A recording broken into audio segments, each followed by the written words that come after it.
ਚੱਲ ਰਹੀ ਹੈ, ਬੈਂਕਰਪਸੀ ਤੋਂ ਬਚਣਾ ਆ, ਡੈਟ ਨੂੰ ਕੰਸੋਲੀਡੇਟ ਕਰਨਾ ਤੇ ਇਹਨਾਂ ਦੇ ਨਾਲ ਸੰਪਰਕ ਕਰੋ। ਇਸ ਮੌਕੇ 60% ਤੱਕ ਤੁਹਾਡੇ ਕਰਜ਼ੇ ਨੂੰ ਮਾਫ ਕਰਾਉਣ ਦੇ ਵਿੱਚ ਮਦਦ ਕਰ ਸਕਦੇ ਨੇ। ਕਾਲ 8888889914 ਦੇ ਉੱਤੇ। ਇਹਨਾਂ ਸਾਰਿਆਂ ਦਾ ਧੰਨਵਾਦ। ਜੇ ਤੁਸੀਂ ਵੀ ਇਸ ਪ੍ਰੋਗਰਾਮ ਨੂੰ ਸਪਾਂਸਰ ਕਰਨਾ ਚਾਹੁੰਦੇ ਹੋ, ਸੰਪਰਕ ਕਰ ਸਕਦੇ ਹੋ 408-722-7698 ਦੇ ਉੱਤੇ। ਅਟਾਰਨੀ ਟੈਗਿਆਨਾ ਜੀ, ਅੱਜ ਆਪਾਂ ਕਿਹੜੇ ਟੌਪਿਕ ਨੂੰ ਜਿਹੜਾ ਉਹ ਡਿਸਕਸ ਕਰਨ ਜਾ ਰਹੇ ਹਾਂ? ਅੱਜ ਆਪਾਂ ਇੱਕ ਟੈਕਨੀਕਲ ਟੌਪਿਕ ਡਿਸਕਸ ਕਰਾਂਗੇ, ਫਰਮ ਰੀਸੈਟਲਮੈਂਟ ਬਾਰ।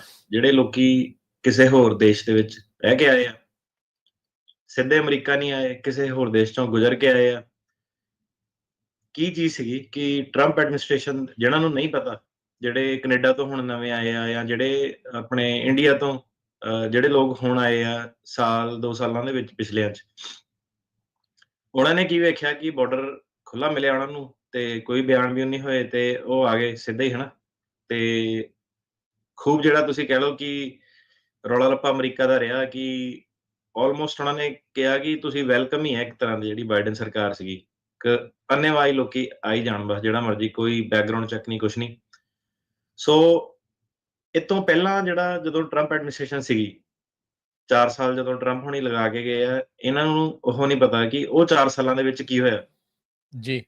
ਤੇ ਇਹਦੇ ਵਿੱਚ ਇਹ ਵੀ ਮੈਟਰ ਕਰਦਾ ਕਿ ਜਿਹੜਾ ਹੁਣ ਜਿੱਦਾਂ ਆਪਾਂ ਮੰਨ ਲਓ ਕਿ ਐਜ਼ ਅ ਲਾਇਰ ਕੰਮ ਸ਼ੁਰੂ ਕੀਤਾ ਅਸਾਲਮ ਦਾ, ਤੇ ਆਪਾਂ ਕਿਹਦੇ ਕਾਰਜਕਾਲ ਦੇ ਵਿੱਚ ਕੰਮ ਸ਼ੁਰੂ ਕੀਤਾ, ਉਸ ਤੋਂ ਬਾਅਦ ਦੂਜੀ ਸਰਕਾਰ ਨੇ ਕੀ ਚੇਂਜਸ ਕੀਤੀਆਂ ਤੇ ਫਿਰ ਅਗਲੀ ਤੀਜੀ ਸਰਕਾਰ ਨੇ ਕੀ ਚੇਂਜਸ ਕੀਤੀਆਂ।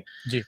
ਸੋ ਸਾਨੂੰ ਵੀ ਇਹਦੇ ਵਿੱਚ ਰਿਅਲਾਈਜ਼ ਹੋਇਆ ਕਿ ਜਦੋਂ ਟਰੰਪ ਵਰਗਾ ਬੰਦਾ ਆ ਜਾਂਦਾ ਜਾਂ ਬਾਈਡਨ ਵਰਗਾ ਬੰਦਾ ਆ ਜਾਂਦਾ ਤੇ ਕਾਫੀ ਸਾਰੀ ਉਥਲ ਪੁਥਲ ਜਿਹੜੀ ਆ ਮਚ ਜਾਂਦੀ ਆ ਸਿਸਟਮ ਦੇ ਵਿੱਚ। ਟਰੰਪ ਨੇ ਜਦ ਕਿਹਾ ਕਿ ਟੰਗ ਦੋ ਸਾਰੇ, ਤੇ ਉਹਨੇ ਟੰਗੇ ਵੀ ਸੀਗੇ ਉਦੋਂ। ਉਹਨੇ ਜਿਹੜੇ ਤੁਹਾਡੇ ਮੀਟਰਿੰਗ ਪਾਲਿਸੀ ਲਗਾਤੀ ਸੀ ਸਾਰਿਆਂ ਦੇ ਉੱਤੇ, ਉਹਨੇ ਕਿਹਾ ਸੀ ਟ੍ਰਾਂਜ਼ਿਟ ਬੈਨ ਕਿ ਤੁਸੀਂ ਪਹਿਲਾਂ ਜਿਹੜੇ ਵੀ ਦੇਸ਼ ਚੋਂ ਆ ਰਹੇ ਹੋ ਉੱਥੇ ਅਸਾਈਲਮ ਫਾਈਲ ਕਰਕੇ ਆਓ। ਉਹਨੇ ਡਾਕਾ ਜਿਹੜਾ ਸੀਗਾ ਉਹਦੇ ਤੇ ਪੰਗਾ ਪਾਤਾ, ਉਹਨੇ TPS ਜਿਹੜਾ ਬੰਦ ਕਰਾਤਾ, ਫੈਮਿਲੀ ਬੇਸਡ ਵਾਲੀਆਂ ਕੈਟੇਗਰੀਆਂ ਬੰਦ ਕਰਨ ਨੂੰ ਫਿਰਦਾ ਹੈਗਾ। ਜਿਹੜਾ ਜਵਾਕ ਇੱਥੇ ਜੰਮ ਪਿਆ ਉਹਨੂੰ ਕਹਿੰਦਾ ਸਿਟੀਜ਼ਨ ਨਹੀਂ ਬਣਾਉਣਾ, H1B ਵਾਲਿਆਂ ਨੂੰ ਟੰਗ ਦੋ, ਠੀਕ ਆ, ਇਹ ਕਿਤੇ ਪਲੇਸ ਨਹੀਂ ਹੋ ਸਕਦੇ। ਉਹਨਾਂ ਦੇ ਜਿਹੜੇ ਰੂਲ ਸੀਗੇ ਉਹਨਾਂ ਨੂੰ ਸਟ੍ਰਿਕਟ ਜਿਹੜਾ ਕਰ ਦਿਓ। ਇੰਟਰਵਿਊ ਜਿਹੜੀਆਂ ਹੁੰਦੀਆਂ ਵਿਆਹ ਵਾਲੀਆਂ, ਸਟੋਕਸ ਇੰਟਰਵਿਊ, ਮਤਲਬ ਕਿ ਦੋਨਾਂ ਨੂੰ ਅਲੱਗ-ਅਲੱਗ ਕਮਰਿਆਂ 'ਚ ਬਿਠਾ ਕੇ ਘਰ ਵਾਲਾ ਘਰ ਵਾਲੀ ਨੂੰ ਸਵਾਲ ਜਵਾਬ ਪੁੱਛੇ ਜਾਣ। ਸੋ ਇਦਾਂ ਦੇ ਪ੍ਰੋਸੀਜਰ ਜਿਹੜੇ ਸੀਗੇ ਉਹ ਬਹੁਤ ਜ਼ਿਆਦਾ ਆਪਣੇ ਜਿਹੜੇ ਆਫਿਸ ਮਹਿਕਮੇ ਜਿਹੜੇ ਹੁੰਦੇ ਆ ਤੇ ਜਿਹੜੇ ਵੀ ਉਹ ਹੈੱਡ ਹੁੱਡ ਅਪੁਆਇੰਟ ਕਰਦੇ, ਉਹਨਾਂ ਨੂੰ ਉਹੀ ਇੰਸਟਰਕਸ਼ਨ ਜਿਹੜੀਆਂ ਜ਼ਿਆਦਾ ਵੱਡੇ ਪੱਧਰ ਤੇ ਦਿੰਦੇ ਆ ਕਿ ਤੁਸੀਂ ਹੁਣ ਲੋਕਾਂ ਨੂੰ ਟੰਗਣਾ। ਜੀ ਜੀ ਜੀ। ਇਹ ਆਪਾਂ 4 ਸਾਲ ਵੇਖਿਆ ਸੀਗਾ ਸਿਸਟਮ ਕਿ ਏਦਾਂ ਇਹਨਾਂ ਨੇ ਹੋਇਆ। MPP ਦੀ ਪਾਲਿਸੀ, ਕਈ ਚੀਜ਼ਾਂ ਆਪਾਂ ਡਿਸਕਸ ਜਿਹੜੀਆਂ ਸ਼ੋਅ ਦੇ ਵਿੱਚ ਟਾਈਮ ਟੂ ਟਾਈਮ ਕਰਦੇ ਰਹੇ ਆ, ਹਾਂਜੀ, ਜਿਹੜੀਆਂ ਹੁਣ ਸ਼ਾਇਦ ਆਊਟਡੇਟਡ ਹੋ ਗਈਆਂ ਸੀਗੀਆਂ ਪਿਛਲੇ 4 ਸਾਲ। ਪਰ ਹੁਣ ਇਹਦੇ ਜਿਹੜੇ ਬੰਦੇ ਹੈਗੇ ਆ, ਜਿਹੜੀ ਇਹਦੀ ਟੀਮ ਹੈਗੀ ਆ, ਮਿਲਰ ਮੁਲਰ, ਇਹਨੇ ਬੰਦੇ ਉਹੀ ਦੁਆਰਾ ਜਿਹੜੇ ਲੈ ਕੇ ਆ ਰਹੇ ਆ ਕਿ ਜਿਹੜਾ ਵੀ ਇਮੀਗ੍ਰੇਸ਼ਨ ਪਾਲਿਸੀਆਂ ਪਹਿਲਾਂ ਬਣਾ ਕੇ ਇਹ ਜਦੋਜਹਿਦ ਜਿਹੜੀ ਕਰ ਚੁੱਕੇ ਆ, ਸੁਪਰੀਮ ਕੋਰਟ ਲੈਵਲ ਤੱਕ ਵੀ ਜਿਹੜੇ ਕਈ ਕਾਨੂੰਨ ਇਹਨਾਂ ਦੇ ਕੁਐਸਚਨ ਜਿਹੜੇ ਹੋਏ ਸੀਗੇ। ਸੋ ਹੁਣ ਇਹਦੇ ਆਉਣ ਤੋਂ ਪਹਿਲਾਂ ਜਿਹੜੇ ਆਪਣੇ ਪੰਜਾਬੀ ਕੇਸ ਅੱਜ ਦੀ ਡੇਟ ਦੇ ਵਿੱਚ, ਕਿ ਅੱਜ ਦੀ ਡੇਟ ਦੇ ਵਿੱਚ ਸਾਡੇ ਮੁੱਦੇ ਕੀ ਬੋਲਦੇ ਆ, ਕਿ ਬੰਦਾ ਕਿਸੇ ਹੋਰ ਦੇਸ਼ ਰਹਿ ਕੇ ਆਇਆ, ਜ਼ਿਆਦਾਤਰ ਯੂਰਪ ਦੇ ਵਿੱਚ ਤੇ ਸਪੈਸ਼ਲੀ ਕੈਨੇਡਾ ਦੇ ਵਿੱਚ, ਠੀਕ ਹੈ। ਤੇ ਪਹਿਲਾਂ ਆਪਾਂ ਗੱਲ ਕਰਾਂਗੇ ਅੱਜ ਦੇ ਟੌਪਿਕ ਦੇ ਵਿੱਚ ਫਰਮ ਰੀਸੈਟਲਮੈਂਟ ਬਾਰ ਦੀ, ਤੇ ਇਸ ਤੋਂ ਇਲਾਵਾ ਹੋਰ ਵੀ ਮੁੱਦੇ ਹੈਗੇ ਜਿਹੜੇ ਕੈਨੇਡੀਅਨਸ ਆ ਉਹਨਾਂ ਦੇ ਲਈ। STCA, safe third country agreement, ਜਿਹੜਾ ਕੈਨੇਡਾ ਦੇ ਨਾਲ ਸਪੈਸੀਫਿਕ ਅਮਰੀਕਾ ਨੇ ਟ੍ਰੀਟੀ ਕੀਤੀ ਆ। ਤੇ ਜਿਹੜਾ ਮੈਕਸੀਕੋ ਦੇ ਵਿੱਚ ਸਾਨੂੰ ਸਿੱਧਾ ਹੀ ਪਤਾ ਕਿ CLP, ਸਰਕਮੁਲੇਸ਼ਨ ਆਫ ਲਾਫੁਲ ਪਾਥਵੇ, ਕਿ ਮੈਕਸੀਕੋ 'ਚ ਜਿਹੜਾ ਅਸਾਈਲਮ ਫਾਈਲ ਕਿਉਂ ਨਹੀਂ ਕੀਤਾ। ਸੋ ਉਹਨਾਂ ਨੇ ਆਪਣਾ ਜਿਹੜਾ ਨਾਰਦਰਨ ਬਾਰਡਰ ਤੇ ਜਿਹੜਾ ਸਦਰਨ ਬਾਰਡਰ, ਕੰਧ ਬਣੇ ਨਾ ਬਣੇ ਉਹਨਾਂ ਨੇ, ਪਰ ਜਿਹੜਾ ਕਹਿ ਲਓ ਤੁਸੀਂ ਕਾਨੂੰਨ ਦੇ ਹਿਸਾਬ ਨਾਲ ਹੀ ਜਿਹੜਾ ਇੱਕ ਇਨਵਿਜ਼ੀਬਲ ਕੰਧ ਜਿਹੜੀ ਬਣਾਤੀ ਆ ਕਿ ਬੰਦਾ ਉਹਨੂੰ ਟੱਪ ਤਾਂ ਲਊਗਾ, ਠੀਕ ਆ। ਜਿਹੜੇ ਕੈਨੇਡਾ ਵਾਲੇ ਆ ਉਹ ਉਹਨੂੰ ਟੱਪ ਤਾਂ ਜਾਊਗੇ, ਪਰ ਜਦੋਂ ਇੱਥੇ ਆਊਗੇ ਤੇ ਐਂਡ ਆਫ ਦਾ ਡੇ ਜਦੋਂ ਉਹਨਾਂ ਦਾ ਟਾਈਮ ਆਊਗਾ ਕੋਰਟ ਦੇ ਵਿੱਚ ਜਾਂ ਅਸਾਈਲਮ ਆਫਿਸ ਦੇ ਮੂਹਰੇ, ਉਹਨਾਂ ਨੂੰ ਪਤਾ ਲੱਗੂਗਾ ਇਹੀ ਕਿ ਇਹ ਤਾਂ STCA ਸੀਗੀ ਜਿਹੜੀ ਅਸਾਈਲਮ ਤਾਂ ਉਹ ਅਪਲਾਈ ਕਰ ਹੀ ਨਹੀਂ ਸਕਦੇ ਸੀਗੇ, ਕਿ ਇਨਐਲੀਜੀਬਿਲਿਟੀ ਸੀਗੀ asylum the, unless of course ਦੋਨੋਂ ਜਿਹੜੇ ਵੱਖ-ਵੱਖ ਕਾਨੂੰਨ ਆ, ਵੱਖ-ਵੱਖ ਉਹਨਾਂ ਦੀਆਂ ਜਿਹੜੀਆਂ ਐਕਸੈਪਸ਼ਨਸ ਆ। ਜਿਹੜੇ ਕੈਨੇਡਾ ਵੱਲੋਂ ਆ ਰਹੇ ਆ ਉਹਨਾਂ ਦੀਆਂ ਐਕਸੈਪਸ਼ਨ ਜਿਹੜੀਆਂ ਹੈਗੀਆਂ ਜ਼ਿਆਦਾਤਰ ਉਹ ਹੈਗੀਆਂ ਕਿ ਉਹਨਾਂ ਦਾ ਇੱਥੇ ਬਲੱਡ ਰਿਲੇਟਿਵ ਹੋਣਾ ਚਾਹੀਦਾ, ਕੋਈ ਕਰੀਬੀ। ਜਿਹੜੇ ਮੈਕਸੀਕੋ ਵੱਲੋਂ ਆ ਰਹੇ ਆ ਉਹਨਾਂ ਨੂੰ ਬਲੱਡ ਰਿਲੇਟਿਵ ਦੀ ਏਦਾਂ ਦੀ ਕੋਈ ਐਕਸੈਪਸ਼ਨ ਨਹੀਂ ਦਿੱਤੀ। ਉਹਨਾਂ ਨੂੰ ਜ਼ਿਆਦਾਤਰ ਐਕਸੈਪਸ਼ਨ ਹੈਗੀਆਂ ਕਿ ਉਹਨਾਂ ਨੂੰ ਉੱਥੇ ਕੋਈ ਪ੍ਰੋਬਲਮ ਸੀਗੀ, ਕਿ ਲਾਈਫ ਦੀ ਪ੍ਰੋਬਲਮ ਕੋਈ ਏਦਾਂ ਦੀ ਸੀਗੀ ਕਿ ਮੌਤ ਉਹਨਾਂ ਦੀ ਅਚਨਚੇਤ ਜਿਹੜੀ ਹੋ ਸਕਦੀ ਸੀ, ਕਿ ਮਤਲਬ ਏਦਾਂ ਦੀ ਸਿਚੁਏਸ਼ਨ ਜਿਹੜੇ ਫਸ ਗਏ, ਤੇ ਜਾਂ ਫਿਰ ਉਹਨਾਂ ਦੇ ਘਰ ਦੇ ਜਿਹੜੇ ਵਾਈਫ ਹੋ ਗਈ, ਬੱਚੇ ਹੋ ਗਏ, ਉਹ ਮਗਰ ਰਹਿ ਗਏ ਆ ਆਪਣੀ ਕੰਟਰੀ ਦੇ ਵਿੱਚ ਜੀ, ਤੇ ਉਹਦੇ ਬੇਸ ਤੇ CLP ਜਿਹੜੀ ਸੀਗੀ ਉਹਨੂੰ ਤੋੜਿਆ ਜਾ ਸਕਦਾ। ਅੱਜ ਪਰ ਆਪਾਂ ਗੱਲ ਕਰਾਂਗੇ ਫਰਮ ਰੀਸੈਟਲਮੈਂਟ ਬਾਰ ਦੀ। ਭਾਵੇਂ ਬੰਦਾ ਸਿੱਧੇ ਡਾਇਰੈਕਟ ਵੀਜ਼ੇ ਤੇ ਆਇਆ, ਠੀਕ ਹੈ, ਇਟਲੀ ਤੋਂ ਆਇਆ, ਸਪੇਨ ਤੋਂ ਆਇਆ, ਗ੍ਰੀਸ ਤੋਂ ਆਇਆ, ਜਿੱਥੋਂ ਵੀ ਆਇਆ, ਉਸ ਚੀਜ਼ ਬਾਰੇ ਆਪਾਂ ਜਿਹੜੀ ਅੱਜ ਜਿਹੜਾ ਸਾਡਾ ਟੌਪਿਕ ਆ ਗੱਲ ਕਰੂਗਾ। ਬਿਲਕੁਲ। ਸੋ ਜਿੱਦਾਂ ਤੁਸੀਂ ਥੋੜ੍ਹਾ ਜਿਹਾ ਜ਼ਿਕਰ ਕੀਤਾ ਵੀ ਟਰੰਪ ਐਡਮਿਨਿਸਟ੍ਰੇਸ਼ਨ ਦੇ ਦੁਆਰਾ ਕੀ ਕੁਛ ਜਿਹੜਾ ਉਹ ਕੀਤਾ ਗਿਆ, ਇਹਨਾਂ ਦੇ ਵਿੱਚ ਹੀ ਜਿਹੜੇ MPP ਤੇ ਹੋਰ ਬਹੁਤ ਸਾਰੀਆਂ ਜਿਹੜੀਆਂ ਚੀਜ਼ਾਂ, ਪਾਲਿਸੀਜ਼, ਪ੍ਰੋਟੋਕੋਲਸ ਜਿਹੜੇ ਉਹ ਲਿਆਂਦੇ ਗਏ ਸੀਗੇ। ਆਪਾਂ ਇਹ ਵੀ ਦੇਖਿਆ, ਜਿੱਦਾਂ ਤੁਸੀਂ ਦੱਸਿਆ ਵੀ ਉਦੋਂ ਟਾਈਟਲ 42 ਦੇ ਤਹਿਤ ਉਦੋਂ ਕੋਵਿਡ ਜਦੋਂ ਆਇਆ, ਉਸ ਦੇ ਦਰਮਿਆਨ ਉਹ ਚੀਜ਼ਾਂ ਜਿਹੜੀਆਂ ਹੋਈਆਂ, ਹੈਲਥ ਰਿਸਕ ਨੂੰ ਲੈ ਕੇ ਇਹਨਾਂ ਨੇ ਇੱਕ ਸ਼ੁਰੂਆਤ ਜਿਹੜੀ ਉਹ ਕੀਤੀ। ਪਹਿਲਾਂ ਤਾਂ ਕਰ ਹੀ ਦਿੱਤਾ ਸੀਗਾ, ਵੀ ਸਖਤੀ ਤਾਂ ਉਹਨਾਂ ਨੇ ਜਿਹੜੀ ਉਹ ਕੀਤੀ ਹੋਈ ਸੀਗੀ। ਜੇ ਤੁਸੀਂ ਥੋੜ੍ਹਾ ਜਿਹਾ ਇਸ ਚੀਜ਼ ਦੇ ਉੱਤੇ ਡਿਸਕਸ ਕਰਕੇ ਮਾੜਾ ਜਿਹਾ ਕੁਛ ਕੁ ਮਿੰਟ ਲਾ ਕੇ ਆਪਾਂ ਫਰਮ ਰੀਸੈਟਲਮੈਂਟ ਵੱਲ ਨੂੰ ਜਿਹੜਾ ਉਹ ਵੱਧਦੇ ਹਾਂ। ਹੁਣ ਜਦੋਂ ਕੋਈ ਬੰਦਾ ਉੱਥੇ ਆ ਰਿਹਾ ਆ, ਉੱਥੇ ਆ ਕੇ ਉਹ ਮੰਗ ਕਰਦਾ ਹੈ ਅਸਾਈਲਮ ਦੀ, ਤੁਹਾਨੂੰ ਲੱਗਦਾ ਵੀ ਜਿਹੜਾ CBP1 ਐਪ ਜਾਂ ਇਦਾਂ ਦੀਆਂ ਚੀਜ਼ਾਂ ਆ ਇਹ ਚਾਲੂ ਰਹਿਣਗੀਆਂ ਜਾਂ ਇਹ ਜਾ ਸਕਦੀਆਂ ਨੇ? ਸੋ ਕੀ ਹੁੰਦਾ ਕਿ ਕਿਸੇ ਵੀ ਕੰਟਰੀ ਦੀ ਆਪਾਂ ਜੇ ਗੱਲ ਕਰ ਲਈਏ ਤੇ ਇੱਕ ਹਵਾ ਦਾ ਰੁੱਖ ਜਿਹੜਾ ਹੁੰਦਾ ਜਿੱਧਰ ਨੂੰ ਵਗਣ ਲੱਗ ਪਿਆ ਜਦੋਂ, ਤੇ ਜਨਤਾ ਵੀ ਸਹਿਮਤ ਹੋ ਜਾਂਦੀ ਹੈ, ਲੀਡਰਾਂ ਨੂੰ ਵੀ ਉਹੀ ਚੀਜ਼ ਜਿਹੜੀ ਕਰਨੀ ਪੈ ਜਾਂਦੀ ਹੈ। ਠੀਕ ਹੈ, ਆਪਾਂ ਆਪਣਾ ਜੇ ਇੰਡੀਆ ਵੱਲ ਝਾਤੀ ਮਾਰੀਏ ਤਾਂ ਜੰਮੂ ਕਸ਼ਮੀਰ ਦੇ ਮਸਲੇ ਦੀ ਜੇ ਆਪਾਂ ਗੱਲ ਲੈ ਲਈਏ ਕਿ ਜਦੋਂ ਆਪਣਾ 370 ਉਹਨੇ ਕਿਹਾ ਕਿ ਮੈਂ ਲਾਗੂ ਕਰ ਦੇਣਾ ਤੇ ਹੋ ਗਿਆ, ਫਿਰ ਲਾਗੂ, ਬਸ ਖਤਮ ਗੱਲ ਉੱਥੇ। ਠੀਕ ਹੈ, ਹੁਣ ਸਾਰੀ ਜਿਹੜੀ ਦੌੜ ਹੁੰਦੀ ਹੈ ਉੱਥੇ ਤੱਕ ਹੁੰਦੀ ਹੈ ਕਿ ਇਹ ਚੀਜ਼ ਹੋਊਗੀ ਕਿ ਨਹੀਂ ਹੋਊਗੀ, ਪਰ ਇੱਕ ਵਾਰੀ ਜਿਹੜਾ ਹੋ ਜਾਵੇ ਉਹਨੂੰ ਰਿਵਰਸ ਕਰਨਾ ਚੀਜ਼ਾਂ ਕਈ ਵਾਰੀ ਮੁਸ਼ਕਿਲ ਹੋ ਜਾਂਦੀਆਂ, ਕਿਉਂਕਿ ਜਿਹੜਾ ਬੰਦਾ, ਜਿਹੜੀ ਵੀ ਸਰਕਾਰ ਆ, ਤੇ ਆਪਾਂ ਤੁਹਾਨੂੰ ਅਣਗਿਣਤ ਐਗਜ਼ਾਮਪਲਸ ਦੇ ਸਕਦੇ ਹਾਂ ਵੱਖ-ਵੱਖ ਕੰਟਰੀ ਦੀਆਂ। ਠੀਕ ਹੈ, ਤੇ ਦੇਸ਼ ਕਈ ਏਦਾਂ ਦੇ ਵੀ ਸੀਗੇ, ਕੰਧਾਂ ਵਿੱਚੋਂ ਕੱਢਤੀਆਂ ਸੀਗੀਆਂ ਉਹਨਾਂ ਨੇ, ਕੰਧਾਂ ਡਿੱਗ ਪਈਆਂ, ਟੁੱਟ ਗਈਆਂ, ਫਿਰ ਦੁਬਾਰਾ ਕੰਟਰੀਜ਼ ਯੂਨਾਈਟ ਹੋ ਗਏ, ਸੈਪਰੇਟ ਹੋ ਗਏ, ਬ੍ਰੇਕ ਡਾਊਨ ਹੋ ਗਏ। ਸੋ ਟਰੰਪ ਹੁਣਾਂ ਨੇ ਹੁਣ ਜਿਹੜਾ ਇਹਨਾਂ ਦਾ ਮੇਨ ਕੰਮ ਕੀ ਹੁੰਦਾ ਕਿ ਕਾਨੂੰਨ ਨੂੰ ਬਣਾਓ ਪਹਿਲਾਂ ਏਦਾਂ ਦਾ, ਇੱਕ ਤਾਂ ਇਹ ਹੈ ਕਿ ਲੋਕਾਂ ਨੂੰ ਇਮੀਡੀਏਟ ਤੰਗ ਕੀਤਾ ਜਾ ਸਕਦਾ, ਵਰਕ ਪਰਮਿਟ ਜਿੱਦਾਂ ਆਪਾਂ ਦੇਖਿਆ ਸੀਗਾ ਰੋਕ ਦਿੰਦੇ ਸੀਗੇ ਅਸਾਈਲਮ ਵਾਲੇ ਕਿ ਨਹੀਂ ਤੁਸੀਂ ਸਾਲ ਤੱਕ ਕਰ ਨਹੀਂ ਸਕਦੇ। ਫਿਰ ਉਹਨਾਂ ਨੇ ਇੱਕ ਤੋੜ ਕੱਢਿਆ ਕਿ ਤੁਸੀਂ ਇਸ ਐਪ ਤੇ ਜਿਹੜੀ ਮੈਂਬਰਸ਼ਿਪ ਲਓ, ਉਹਦੇ ਬੇਸ ਤੇ ਆਪਾਂ ਵਰਕ ਪਰਮਿਟ ਤੁਸੀਂ ਅਪਲਾਈ ਕਰ ਸਕਦੇ ਹਾਂ। 150 ਦਿਨ ਦੇ ਵਿੱਚ ਲਿਟੀਗੇਸ਼ਨ ਹੋਈ। ਹੁਣ ਚੱਕਰ ਕੀ ਪੈ ਜਾਂਦਾ, ਕਈ ਲੋਕਾਂ ਨੂੰ ਕਾਨੂੰਨ ਦਾ ਪਤਾ ਨਹੀਂ ਲੱਗਦਾ।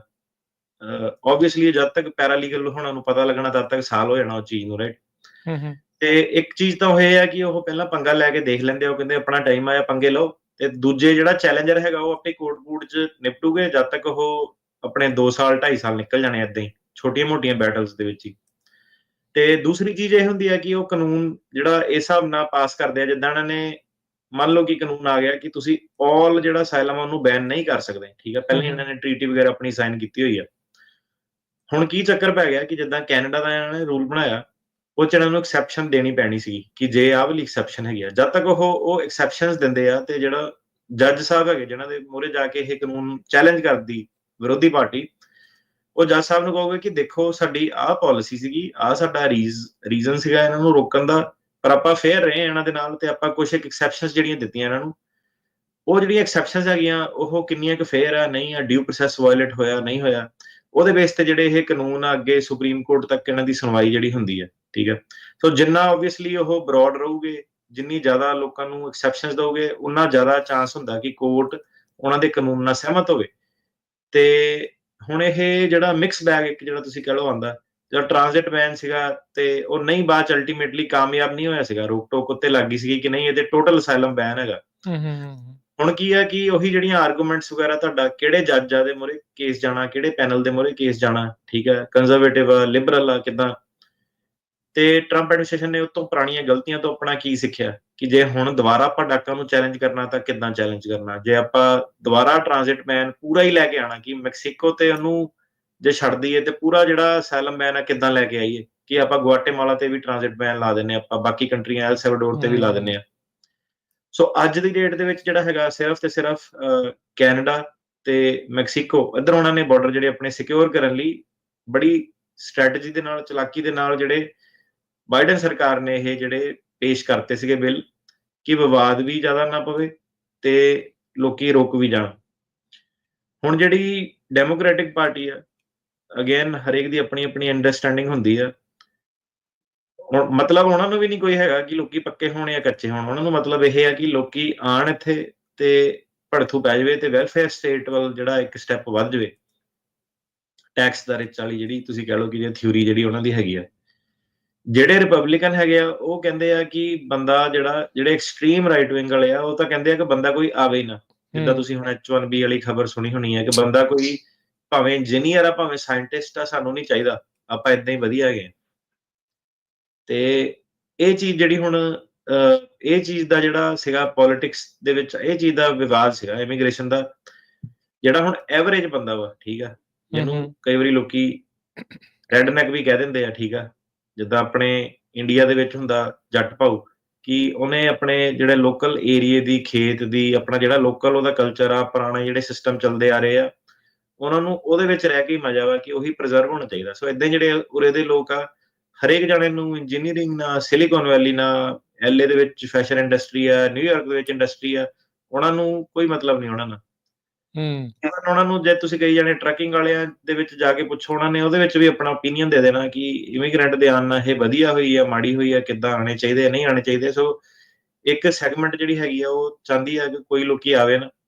ਈਲਨ ਮਸਕ ਨੇ ਵੀ ਆਪਣਾ ਜਿੱਦਾਂ ਟਵੀਟ ਕੀਤਾ ਸੀਗਾ, ਕਹਿੰਦਾ ਉਹਦੀ ਵੀਡੀਓ ਇੱਕ ਸਰਫੇਸ ਹੋਈ ਸੀਗੀ, ਉਹ ਕਹਿੰਦਾ ਕਿ ਜਿੱਦਾਂ ਦਾ ਮਰਜ਼ੀ ਪਲੇਟਫਾਰਮ ਬਣਾ ਲਈਏ, ਭਾਵੇਂ X ਪਲੇਟਫਾਰਮ ਬਣਾ ਲਈਏ, ਕਹਿੰਦਾ 10-15% ਜਿਹੜੇ ਰਾਈਟ ਵਿੰਗ ਵਾਲੇ ਬੰਦੇ ਆ ਉਹ ਵੀ ਮੇਰੇ ਨਾਲ ਔਖੇ ਰਹਿਣੇ ਆ, ਤੇ 10-15% ਵਾਲੇ ਜਿਹੜੇ ਲੈਫਟ ਵਿੰਗ ਵਾਲੇ ਐਕਸਟ੍ਰੀਮ ਆ ਉਹ ਵੀ ਮੇਰੇ ਨਾਲ ਜਿਹੜੇ ਔਖੇ ਰਹਿਣੇ ਆ।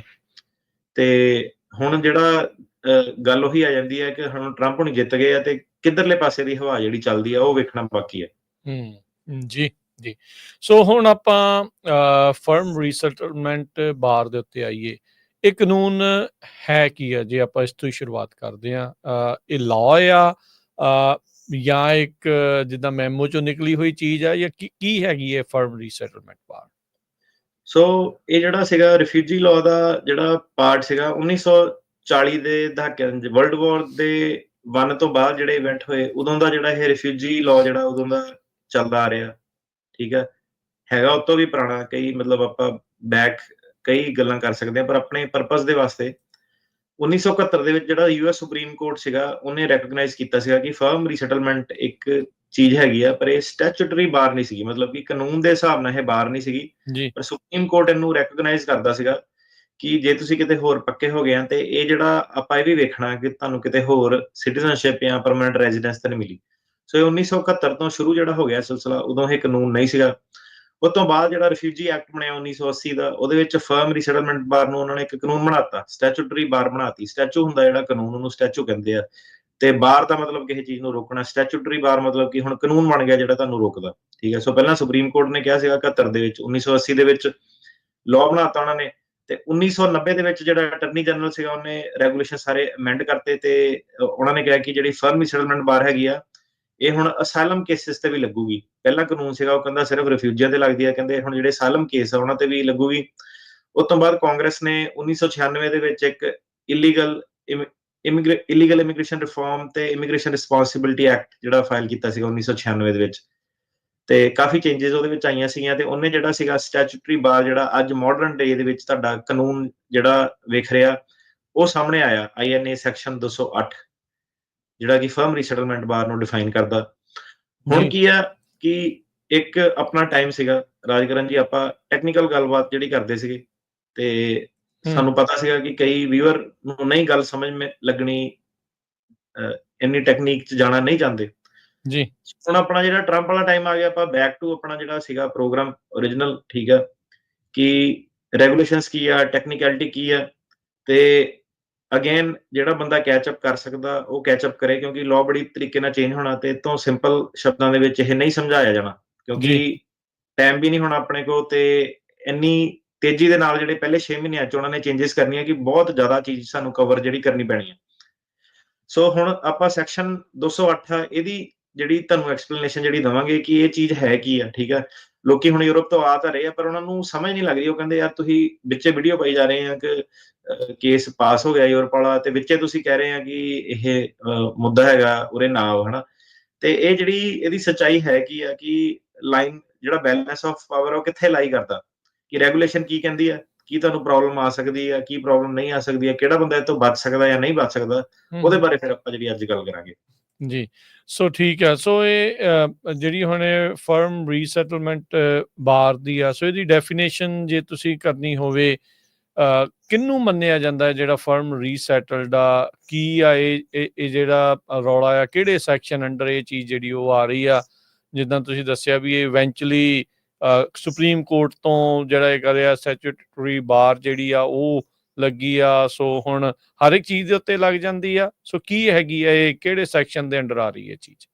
ਸੋ ਇਹ 8 CFR ਸੈਕਸ਼ਨ 208.15 ਇਹ ਸੈਕਸ਼ਨ ਦੇ ਅੰਦਰ ਇਹ ਜਿਹੜੀ ਆਉਂਦੀ ਹੈ, ਇਹਨੂੰ ਤੁਸੀਂ ਗੂਗਲ ਵੀ ਕਰ ਸਕਦੇ ਹੋ। ਸੋ ਫਰਮ ਰੀਸੈਟਲਮੈਂਟ ਦਾ ਮਤਲਬ ਕੀ ਹੁੰਦਾ? ਫਰਮ ਦਾ ਮਤਲਬ ਹੁੰਦਾ ਬੰਦਾ ਪੱਕੇ ਤਰੀਕੇ ਨਾਲ, ਰੀਸੈਟਲਮੈਂਟ ਦਾ ਮਤਲਬ ਹੁੰਦਾ ਉੱਥੇ ਵਸ ਗਿਆ, ਠੀਕ ਹੈ। ਸੋ ਫਰਮ ਰੀਸੈਟਲਮੈਂਟ ਦਾ ਮਤਲਬ ਹੁੰਦਾ ਕਿ ਬੰਦਾ ਪੱਕੇ ਤਰੀਕੇ ਨਾਲ ਕਿਤੇ ਵਸਿਆ ਕਿ ਨਹੀਂ ਵਸਿਆ, ਉਹਨੂੰ ਸੈਕਸ਼ਨ ਜਿਹੜਾ 208.15 ਐਕਸਪਲੇਨ ਕਰਦਾ ਕਿ ਕਿਹਨੂੰ ਆਪਾਂ ਮੰਨਾਂਗੇ ਕਿ ਵਸ ਗਿਆ ਕਿ ਨਹੀਂ ਵਸਿਆ। ਉਹ ਕਹਿੰਦਾ ਇਹ ਜਿਹੜਾ ਕਾਨੂੰਨ ਆ ਇਹ ਕਹਿੰਦਾ ਹੈਗਾ ਕਿ ਜਿਹੜਾ ਵੀ ਬੰਦਾ ਆ ਰਿਹਾ, ਜੇ ਉਹ ਕਿਸੇ ਵੀ ਕੰਟਰੀ ਦੇ ਵਿੱਚੋਂ ਲੰਘ ਕੇ ਆਇਆ ਅਮਰੀਕਾ ਆਉਣ ਤੋਂ ਪਹਿਲਾਂ, ਤੇ 3 ਸ਼ਰਤਾਂ ਦੇ ਵਿੱਚ ਆਪਾਂ ਉਹਨੂੰ ਇਹ ਮੰਨਾਂਗੇ ਕਿ ਇਹ ਪੱਕੇ ਤਰੀਕੇ ਨਾਲ ਕਿਤੇ ਵਸ ਗਿਆ ਸੀਗਾ। ਪਹਿਲੀ, ਜੇ ਉਹਨੂੰ ਕਿਸੇ ਵੀ ਐਸੀ ਕੰਟਰੀ ਦੇ ਵਿੱਚ ਪਰਮਾਨੈਂਟ ਲੀਗਲ ਇਮੀਗ੍ਰੇਸ਼ਨ ਸਟੇਟਸ ਜਾਂ ਤਾਂ ਮਿਲ ਗਿਆ ਜਾਂ ਉਹਨੂੰ ਮਿਲ ਸਕਦਾ ਸੀਗਾ। ਸੋ ਜ਼ਰੂਰੀ ਨਹੀਂ ਕਿ ਤੁਹਾਨੂੰ ਉੱਥੇ ਸੋਜੋਰਨ ਹੋ ਜਾਂ ਏਦਾਂ ਮਿਲੀ ਹੋਣੀ ਚਾਹੀਦੀ। ਜੇ ਤੁਹਾਨੂੰ ਮਿਲ ਸਕਦੀ ਸੀਗੀ ਉੱਥੇ, ਭਾਵੇਂ ਤੁਸੀਂ ਲਈ ਜਾਂ ਨਹੀਂ ਲਈ ਹੈ, ਤੁਹਾਨੂੰ ਆਪਾਂ ਫਰਮਲੀ ਰੀਸੈਟਲ ਜਿਹੜਾ ਮੰਨਾਂਗੇ। ਠੀਕ ਹੈ। ਦੂਸਰੀ ਇਹਨਾਂ ਨੇ ਚੀਜ਼ ਦੱਸੀ ਆ ਕਿ ਜੇ ਬੰਦਾ ਕਿਸੇ ਤੀਜੀ ਕੰਟਰੀ ਦੇ ਵਿੱਚ ਭਾਵੇਂ ਪੱਕੇ ਤੌਰ ਤੇ ਨਹੀਂ ਰਿਹਾ, ਭਾਵੇਂ ਕੋਈ ਨਾਨ ਪਰਮਾਨੈਂਟ ਸਟੇਟਸ ਤੇ ਹੀ ਰਿਹਾ, ਠੀਕ ਹੈ, ਕਿਸੇ ਹੋਰ ਵੀਜ਼ੇ ਸਟੇਟਸ ਤੇ ਰਿਹਾ, ਭਾਵੇਂ ਗ੍ਰੀਨ ਕਾਰਡ ਦੇ ਇਕੁਇਵਲੈਂਟ ਨਹੀਂ ਵੀ ਸੀਗਾ, ਸਿਟੀਜ਼ਨ ਦੇ ਇਕੁਇਵਲੈਂਟ ਨਹੀਂ ਵੀ ਸੀਗਾ, ਪਰ ਜਿਹੜਾ ਉਹਦਾ ਸਟੇਟਸ ਸੀਗਾ, ਜੋ ਵੀ ਸੀਗਾ, ਉਹ ਵਰਕ ਵੀਜ਼ਾ ਸੀਗਾ, ਕੁਝ ਵੀ ਸੀਗਾ, ਉਹਨੂੰ ਤੁਸੀਂ ਇਨਡੈਫੀਨਿਟਲੀ ਰਿਨਿਊ ਜਿਹੜਾ ਕਰ ਸਕਦੇ ਸੀਗੇ 5-5 ਸਾਲ, 10-10 ਸਾਲ, ਠੀਕ ਹੈ।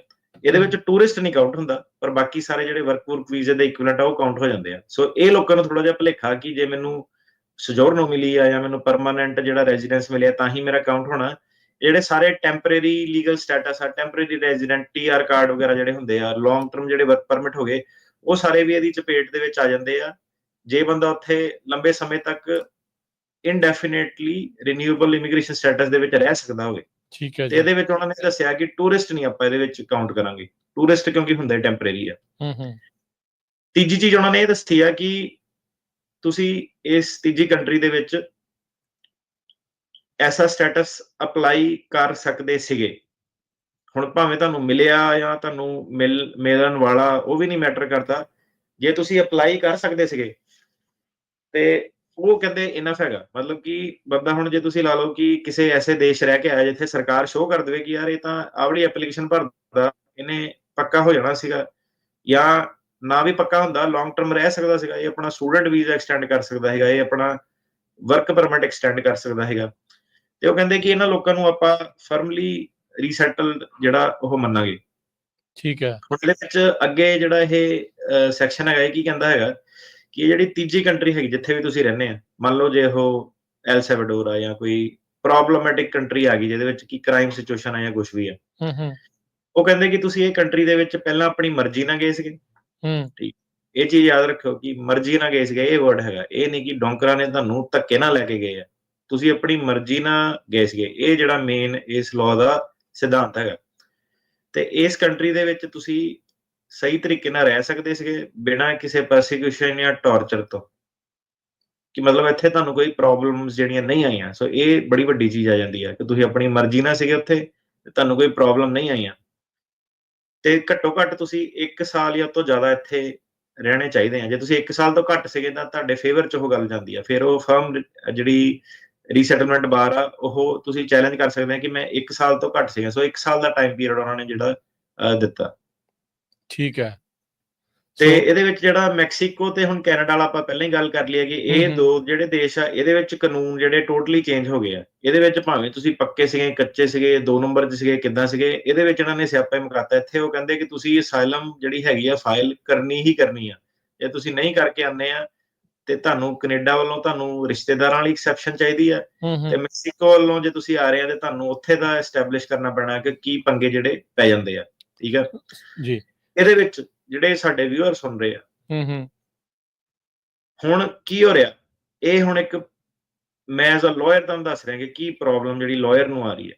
ਹੂੰ ਜਿਹੜਾ ਬੰਦਾ ਆ ਰਿਹਾ ਵਾ, ਜਿਹੜਾ ਤਾਂ ਸਮਝਦਾਰ ਆ ਠੀਕ ਆ, ਜਿਹੜਾ ਬੰਦਾ ਲਾਪਰਵਾਹ ਵਾ ਉਹਨੇ ਡਿਪੈਂਡਿੰਗ ਉਹਦੇ ਕਿੰਨੇ ਕੰਨ ਭਰੇ ਆ, ਉਹ ਕੋ ਜਦੋਂ ਇਨਫੋਰਮੇਸ਼ਨ ਮੰਗੀ ਜਾ ਰਹੀ ਹੈ ਕਿ ਤੂੰ ਦੱਸ ਬਈ ਤੇਰੇ ਨਾਲ ਕੀ ਹੋਇਆ, ਕਿੱਦਾਂ ਹੋਇਆ, ਉਹ ਲਾਪਰਵਾਹੀ ਨਾਲ ਆਪਣਾ ਭਰਦਾ, ਕਈ ਵਾਰੀ ਆਪਣੇ ਸਿਰਫ ਦੇਸ਼ ਦੀ ਗੱਲ ਕਰਦਾ, ਮੈਕਸੀਕੋ ਦਾ ਕੁਛ ਨਹੀਂ ਉਹਦੇ ਵਿੱਚ ਆ ਰਿਹਾ। ਤੇ ਹੁਣ ਜਦੋਂ ਕੋਰਟ ਦੇ ਵਿੱਚ ਜੱਜ ਦੇ ਮੂਹਰੇ ਤਰੀਕ ਆ ਰਹੀ ਆ, ਉਦੋਂ ਬੰਦੇ ਨੂੰ ਇੱਕਦਮ ਹੀ ਜਿਹੜੇ ਹੈਗਾ CLP ਯਾਦ ਆ ਰਹੀ ਆ, ਤੇ ਉਦੋਂ ਬੰਦੇ ਨੂੰ STCA ਯਾਦ ਆ ਰਿਹਾ ਕਿ ਅੱਛਾ ਇਹ ਤਾਂ ਮੈਕਸੀਕੋ ਦਾ ਏਦਾਂ ਹੈਗਾ। ਹੁਣ ਉਹ ਬੰਦਾ ਆਪਣੀ ਜਦੋਂ ਵਿਆਖਿਆ ਕਰਨ ਲੱਗਦਾ ਕਿ ਨਹੀਂ ਯਾਰ ਮੇਰੇ ਨਾਲ ਤਾਂ ਸੱਚੀ ਏਦਾਂ ਹੋਇਆ ਸੀਗਾ, ਏਦਾਂ ਕਈ ਏਦਾਂ ਦੇ ਵੀ ਕੇਸ ਆ, ਕਹਿੰਦੇ ਯਾਰ ਆਹ ਤਾਂ ਮੇਰੀ ਵੀਡੀਓ ਵੀ ਪਈ ਆ, ਮੈਨੂੰ ਉੱਥੇ ਤੰਗ ਕੀਤਾ ਗਿਆ ਸੀਗਾ। ਜੱਜ ਕਹਿੰਦਾ ਕਿ ਜਦੋਂ ਤੂੰ ਆਪਣੀ ਪਹਿਲੀ ਐਪਲੀਕੇਸ਼ਨ ਭਰੀ ਸੀਗੀ ਅਸਾਈਲਮ ਦੀ, ਉਹਦੇ ਵਿੱਚ ਕਿਉਂ ਨਹੀਂ ਲਿਖਿਆ ਤੂੰ ਮੈਕਸੀਕੋ ਬਾਰੇ, ਉਹਦੇ ਵਿੱਚ ਕਿਉਂ ਨਹੀਂ ਲਿਖਿਆ ਕੈਨੇਡਾ ਦੇ ਬਾਰੇ। ਸੋ ਉਹ ਜਿਹੜਾ ਹੁਣ ਵੇਖਣ ਨੂੰ ਸਿਨੈਰੀਓ ਸਾਨੂੰ ਕੀ ਮਿਲਦਾ ਪਿਆ ਕਿ ਕਾਫੀ ਸਾਰੇ ਜਿਹੜੇ ਏਜੰਟ ਆ ਉਹ ਲੋਕਾਂ ਨੂੰ ਕੈਨੇਡਾ ਤੋਂ ਭਰ ਕੇ ਇੱਧਰ ਲਿਆ ਰਹੇ ਆ, ਤੇ ਲੋਕਾਂ ਨੂੰ STCA ਦੇ ਬਾਰੇ ਪਤਾ ਨਹੀਂ ਹੈਗਾ। ਹੂੰ ਸੋ ਹੁਣ ਕੀ ਆ ਕਿ ਇੰਟਰਨੈਟ ਤੇ ਕੁਝ ਵੀ ਕਿਹਾ ਜਾ ਸਕਦਾ, ਕਮੈਂਟ ਬਾਕਸਾਂ ਦੇ ਵਿੱਚ ਕੁਝ ਵੀ ਕਿਹਾ ਜਾ ਸਕਦਾ ਵਾ, ਪਰ ਜਿਹੜਾ ਕਾਨੂੰਨ ਆ ਉਹ ਲਾਗੂ ਹੋਣਾ ਐਂਡ ਆਫ ਦਾ ਡੇ।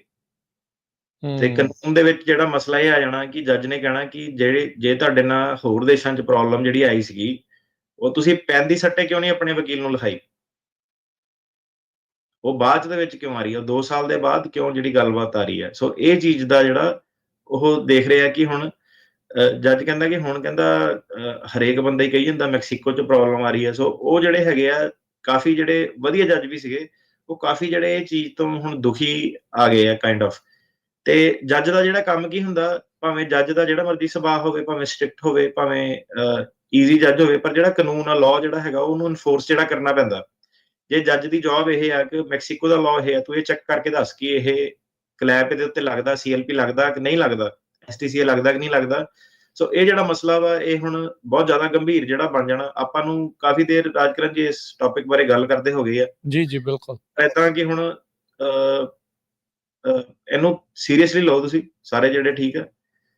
ਤੇ ਇਹਦੇ ਹੁਣ ਜਿਹੜੇ ਟਰੰਪ ਐਡਮਿਨਿਸਟ੍ਰੇਸ਼ਨ ਆ ਉਹਦੇ ਵਿੱਚ ਜਿਹੜੇ ਆ ਸਾਰੇ ਹੁਣ ਸਾਲ ਕੁ ਦੇ ਅੰਦਰ ਜਿਹੜੀ ਇੱਧਰ ਨੂੰ ਜਨਤਾ ਆਈ ਆ, STCA CLP ਹੁਣ ਕਿੱਦਾਂ ਲੱਗਦਾ, ਇਹਦੇ ਹੁਣ ਰਿਜ਼ਲਟ ਜਿਹੜੇ ਆ ਉਹ ਸਾਹਮਣੇ ਆਣੇ ਸ਼ੁਰੂ ਹੋ ਗਏ।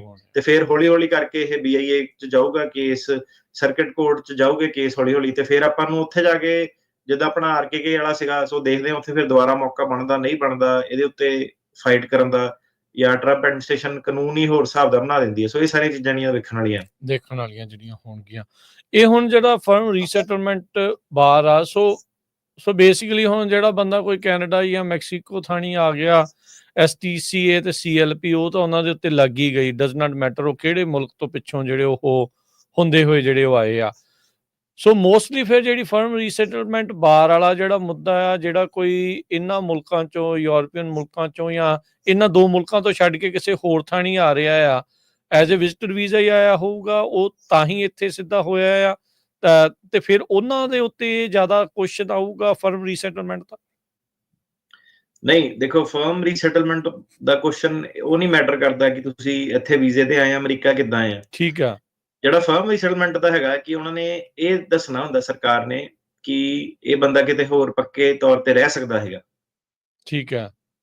ਸੋ ਉਹ ਫਰਮ ਰੀਸੈਟਲਮੈਂਟ ਬਾਰ ਸਾਰਿਆਂ ਤੇ ਲੱਗਦੀ ਹੈ, ਭਾਵੇਂ ਬੰਦਾ ਡਾਇਰੈਕਟ ਫਲਾਈਟ ਲੈ ਕੇ ਆਇਆ। ਓਕੇ, ਠੀਕ ਹੈ। ਸੋ ਹੁਣ ਫਿਰ ਜਦੋਂ ਆਪਾਂ STCA ਤੇ CLP ਵੀ ਦੋਨਾਂ ਨੂੰ ਜੁਆਇਨ ਕਰ ਦਿੰਦੇ ਆ, ਪਲੱਸ ਰੀਸੈਟਲਮੈਂਟ ਬਾਰ, ਫਰਮ ਰੀਸੈਟਲਮੈਂਟ ਬਾਰ, ਸੋ ਇਹ ਸਾਰਾ ਕੁਝ ਇਕੱਠਾ ਹੋ ਜਾਂਦਾ ਹੈ, ਦੋਨੋਂ ਚੀਜ਼ਾਂ ਲੱਗਣਗੀਆਂ ਉਹਨਾਂ ਦੇ ਉੱਤੇ। ਹਾਂਜੀ।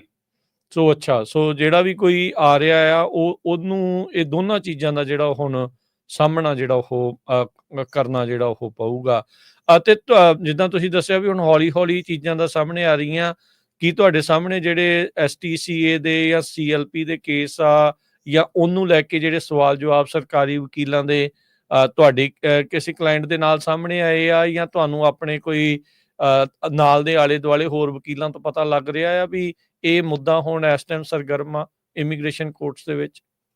ਸਾਨੂੰ ਹੋਰ ਵਕੀਲਾਂ ਤੋਂ ਨਹੀਂ ਪਤਾ ਲੱਗਦਾ, ਸਾਡੇ ਥਰੂ ਹੋਰ ਵਕੀਲਾਂ ਨੂੰ ਪਤਾ ਲੱਗਦਾ ਪਹਿਲੀ ਠੀਕ ਚੀਜ਼। ਆ ਸੋ STCA ਦੇ ਤੇ CLP ਦੇ ਵੀ ਕਾਫੀ ਸਾਰੇ ਕੇਸ ਆਪਾਂ ਜਿੱਤੇ ਵੀ ਹੋਏ ਨੇ, ਤੇ ਇਨਫੈਕਟ ਜਿਹੜੀ ਪਹਿਲੇ ਸੈਟ ਆਫ ਕੇਸਿਸ ਸੀਗੇ ਉਹ ਆਪਾਂ ਹੀ ਜਿੱਤੇ ਸੀਗੇ ਸਾਡੇ ਆਫਿਸ ਨੇ, ਤੇ ਕਾਫੀ ਸਾਰੇ ਵਕੀਲਾਂ ਨੇ ਕੰਟੈਕਟ ਵੀ ਕੀਤਾ ਕਿ ਯਾਰ ਇਹ ਕਿੱਦਾਂ ਵਾ, ਆਪਣੀ ਬਰੀਫਿੰਗ ਸ਼ੇਅਰ ਕਰਦੇ, ਇਦਾਂ ਕਰਦੇ ਉਦਾਂ ਕਰਦੇ। ਮੈਂ ਕਿਹਾ ਆਪ ਹੀ ਬਣਾਓ, ਉਦਾਂ ਹੱਥ ਖਿੱਚਦੇ ਰਹਿੰਦੇ ਮੇਰੀ, ਤੇ ਹੁਣ ਲੱਭੋ ਕਿ ਕਿੱਦਾਂ ਇਹਨੂੰ ਤੋੜ ਜਿਹੜਾ ਕਰਨਾ ਇਹਦਾ। ਤੇ ਹਾਂਜੀ, ਕਾਫੀ ਸਾਰੇ ਆਪਾਂ CLP ਦੇ ਕਾਫੀ ਮਤਲਬ ਆਬਵੀਅਸਲੀ ਜੇ ਕਲਾਇੰਟ ਵਧੀਆ ਵਾ ਬਰੀਫਿੰਗ ਲਈ ਸਾਨੂੰ ਹਾਇਰ ਕਰ ਰਿਹਾ, ਤੇ ਕਾਫੀ ਕੇਸਾਂ ਦੇ ਵਿੱਚ ਆਪਾਂ ਜਿਹੜੀ CLP ਦੇ ਵਿੱਚ ਆਪਣੀ ਜਿੱਤ ਹੋਈ ਆ ਕੋਰਟ ਲੈਵਲ ਤੇ ਮੇਨਲੀ ਹੁਣ ਜੇ ਸਰਕਿਟ ਕੋਰਟ ਲੈਵਲ ਤੇ ਸਾਡੀ ਜਿੱਤ ਹੁੰਦੀ ਹੈ ਤਾਂ ਉਹ ਸਾਰੀ ਕਮਿਊਨਿਟੀ ਦੀ ਜਿੱਤ ਹੋ ਜਾਂਦੀ ਹੈ। ਜੇ ਉੱਥੇ ਤੱਕ ਆਪਾਂ ਜਾਂਦੇ ਹਾਂ, ਅਜੇ ਤੱਕ ਸਾਨੂੰ ਉਹ ਵਾਲਾ ਮੌਕਾ ਜਿਹੜਾ ਨਹੀਂ ਮਿਲੇਗਾ ਕਿ ਮੁੱਦਾ ਜਿਹੜਾ ਨਵਾਂ ਸੀਗਾ। ਤੇ ਹਾਂਜੀ, ਬਰੀਫਿੰਗਸ ਦੇ ਉੱਤੇ ਸਾਰਾ ਇਹ ਜਿਹੜਾ ਡਿਪੈਂਡ ਕਰਦਾ। ਤੇ ਤੁਹਾਨੂੰ ਕਈ ਵਾਰੀ ਜਿਹੜਾ ਇੱਥੇ ਐਮਫੈਸਿਸ ਕੀਤਾ ਕਿ ਜਿਹੜਾ ਬਰੀਫਿੰਗਸ ਆ ਉਹਨੂੰ ਜਿਹੜਾ ਕੰਸੀਡਰ ਕਰੋ। ਹੁਣ ਕਈ ਲੋਕੀ ਉਹ ਚੱਕਰ 'ਚ ਫਸੇ ਹੋਏ ਆ, ਦੋਸਤ ਕੰਨ ਭਰ ਦਿੰਦੇ ਆ ਕਿ ਨਹੀਂ ਬਰੀਫਿੰਗਸ ਨਹੀਂ ਕਰਾਣੀ, ਇਹ ਵਕੀਲ ਫਜ਼ੂਲ ਕਹਿ ਰਿਹਾ, ਇਹਨੇ ਤੇਰਾ ਬਿੱਲ ਬਣਾਉਣਾ ਵਾ, ਤੇ ਉਹ ਧੂੰਆਂ ਨਿਕਲ ਜਾਂਦਾ ਕੋਰਟ ਦੇ ਵਿੱਚ ਕਈ ਵਾਰੀ ਬੰਦੇ ਦਾ। ਮੈਂ ਕਿਹਾ ਉਦੋਂ ਤਾਂ ਤੂੰ ਕਹਿੰਦਾ ਸੀ ਕਿ ਮੈਂ ਆਪ ਸਾਂਭ ਲੈਣਾ, ਮੇਰੇ ਦੋਸਤ ਨੇ ਮੈਨੂੰ ਸਲਾਹ ਦਿੱਤੀ ਹੈ। ਤੇ ਕਈ ਵਾਰੀ ਜੱਜ ਨਵੀਂ ਤਰੀਕ ਦੇ ਦਿੰਦੇ ਆ ਕਿ ਜਾ ਇੱਕ ਮੌਕਾ ਹੋਰ ਦਿੱਤਾ ਤੇ ਬਰੀਫਿੰਗਸ ਲੈ ਕੇ ਆਏ ਇਹਦੇ ਉੱਤੇ। ਸੋ ਜਿਹੜੇ ਮੁੱਦੇ ਆ ਇਹ ਬਰੀਫ ਕਰਨੇ ਪੈਂਦੇ ਆ। ਸੋ ਜਿਹੜਾ ਬੰਦਾ ਬਰੀਫਿੰਗ ਨਹੀਂ ਬਣਾ ਰਿਹਾ ਉਹ ਰੌਲਾ ਪਾ ਰਿਹਾ ਕਿ ਬਰੀਫਿੰਗ ਫਜ਼ੂਲ ਚੀਜ਼ ਆ, ਪਰ ਸਾਰਾ ਕੁਝ ਜਿਹੜਾ ਬਰੀਫਿੰਗਸ ਇਜ਼ ਐਵਰੀਥਿੰਗ। ਕਿ ਹੁਣ ਤੁਹਾਡੇ ਟੈਕਨੀਕਲ ਲਾਅ ਆ ਜਿਹੜੇ, ਉਹ ਜੱਜ ਨੂੰ ਤੁਸੀਂ ਕਿ ਲਾਅ ਕਿੱਦਾਂ ਇੰਟਰਪ੍ਰੈਟ ਕਰਨਾ, ਕਿਹੜਾ ਜੱਜ ਆ, ਉਹ ਤੁਸੀਂ ਸਮਝਾ ਸਕਦੇ ਹੋ। ਠੀਕ ਹੈ। ਜਦੋਂ ਦਾ ਆਪਾਂ ਇਹ 3-4 ਸਾਲ ਹੁਣ ਤਾਂ ਹੋ ਗਏ, ਕਾਫੀ ਸਾਰੇ ਸਾਡੇ ਜਿਹੜੇ ਫਰਮ ਰੀਸੈਟਲਮੈਂਟ ਬਾਰ ਤੇ ਜੇ ਆਪਾਂ ਗੱਲ ਕਰੀਏ, ਇਟਲੀ ਤੋਂ, ਸਪੇਨ ਤੋਂ, ਗ੍ਰੀਸ ਤੋਂ, ਕਈ ਸਾਰੇ ਜਿਹੜੇ ਕੇਸ ਆਪਾਂ ਬਰੀਫਿੰਗਸ ਨਾਲ ਕਈ ਸਾਰੇ ਮਤਲਬ ਦਰਜਨਾਂ ਦੇ ਵਿੱਚ ਕੇਸ ਆਪਾਂ ਜਿਹੜੇ ਆਲਰੇਡੀ ਜਿੱਤੇ ਹੋਏ ਸੀਗੇ। ਕਿ ਉਹਨੂੰ ਜੱਜ ਨੂੰ ਲਾਅ ਤੇ ਸਰਕਾਰੀ ਵਕੀਲ ਨੂੰ ਵੀ ਫਿਰ ਸਮਝ ਹੋਣੀ ਚਾਹੀਦੀ ਆ ਕਿ ਸਰਕਾਰੀ ਵਕੀਲ ਉਹਨੂੰ ਲਾਅ ਨੂੰ ਕਿੱਦਾਂ ਵੇਖਦਾ, ਜੱਜ ਕਿੱਦਾਂ ਦੇਖਦਾ। ਕਿ ਸਾਡਾ ਫਿਰ ਰੋਲ ਇਹ ਪੈ ਜਾਂਦਾ ਕਿ ਸਰਕਾਰੀ ਵਕੀਲ ਗਲਤ ਇੰਟਰਪ੍ਰੇਟ ਕਰ ਰਿਹਾ, ਜ਼ਿਆਦਾ ਰਿਸਟ੍ਰਿਕਟਿਵ ਇੰਟਰਪ੍ਰੀਟੇਸ਼ਨ ਦੇ ਰਿਹਾ, ਤੇ ਇਹਨੂੰ ਤੁਹਾਨੂੰ ਇਸ ਹਿਸਾਬ ਨਾਲ ਵੇਖਣਾ ਚਾਹੀਦਾ ਕਿ ਇਹ ਬੰਦਾ ਉੱਥੇ ਪੱਕਾ ਵੱਜ ਸਕਦਾ ਸੀ ਜਾਂ ਨਹੀਂ ਵੱਜ ਸਕਦਾ ਸੀਗਾ। ਠੀਕ ਹੈ ਜੀ। ਤੇ ਅਟਾਰਨੀ ਟਿਰਕੈਣਾ ਜੀ, ਹੁਣ ਅੱਗੇ ਫਿਰ ਕੋਰਟ, ਇਮੀਗ੍ਰੇਸ਼ਨ ਕੋਰਟਸ ਦੇ ਵਿੱਚ ਅਪਰੋਚ ਕੀ ਰਹਿਣੀ ਚਾਹੀਦੀ ਇਸ ਇਸ਼ੂ ਦੇ ਉੱਤੇ? ਫਿਰ ਉਹ ਕਿੱਦਾਂ ਇਸ ਮਸਲੇ ਦਾ ਹੱਲ ਕੀ ਆ, ਕਿੱਦਾਂ ਇਸ ਨੂੰ ਨਜਿੱਠਣਾ ਹੈ? ਸੋ ਫਰਮ ਰੀਸੈਟਲਮੈਂਟ ਬਾਰ ਦੇ ਵਿੱਚ ਜਿਹੜਾ ਸਭ ਤੋਂ ਇਤਿਹਾਸਿਕ ਕੇਸ ਸੀਗਾ, ਜਿਹੜਾ ਅੱਜ ਦੀ ਡੇਟ ਦੇ ਵਿੱਚ ਸਾਨੂੰ ਮੈਟਰ ਕਰਦਾ, ਉਹ 2011 ਦਾ ਕੇਸ ਸੀਗਾ, ਮੈਟਰ ਆਫ AGG। ਠੀਕ ਹੈ ਜੀ। ਇਹ ਮੈਟਰ ਆਫ AGG ਦੇ ਵਿੱਚ ਜੇ ਆਪਾਂ ਛੋਟੇ ਵਾਕਿਆਂ 'ਚ ਗੱਲ ਕਰਨੀ ਹੋਵੇ, ਇੱਕ ਸਪਾਈ ਸੀਗਾ, ਮੋਰੀਟੇਨੀਅਨ ਸਪਾਈ ਸੀਗਾ ਇੱਕ, ਉਹਨੂੰ ਉਹਨਾਂ ਨੇ ਅਰੈਸਟ ਕਰ ਲਿਆ, ਡਿਟੇਨ ਕਰ ਲਿਆ। ਕਿ ਉਹ ਕਹਿੰਦੇ ਕਿ ਇਹਦੀ ਬਲੈਕ ਵੁਲਫ ਐਥਨੀਸਿਟੀ ਦਾ ਸੀਗਾ। ਉੱਥੇ ਜਿਹੜੀ ਵੀ ਐਥਨੀਸਿਟੀ ਕਾਸਟ ਕੁਸ ਜਿਹੜਾ ਜਿੱਦਾਂ ਕਹਿ ਲਓ ਆਪਣੇ ਚੱਲਦੇ ਸੀਗੇ, ਇਹ ਇੱਕ ਮਿਨੋਰਿਟੀ ਉੱਥੇ ਗਰੁੱਪ ਦਾ ਬੰਦਾ ਸੀਗਾ ਤੇ ਸਪਾਈ ਸੀਗਾ। ਤੇ ਇਹਨੂੰ ਉਹਨਾਂ ਨੇ ਫੜ ਲਿਆ ਤੇ ਬਾਅਦ 'ਚ ਇਹਨੂੰ ਕੁੱਟਮਾਰ ਵੀ ਹੋਈ ਸਾਰੀ। ਤੇ ਇਸ ਤੋਂ ਬਾਅਦ ਇਹਨੂੰ ਉਹਨਾਂ ਨੇ ਸੈਨੇਗਲ ਭੇਜਤਾ ਸੀਗਾ ਬੰਦੇ ਨੂੰ ਧੱਕੇ ਨਾਲ। ਜਦੋਂ ਇਹ ਸੈਨੇਗਲ ਚਲ ਗਿਆ, ਉੱਥੇ ਇਹਨੇ ਇੱਕ ਕੁੜੀ ਨਾਲ ਵਿਆਹ ਕਰਾਇਆ ਉੱਥੇ, ਤੇ 2 ਇਹਦੇ ਜਵਾਕ ਹੋਏ। ਠੀਕ ਹੈ, 8 ਸਾਲ ਇਹ ਉੱਥੇ ਰਿਹਾ। ਸੋ ਇਹ ਹੁਣ ਆਪਾਂ ਫਰਮ ਰੀਸੈਟਲਮੈਂਟ ਬਾਰ ਦੇ ਮੁੱਦੇ ਤੇ ਗੱਲ ਕਰ ਰਹੇ ਹਾਂ। ਸੋ ਇਹ ਬੰਦੇ ਨੂੰ ਕਿਸੇ ਤੀਜੀ ਕੰਟਰੀ 'ਚ ਚਲ ਗਿਆ, ਕਿਉਂਕਿ ਆਪਣੀ ਕੰਟਰੀ 'ਚ ਇਹਦੇ ਨਾਲ ਧੱਕਾ ਹੋਇਆ ਸੀਗਾ। ਉੱਥੇ ਇਹਨੇ ਵਿਆਹ ਕਰ ਲਿਆ, ਉੱਥੇ ਦੀ ਲੋਕਲ ਕੁੜੀ ਦੇ ਨਾਲ 2 ਇਹਦੇ ਜਵਾਕ ਹੋ ਗਏ, ਤੇ 8 ਸਾਲ ਇਹ ਉੱਥੇ ਰਿਹਾ। ਤੇ ਇਹ ਜਦੋਂ ਹੁਣ ਕੋਰਟ ਦੇ ਵਿੱਚ ਆਇਆ, US ਕੋਰਟ ਸਿਸਟਮ ਦੇ ਵਿੱਚ, ਤੇ ਇਮੀਗ੍ਰੇਸ਼ਨ ਜਿਹੜਾ ਜੱਜ ਸੀਗਾ ਉਹ ਕਹਿੰਦਾ ਇਹ ਆਪਾਂ ਮੰਨ ਲਿਆ ਕਿ ਤੇਰੇ ਨਾਲ ਧੱਕਾ ਹੋਇਆ ਤੇਰੀ ਕੰਟਰੀ ਦੇ ਵਿੱਚ, ਤੇਰੀ ਰੇਸ ਦੇ ਕਰਕੇ, ਐਥਨੀਸਿਟੀ ਦੇ ਕਰਕੇ, ਉਹਦੇ ਵਿੱਚ ਕੋਈ ਵਿਵਾਦ ਜਿਹੜਾ ਨਹੀਂ ਹੈਗਾ। ਜਿਹੜਾ ਇਮੀਗ੍ਰੇਸ਼ਨ ਦਾ ਜਦੋਂ ਜੱਜ ਨੇ ਇਹਦਾ ਫੈਸਲਾ ਕਰਤਾ, ਤੇ ਜਿਹੜਾ ਡਿਪਾਰਟਮੈਂਟ ਆਫ ਹੋਮਲੈਂਡ ਸਿਕਿਉਰਿਟੀ ਸੀਗਾ, ਉਹਨੇ ਇਹਦੇ ਖਿਲਾਫ ਅਪੀਲ ਕਰਤੀ ਕਿ ਜੱਜ ਨੇ ਗਲਤ ਫੈਸਲਾ ਜਿਹੜਾ ਦਿੱਤਾ। ਇਹ ਸੈਨੇਗਲ ਦੇ ਵਿੱਚ ਰੀਸੈਟਲ ਹੋ ਗਿਆ ਸੀਗਾ। ਸੋ BIA ਦੇ ਕੋਲ ਜਿਹੜਾ ਇਹ ਕੇਸ ਜਦੋਂ ਗਿਆ, ਤੇ BIA ਨੇ ਕਿਹਾ ਕਿ ਜਿਹੜਾ ਸੈਨੇਗਲ ਦੀ ਸਿਟੀਜ਼ਨ ਕੁੜੀ ਹੁੰਦੀ ਆ, ਉਹ ਇਹਨੂੰ ਪੱਕਾ ਕਰਾ ਸਕਦੀ ਆ। ਇਹ ਇਨਡਾਇਰੈਕਟ ਐਵੀਡੈਂਸ ਜਿਹੜਾ BIA ਨੇ ਦਿੱਤਾ। ਓਕੇ, ਠੀਕ ਹੈ। ਆਪਾਂ ਇਹ ਨਹੀਂ ਵੇਖਣਾ ਕਿ ਇਹਨੇ ਐਕਚੁਅਲ ਦੇ ਵਿੱਚ ਅਪਲਾਈ ਕੀਤਾ ਸੀਗਾ ਕਿ ਨਹੀਂ ਕੀਤਾ ਸੀਗਾ। ਆਪਾਂ ਸਿਰਫ ਇਹੀ ਇਨਕੁਆਇਰੀ ਕਰਨੀ ਆ ਕਿ ਕੀ ਕੁੜੀ ਇਹਦੇ ਪੇਪਰ ਫਾਈਲ ਕਰ ਸਕਦੀ ਸੀ ਜਾਂ ਨਹੀਂ ਫਾਈਲ ਕਰ ਸਕਦੀ ਸੀ। ਆਪਾਂ ਇਹ ਦੇਖਣਾ ਕਿ ਉਹਨੇ ਕੀਤੇ ਕਿ ਨਹੀਂ ਕੀਤੇ। ਆਪਾਂ ਇਹ ਦੇਖਣਾ ਕਿ ਆਫਰ ਆਫ ਪਰਮਾਨੈਂਟ ਰੈਜ਼ੀਡੈਂਸ। ਤੁਸੀਂ ਏਦਾਂ ਦਾ ਬਹਾਨਾ ਨਹੀਂ ਲਾ ਸਕਦੇ ਕਿ ਮੇਰੀ ਤਾਂ ਘਰ ਵਾਲੀ ਨਾਲ ਬਣਦੀ ਨਹੀਂ ਹੈਗੀ, ਲੜਾਈ ਹੋ ਗਈ। ਉਹ ਸਾਡੀ ਜਿਹੜੀ ਇਨਕੁਆਇਰੀ ਸਿਰਫ ਤੇ ਸਿਰਫ ਇਹ ਹੋਣੀ ਹੈ ਪਹਿਲਾਂ ਕਿ ਕੀ ਉੱਥੇ ਇਹ ਪੱਕਾ ਹੋ ਸਕਦਾ ਸੀਗਾ, ਕਾਨੂੰਨ ਕੀ ਕਹਿੰਦਾ ਹੈਗਾ। ਸੋ ਇਹ ਹੁਣ ਜਦੋਂ ਆ ਗਿਆ ਕੋਰਟ ਦੇ ਮੋਰੇ, BIA ਦੇ ਮੋਰੇ, BIA ਨੇ ਫਿਰ ਸਟੈਪਸ ਜਿਹੜੇ ਸੀਗੇ ਉਹ ਉਹਨਾਂ ਨੇ ਡਿਫਾਈਨ ਕੀਤੇ ਕਿ ਆਪਾਂ ਜਿਹੜੇ ਫਰਮ ਰੀਸੈਟਲਮੈਂਟ ਬਾਰ ਦੇ ਮੁੱਦੇ ਆ ਇਹਨਾਂ ਨੂੰ ਕਿੱਦਾਂ ਹੈਂਡਲ ਕਰਨਾ। ਉਹਨਾਂ ਨੇ 4 ਸਟੈਪ ਜਿਹੜਾ ਫਰੇਮਵਰਕ ਉਹਨਾਂ ਨੇ ਅਪਲਾਈ ਕੀਤਾ ਕਿ ਕਿਹੜੀ ਮਰਜ਼ੀ ਕੰਟਰੀ ਤੋਂ ਬੰਦਾ ਆ ਰਿਹਾ, ਆਪਾਂ 4 ਚੀਜ਼ਾਂ ਉਹਦੇ ਉੱਤੇ ਲਾਗੂ ਪਹਿਲਾਂ ਕਰਨੀਆਂ, ਠੀਕ ਹੈ। ਫਿਰ ਆਪਾਂ ਦੇਖਣਾ ਕਿ ਬੰਦਾ ਉੱਥੇ ਫਰਮਲੀ ਰੀਸੈਟਲਡ ਸੀਗਾ ਕਿ ਨਹੀਂ ਸੀਗਾ। ਸੋ ਇਹ ਚੀਜ਼ ਨੂੰ ਜਿਹੜਾ ਧਿਆਨ ਨਾਲ ਜਰਾ ਸੁਣਿਓ, 4 ਸਟੈਪ ਉਹ ਕੀ ਆ, ਠੀਕ ਹੈ। ਹੁਣ ਤੁਸੀਂ ਇਟਲੀ ਤੋਂ ਆ ਰਹੇ, ਸਪੇਨ ਤੋਂ ਆ, ਕਿਤੋਂ ਵੀ ਆ, ਇਹ 4 ਸਟੈਪ ਦਾ ਜਿਹੜਾ ਫਰੇਮਵਰਕ ਹੈ ਇਹ ਤੁਹਾਡੇ ਤੇ ਅਪਲਾਈ ਹੋਊਗਾ। ਸਭ ਤੋਂ ਪਹਿਲੀ ਚੀਜ਼ ਇਹ ਹੁੰਦੀ ਹੈ ਕਿ ਜਿਹੜੀ ਸਰਕਾਰ ਆ, ਡਿਪਾਰਟਮੈਂਟ ਆਫ ਹੋਮਲੈਂਡ ਸਿਕਿਉਰਿਟੀ ਆ, ਉਹਦੀ ਜ਼ਿੰਮੇਵਾਰੀ ਆ, ਉਹਨੇ ਸ਼ੋਅ ਕਰਨਾ ਹੁੰਦਾ ਕਿ ਬੰਦਾ ਕਿਤੇ ਪੱਕਾ ਸੀਗਾ ਜਾਂ ਪੱਕਾ ਹੋ ਸਕਦਾ ਸੀਗਾ। ਤੇ ਜਿਹੜਾ ਇਹਦੇ ਵਿੱਚ ਇਹ ਨਹੀਂ ਆਪਾਂ ਵੇਖਣਾ ਕਿ ਬੰਦੇ ਨੇ ਹਾਂ ਕਰਤੀ ਉਹਨੂੰ ਜਾਂ ਆਪਣਾ ਗ੍ਰੀਨ ਕਾਰਡ ਉੱਥੇ ਚੱਕਣ ਗਿਆ ਜਾਂ ਨਹੀਂ ਚੱਕਣ ਗਿਆ, ਉਹ ਚੀਜ਼ ਨਹੀਂ ਆਪਾਂ ਦੇਖਣੀ। ਆਪਾਂ ਬਸ ਇਹੀ ਦੇਖਣਾ ਕਿ ਉੱਥੇ ਇਹਨੂੰ ਪੱਕੇ ਹੋਣ ਦਾ ਆਫਰ ਸੀਗਾ ਕਿ ਨਹੀਂ ਸੀਗਾ, ਠੀਕ ਹੈ। ਇਹਦੇ ਵਿੱਚ ਤੁਸੀਂ ਇਹ ਨਹੀਂ ਕਰ ਸਕਦੇ ਕਿ ਲੈ ਵੀ ਮੈਂ ਤਾਂ ਆਪਣਾ ਕਾਰਡ ਹੀ ਲੁਕੋ ਲੈਣਾ ਇਟਲੀ ਵਾਲਾ, ਮੈਂ ਸਰਕਾਰ ਨੂੰ ਦੱਸਣਾ ਨਹੀਂ, ਏਦਾਂ ਨਹੀਂ ਕੁਝ ਹੋਣਾ। ਉਹ ਜੱਜ ਨੇ ਹੁਕਮ ਕਰਨਾ ਤੁਹਾਨੂੰ ਲੈ ਕੇ ਆ ਉਹ, ਠੀਕ ਹੈ। ਸੋ ਉਹ ਚੀਜ਼ ਤੇ ਨਾ ਕਿਤੇ ਸੋਚਿਓ ਕਿ ਮੈਂ ਜੇ ਦਿੱਤਾ ਨਹੀਂ ਤੇ ਸਰਕਾਰ ਦੀ ਜ਼ਿੰਮੇਵਾਰੀ ਆ, ਉਹ ਕਰ ਨਹੀਂ ਸਕਦੇ। ਤੁਹਾਨੂੰ ਦੱਸਣਾ ਪੈਣਾ ਉਹਨਾਂ ਨੂੰ ਕਿ ਇਹ ਡਾਕੂਮੈਂਟ ਜਿਹੜੇ ਹੈਗੇ ਆ, ਫਿਰ ਸਰਕਾਰ ਨੇ ਤੁਹਾਡਾ ਜਿਹੜਾ ਸਜੋਰਨੋ ਆ ਜਾਂ ਕੁਝ ਵੀ ਆ, ਉਹ ਜੱਜ ਨੂੰ ਦਿਖਾਣੀ ਤੇ ਉਹਨੂੰ ਕਹਿਣਾ ਕਿ ਆ ਦੇਖ ਫਰਮ ਰੀਸੈਟਲਮੈਂਟ ਬਾਰ ਇੱਥੇ ਅਪਲਾਈ ਹੁੰਦੀ ਹੈ। ਸੋ ਪੱਕੇ ਦੇ ਵਿੱਚ ਸੌਰੀ ਮੈਂ ਤੁਹਾਨੂੰ ਇੱਥੇ ਅਗਲੇ ਸਟੈਪ ਤੇ ਵਧਣ ਪਹਿਲਾਂ, ਜਦੋਂ ਪੱਕੇ ਦਾ ਮਤਲਬ ਆ ਵੀ ਐਟਲੀਸਟ ਗ੍ਰੀਨ ਕਾਰਡ ਜਿਹੜਾ ਉੱਥੇ ਦਾ ਹੁੰਦਾ ਹੈ, ਪਰਮਾਨੈਂਟ ਰੈਜ਼ੀਡੈਂਸੀ ਉਸ ਮੁਲਕ ਦੀ, ਉਹਨੂੰ ਮੰਨਿਆ ਜਾਂਦਾ ਪੱਕਾ ਜਾਂ ਸਿਟੀਜ਼ਨ ਨੂੰ ਮੰਨਿਆ ਜਾਂਦਾ ਪੱਕਾ ਉੱਥੇ? ਸੋ ਸਜੋਰਨੋ ਹੋ ਗਈਆਂ, ਟੈਂਪਰੇਰੀ ਰੈਜ਼ੀਡੈਂਟ ਹੋ ਗਏ, 1 ਸਾਲ ਤੋਂ ਉੱਤੇ ਬੰਦਾ ਰਹਿ ਗਿਆ ਵਰਕ ਪਰਮਿਟ ਤੇ ਵੀ, ਸਟੂਡੈਂਟ ਵੀਜ਼ੇ ਤੇ ਵੀ, ਉਹ ਸਾਰੇ ਬੰਦੇ ਜਿਹੜੇ ਫਰਮ ਰੀਸੈਟਲਮੈਂਟ ਬਾਰ ਦੀ ਚਪੇਟ ਚ ਆ ਜਾਂਦੇ ਆ, ਠੀਕ ਹੈ ਜੀ। ਕਿਉਂਕਿ ਕਹਿਣਾ ਕਿ ਉੱਥੇ ਰਹਿ ਸਕਦਾ ਸੀਗਾ, ਠੀਕ ਹੈ। ਸੋ ਪਹਿਲਾ ਸਟੈਪ ਇਹ ਹੋ ਗਿਆ ਕਿ ਉਹਨਾਂ ਨੇ ਸ਼ੋਅ ਕਰਨਾ ਕਿ ਬੰਦਾ ਲੌਂਗ ਟਰਮ ਸੀਗਾ, 1 ਸਾਲ ਤੋਂ ਵੱਧ ਉੱਥੇ ਟਿਕ ਸਕਦਾ ਸੀਗਾ। ਪਹਿਲੀ ਚੀਜ਼ ਜਦੋਂ ਹੋ ਗਈ, ਜਦੋਂ ਡਿਪਾਰਟਮੈਂਟ ਆਫ ਹੋਮਲੈਂਡ ਸਿਕਿਉਰਿਟੀ ਨੇ, DHS ਨੇ ਇਹ ਸ਼ੋਅ ਕਰਤਾ ਕਿ ਇਹ ਰਹਿ ਸਕਦਾ ਸੀਗਾ, ਜਿਹੜਾ ਕਿ ਉਹ ਸਿਰਫ ਤੁਹਾਡੇ ਕੋਲ ਸਵਾਲ ਪੁੱਛ ਕੇ ਕਹਿ ਸਕਦੇ ਕਿ ਤੂੰ ਉੱਥੇ ਕਿੰਨੇ ਸਾਲ ਰਿਹਾ, 5 ਸਾਲ ਰਿਹਾ, ਠੀਕ ਹੈ, ਤੇਰਾ ਜਵਾਕ ਉੱਥੇ ਹੋਇਆ ਪੈਦਾ ਹੋਇਆ, ਚਲੋ ਬਈ FRB ਜਿਹੜਾ ਫਰਮ ਰੀਸੈਟਲਮੈਂਟ ਬਾਹਰ ਲਗਾ ਦੋ। ਹੁਣ ਦੂਜਾ ਸਟੈਪ ਉਹ ਕਹਿੰਦੇ ਕਿ ਜਿਹੜਾ ਡਿਪਾਰਟਮੈਂਟ ਆਫ ਹੋਮਲੈਂਡ ਸਿਕਿਉਰਿਟੀ ਆ, ਜਦੋਂ ਉਹਨਾਂ ਨੇ ਇਹ ਚੀਜ਼ ਸ਼ੋਅ ਕਰਤੀ ਤੇ ਇਸ ਤੋਂ ਬਾਅਦ ਤੁਹਾਨੂੰ ਇੱਕ ਮੌਕਾ ਦਿੱਤਾ ਜਾਊਗਾ ਕਿ ਤੁਸੀਂ ਉਹਨੂੰ ਦੱਸ ਸਕਦੇ ਆ ਕਿ ਨਹੀਂ ਮੈਂ ਉੱਥੇ ਪੱਕਾ ਨਹੀਂ ਸੀਗਾ ਜਾਂ ਮੈਨੂੰ ਇਦਾਂ ਦੀ ਕੋਈ ਆਫਰ ਨਹੀਂ ਸੀਗੀ। ਉਹਨੂੰ ਕਹਿੰਦੇ ਆ ਰਿਬਟ ਕਰਨਾ। ਐਵੀਡੈਂਸ ਨੂੰ ਰਿਬਟ ਕਰਨ ਦਾ ਮਤਲਬ ਹੁੰਦਾ ਕਿ ਤੁਸੀਂ ਉਹਦਾ ਜਿਹੜਾ ਪਾਸਾ ਸੀਗਾ ਉਹਨੂੰ ਪਲਟਾ ਸਕਦੇ ਆ, ਉਹਨੂੰ ਦੱਸ ਸਕਦੇ ਆ ਕਿ ਨਹੀਂ ਇਹ ਇਹਨਾਂ ਨੂੰ ਭੁਲੇਖਾ ਲੱਗ ਗਿਆ, ਮੈਂ ਏਦਾਂ ਉੱਥੇ ਪੱਕਾ ਨਹੀਂ ਸੀਗਾ। ਤਾਂ ਸਟੈਪ 2 ਪਹਿਲਾਂ ਤੁਹਾਡੀ ਫਾਈਟ ਸਾਰੀ ਉਹ ਚੀਜ਼ ਤੇ ਹੋਣੀ ਆ, ਠੀਕ ਹੈ, ਕਿ ਬੰਦਾ ਪੱਕੇ ਤੌਰ ਤੇ ਰਹਿ ਸਕਦਾ ਸੀਗਾ ਤੇ ਤੁਸੀਂ ਕਹਿਣਾ ਕਿ ਨਹੀਂ ਸਰਕਾਰ ਦੀ ਗਲਤੀ ਆ, ਕਿਉਂ ਨਹੀਂ ਰਹਿ ਸਕਦਾ ਸੀਗਾ, ਤੁਸੀਂ ਆਪਣੇ ਆਰਗੂਮੈਂਟ ਜਿਹੜੇ ਦੇਣੇ ਆ। ਹੁਣ ਇਸ ਤੋਂ ਬਾਅਦ ਕੀ ਹੋ ਗਿਆ ਕਿ ਜਦੋਂ ਇਹ ਸਾਰਾ ਤੁਸੀਂ ਆਪਣਾ ਪੇਸ਼ ਕਰਤਾ ਤੇ ਜੱਜ ਸਾਹਿਬ ਨੇ ਫਿਰ ਤੀਜਾ ਸਟੈਪ ਉਹਨਾਂ ਤੇ ਆ ਗਿਆ ਕਿ ਉਹਨਾਂ ਨੇ ਸਾਰੀਆਂ ਚੀਜ਼ਾਂ ਦੇਖਣੀਆਂ, ਫਿਰ ਉਹਨਾਂ ਨੇ ਆਪਣਾ ਡਿਸੀਜਨ ਲੈਣਾ ਕਿ ਇਹ ਬਾਰ ਜਿਹੜੀ ਅਪਲਾਈ ਕਰਦੀ ਹੈ ਕਿ ਨਹੀਂ ਕਰਦੀ ਆ। ਸੋ ਇਹ ਚੀਜ਼ ਧਿਆਨ ਨਾਲ ਸੁਣਿਓ, ਜਿਹੜਾ ਬੰਦਾ ਪੈਂਦੀ ਸੱਟੇ ਬਰੀਫਿੰਗ ਆਪਣੀਆਂ ਨਹੀਂ ਜਮ੍ਹਾਂ ਕਰਾ ਰਿਹਾ, ਠੀਕ ਆ, ਜਿਹਨੂੰ ਅਜੇ ਵੀ ਕੋਈ ਭੁਲੇਖਾ ਕਿ ਨਹੀਂ ਮੇਰਾ ਬਰੀਫਿੰਗ ਤੋਂ ਬਿਨਾਂ ਸਰ ਜਾਣਾ, ਇਹ ਜਦੋਂ ਐਨਾਲਿਸਿਸ ਹੋਣਾ, ਇਸ ਤੋਂ ਬਾਅਦ ਕੀ ਹੋਣਾ ਕਿ ਜੱਜ ਨੇ ਫਿਰ ਇੱਕ ਹੋਰ ਤਰੀਕ ਦੇ ਦੇਣੀ। ਉਹਨੇ ਕਹਿਣਾ ਕਿ ਇੱਕ ਹੋਰ ਤਰੀਕ ਤੁਹਾਡੀ ਪਾਉਂਦੇ ਆ ਜਿਹਦੇ ਉੱਤੇ ਆਪਾਂ ਸਿਰਫ ਤੇ ਸਿਰਫ ਫਰਮ ਰੀਸੈਟਲਮੈਂਟ ਬਾਰ ਤੇ ਡਿਸਕਸ਼ਨ ਕਰਨੀ ਆ। ਉਹਨਾਂ ਨੇ ਇੱਕ ਐਕਸਟਰਾ ਡੇ ਤੁਹਾਨੂੰ ਪਾ ਦੇਣਾ, ਫਿਰ 4 ਘੰਟੇ ਉਹਨੇ ਸਰਕਾਰੀ ਵਕੀਲ ਨੇ ਗ੍ਰਿਲ ਕਰਨਾ, ਕਿਉਂਕਿ ਹੁਣ ਫਿਰ ਉਹ FRB ਤੇ ਗ੍ਰਿਲ ਕਰ ਰਹੇ ਆ ਤੁਹਾਨੂੰ। ਤੁਹਾਡੇ ਬੈਸਟ ਇੰਟਰਸਟ 'ਚ ਇਹ ਹੈ ਕਿ ਤੁਸੀਂ ਪੈਂਦੀ ਸੱਟੇ ਜਿਹੜਾ ਹੈਗਾ ਬਰੀਫਿੰਗਸ ਦੇ ਨਾਲ ਹੀ ਇਹਦੇ ਵਿੱਚ ਅੱਗੇ ਜਾਣਾ, ਤਾਂ ਕਿ ਜਿਹੜੀਆਂ ਸਾਰੀਆਂ ਚੀਜ਼ਾਂ ਜੋ ਹੈਗੀਆਂ ਰਾਈਟ ਵੇ ਪਹਿਲੀ ਇੱਕੋ ਹੀਅਰਿੰਗ 'ਚ ਜਿਹੜੀਆਂ ਸੈਟਲ ਸੌਰਟ ਹੋ ਸਕਦੀਆਂ। ਹੁਣ 3 ਸਟੈਪ ਆਪਣੇ ਹੋ ਗਏ। ਸਰਕਾਰੀ ਵਕੀਲ ਨੇ ਪਹਿਲਾਂ ਪੇਸ਼ ਕੀਤਾ ਐਵੀਡੈਂਸ, ਫਿਰ ਤੁਸੀਂ ਪੇਸ਼ ਕੀਤਾ ਕਿ ਨਹੀਂ ਇਹ ਮੇਰੇ ਤੇ ਨਹੀਂ ਲਾਗੂ ਹੁੰਦੀ, ਤੇ ਜੱਜ ਨੇ ਡਿਸਾਈਡ ਕਰਨਾ।